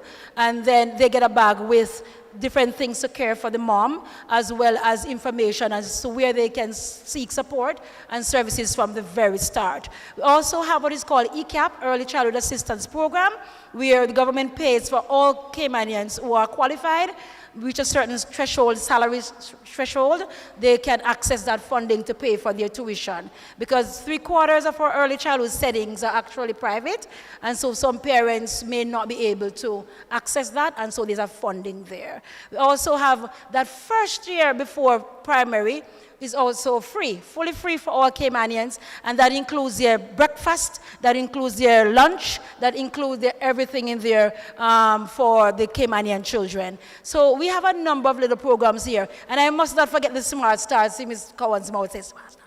Smart Start. So Smart Start is a community-based program where one of our officers goes into the community, those communities served, and bring simulations to them 5 days per week in the community centers. That's a partnership with churches and libraries, so that if there are no established institutions, they can actually get early stimulation there. So we try to bring the services. This year we have added the roving care.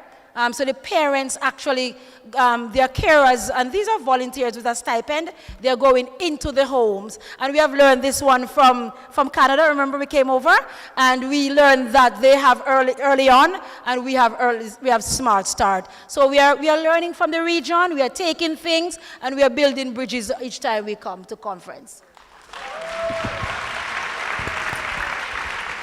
Excellent. It's good to hear.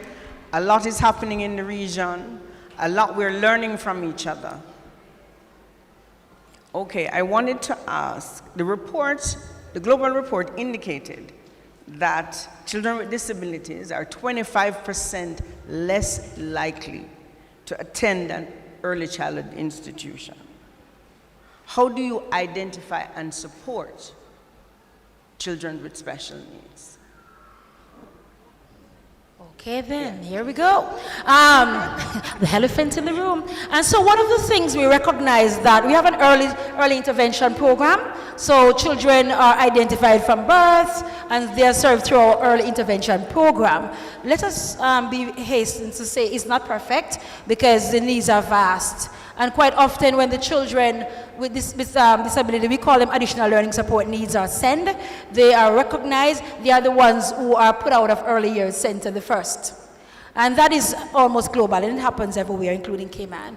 And so we have introduced this year what we call ASQ. So we're using our age and stage questionnaire. All right, one of our officers is trained in ASQ, and she's actually working with what we call the SEND, special education. So every early childhood setting has a SENCO, or a designated lead for SEND. Everyone has that. That's mandated by the code of practice. So one of the officers goes out and train and support. So once we identify, so we are using that SQ as screeners. So it's a parent-driven screener, and once they're identified, now they go and get support from our early intervention program. So we have that going on.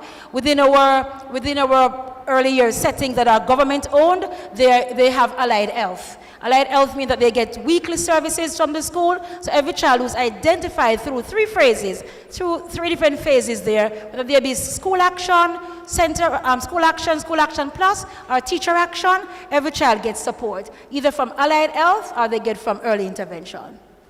Okay, awesome. So I'll speak to what's basic, some of the initiatives that we do in the Bahamas. So in the Bahamas, every child is registered through the Ministry of Education portal.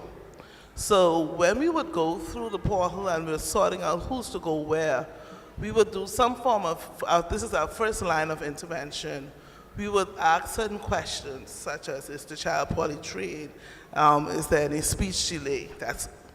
And sometimes, according to the answers, there's the first red flag, right, for intervention.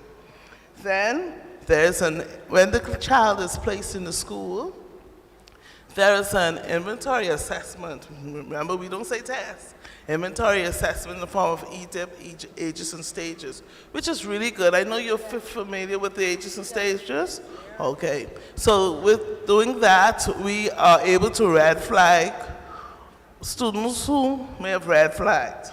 As a result, we recommend them to various specialists, okay? Next, we refer them. Next, we have our special services. They work in collaboration with the ECC section, and they have what is called the SIDE program. Let me look at my notes to make sure I get it right. So the SIDE program is the Student Identification for Development Enhancement. What this program is about is it will work with a small cohort of teachers, and they will train them in various learning disabilities or behavioral disabilities that they have noticed in the classroom. And we found that this program is very effective in that we do not have the resources or the funding or the schooling to assist with the large amount of children who are now being identified with special needs. And I don't know about you all, but in the Bahamas, the teachers are pulling their hair out because there's so much special needs students that are placed in the regular classroom. And so we found that this program is very effective, so it is done annually with a small cohort of teachers. Additionally, we have ongoing professional development in that we address the needs of teachers. I know in October, the teachers are like going crazy.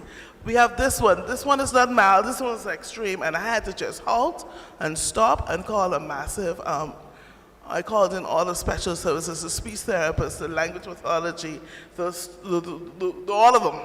of them in to work and to put a one-day training in place for strategies that teachers can use in their classroom to assist them to make teaching fun and easy. So what we have existing is a holistic approach where we have children coming in to the sector. We have the suspected and diagnosed. So children suspected of having a developmental delay or children diagnosed. With that information now, we then have the Student Support Services Division. We have trained professionals in that division will work with the children, and we partner with our healthcare providers. So we have the assessors from the Ministry of Health who will also assess and zero in to really diagnose the children and give you intervention, support strategies for intervention. But what we believe is that children should really be in an environment where they're typically developing peers. So unless it is a severe case, we have these special schools for the severe cases. However, the mild to moderate cases, we accept them in our typically developing centers so that they could engage and grow, and we have that inclusive environment where you have that nurturing, that buy-in, that respect from all stakeholders involved. Thank you. I hope you're noticing the commonality, the ages and stages questionnaires Jamaica that we have, our second level screening, after the Jamaica School Readiness Assessment, which happens soon. Our practitioners are being geared up by our development officers and inspectors for the administration of the JSRA, the Jamaica School Readiness Assessment, and then we have the Ages and Stages Jamaica, Questionnaire Jamaica, that is administered after the JSRA. So there is the commonality, and then our legacy classroom that, you know, in our spaces to ensure that all our children are included. So there is commonality across the region.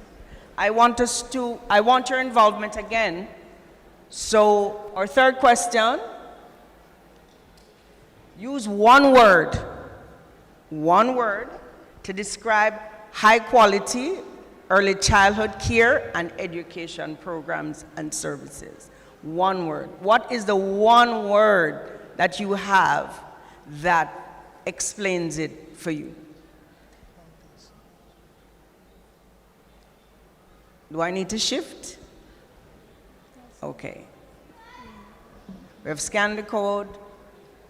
We're ready with our inclusivity. Stimulating. Inclusive. Come on, one word, one word. Child-friendly. Performance, diversity, equity.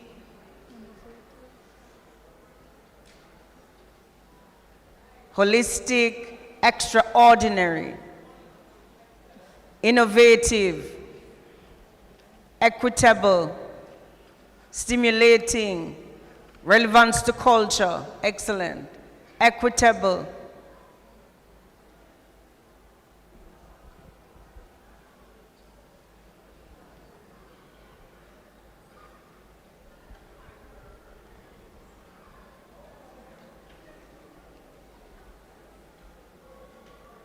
A lot of equitable.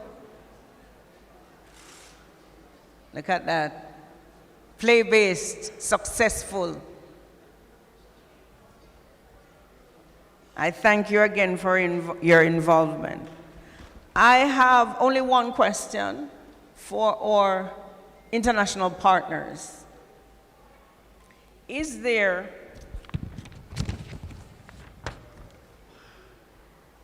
or what strategies would you recommend to encourage countries like us, as we seek to implement what the report recommends?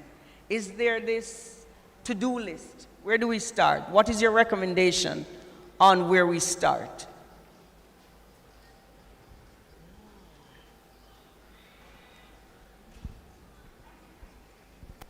Where do we start?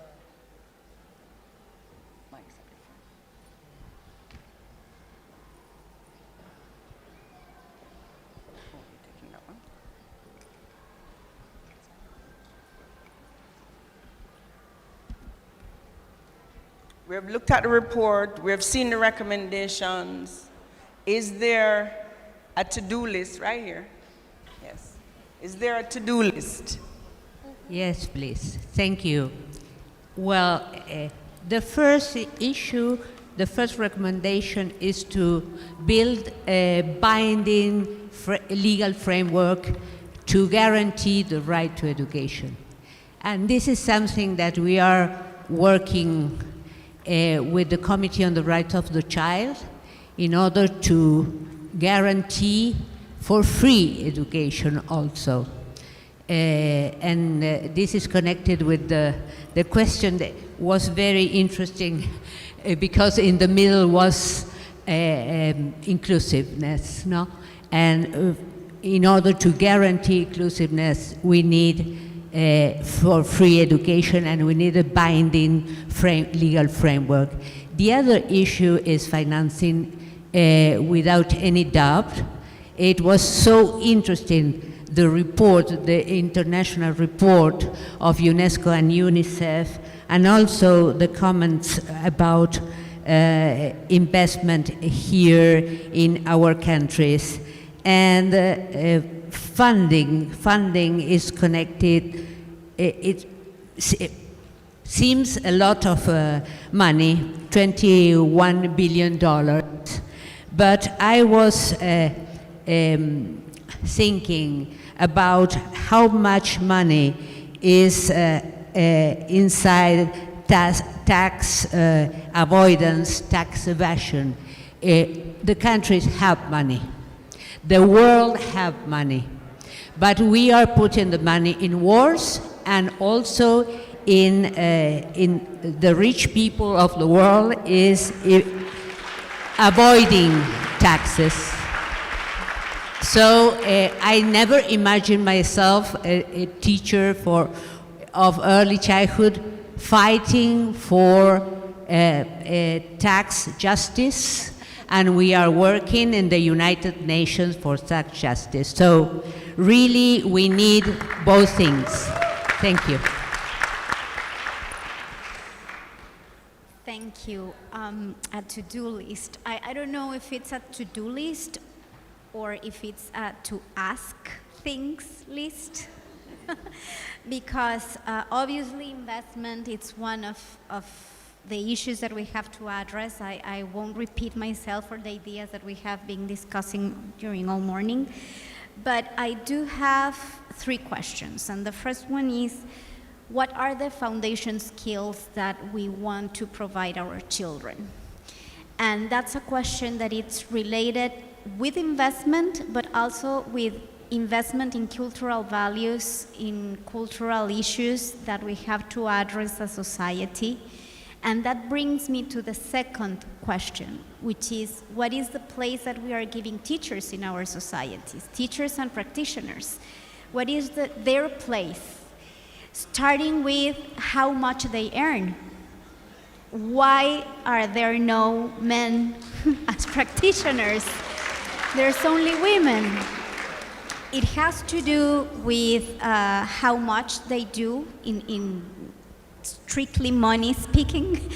What is the salary of a practitioner of early childhood education? What is, no, you know? And when I was reading the report, this was the only question that kept popping into my mind. What is the place that we are giving teachers in our society? And the third question is, how are we involving children in our policy making? And thank you. This is something that from the Inter-American Children's Institute and within the Organization of American States, we are always bringing to the conversation. We cannot move forward if we do not put the child in the center of our policy design, our policy delivery, and our policy investment. No?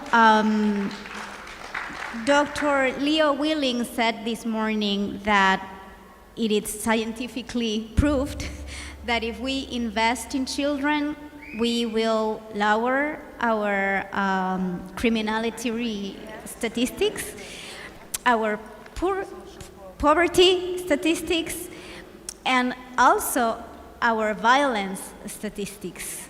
And just to wrap up, there's a saying that I've been hearing for quite some time right now that it says, everything I learned to go through life, I learned it in kindergarten.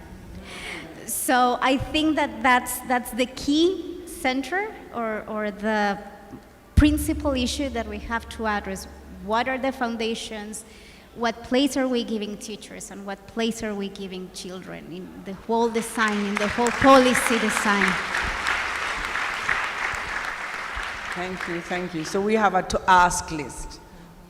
Yes. My last question for the panel is, we have looked at the report, we have looked at aspects of the report, we have seen the findings.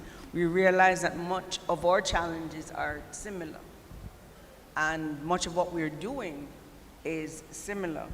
So what mechanisms can we develop at this time, in this juncture, at 2025, so we can continue the collaboration, continue to strengthen our voices coming out of the Caribbean to say this is what we want for all Caribbean children as far as ECCE is concerned?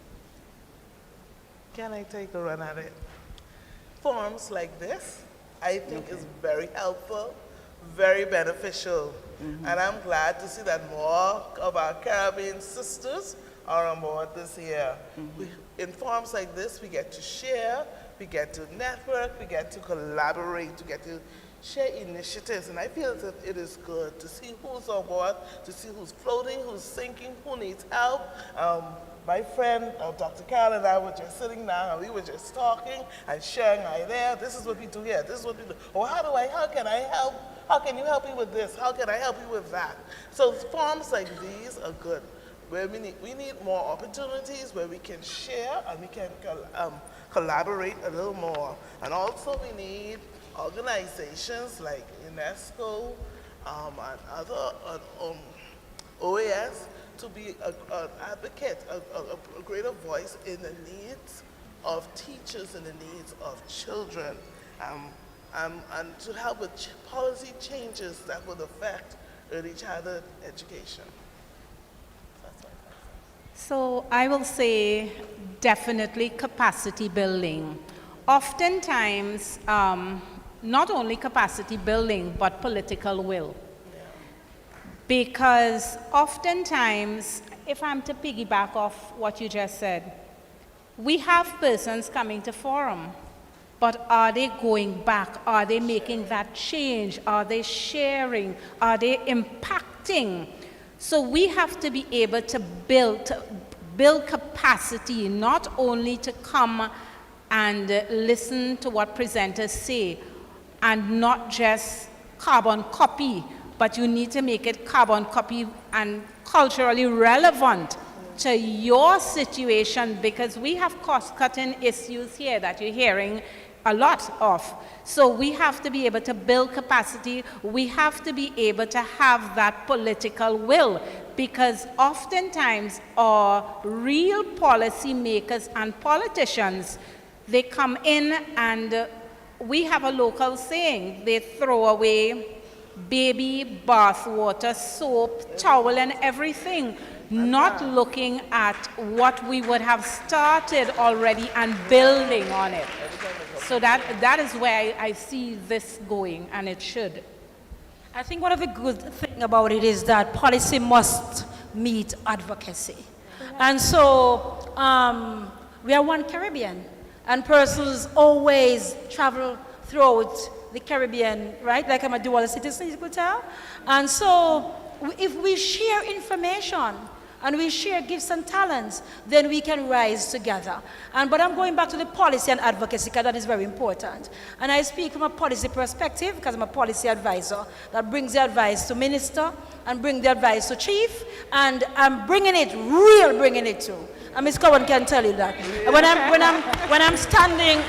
I'm talking about early childhood, I'm bringing it as a policy advisor, passionately throwing it down, and I'm standing by it. And so those of us who are policymakers will really have to bring the passion and the fire and light the fire, because when you speak about it, like we have a new minister now, we just finished elections and we have a new minister, and the minister says come and have a briefing.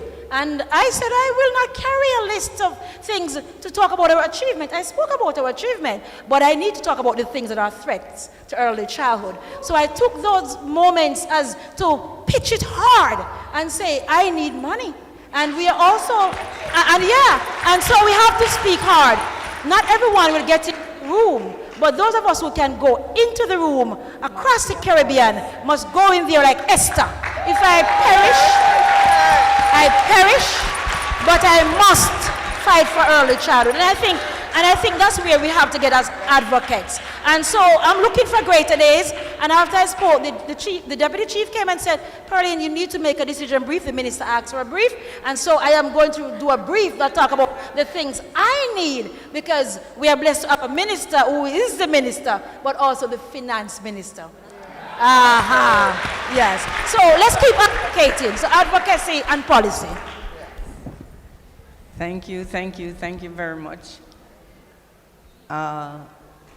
It is interesting that we are saying the same things, advocating. So as we move from this space, we'll continue the collaboration, we'll continue the dialogue outside of this space. ECPs, you have heard, you have seen the report, you have heard the aspects of the report that is critical. The learning crisis is real. We need to, there's a drop in enrollment, as the report says, and so we need to be enrolling, as you look through the report, 1.4 million children per year until 2030 across the world. That is significant. So as we continue over the next couple of days and we participate in the sessions, I want you to go back to your spaces, recommitted to making not just early childhood in Jamaica, because we're reaching out across the Caribbean, we're stretching to each other, we're engaging each other, and we're looking at best practices so that we can have a stronger voice, have a stronger advocacy voice within the region. So I thank you all for being here with me today. I thank our partners. And we go back to our first Mentimeter question about the global report. It was a little below 50%. And so our first question, what do you know about the global report? You have heard the presentation. You have heard the comments. Wait, 100%. So you hear, you have taken in. I thank you for being here today. I thank our participants. And I welcome back our host to close out today's session. Thank you.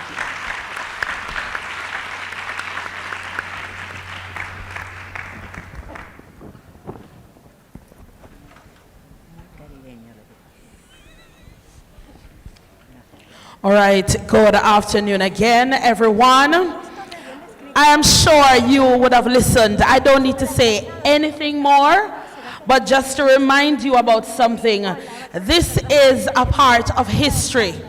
It is a part of history, and you are a part of it. The official launch of the UNESCO UNICEF 2024 Global Report on Early Child Care and Education, the right to a strong foundation. So clap yourself, Naman. So whilst we went on the break, a little person, little but taller one, came to me. And she was like, you know, I enjoyed you too. You have good synergy. And I'm talking about myself and Mr. Robinson. And I was like, who are you? And she was like, I'm this and I'm that. So I said, could you write down your name? And she wrote down her name for me. And I want to acknowledge her this afternoon. I'm speaking of Miss or Mrs. Gail Carter from Barbados, Early Child Development Coordinator, Child Care Board of the Barbados. Could you please stand and just put a wave? And guess what? This is our first time here in Jamdong. So let's give her a warm Jamaican welcome, please. Yes, man. Welcome. It's a pleasure having you here at the PDI 2025, hosted by the Early Child Commission. You now find it nowhere else. Nowhere else. Right in Jamaica. Rep. Me like that. Rep. A child's right, not a service. Everybody get the hang of it and know, Mrs. Singh. Rep a child's right, not a service. So you are in for a treat for the rest of the week. You have 96 workshop sessions. The executive director said it earlier, and I know that you'll be staying for the entire week. I just pray and hope that you get a chance to do in and outs for each of the sessions, so at least you get a little bit here and there. Because at the end of the week, you better come back for the final day. So the prizes and surprises that will be there, we'll be pulling from each sessions, so we can get you guys going home with something to say it was good for us to be here. Just want to acknowledge before we go the booth holders that you were gracefully going out and getting your things from. But I need 3 persons to come up. If you think you're bold enough, just come up, please. 3 persons, if you're bold enough, come up here. Quick. You know, I say run. Look how them now run. You see, we're not getting no blessings. We're not making it a run, go and leave, you know. Where did I say to come? 3 people come up here right now. So this is your debut. All right, 4 me get, all right, no problem. This is your debut. And whilst I was put in this position to be the host of this session, myself and Mr. Robinson, you'll be getting your chance just to highlight the booth holders outside. So I'll be sharing my paper with you, and I want you to just name them out as I touch them. So you ready for it? You hear me strong? Oh, nobody finger talking, right? We're not do them something there. I have a chairman right over there, and she love excitement. So I'm going to come in the board and say, I'm going to set it along. All right? So come on, my darling. Let me start off. So we have Barita Foundation, and please clap as you go. Barita Foundation. Book Merchant Limited, Book Zone Limited. Book Zone Limited, and I got some books, very interesting books from Book Limited. Digicel. This one. Carlong Publishers, Cayman Group, Chatoo Toys, and more.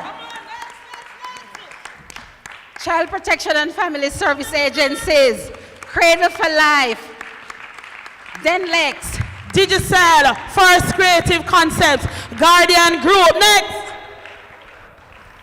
Heritage Education Fund, International Jamaica. Honda ATL Automotive, big up yourself. Handui Magna Motors.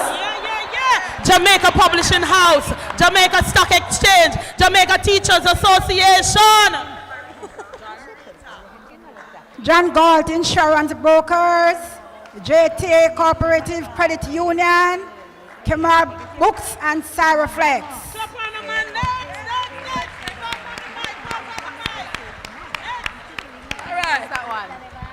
Kainabi, Innovative Learners, Cozy Corner Books and more. Big up yourself.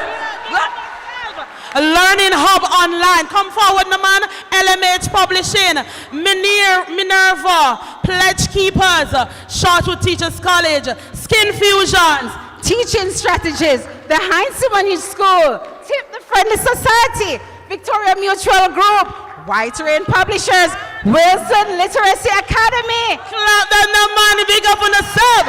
Thank you very much, ladies. Look here. I needed the help and they came up. Or some of them are twanging them and I said, walk one right here, sir. But thank you ever so much. So let me say this now. This was the official opening for PDI 2025. And my name is Stacyan Amanda Campbell Cargill, aka Diamond. And it was my pleasure being your host today. Have a beautiful and strawberry-licious rest of the week.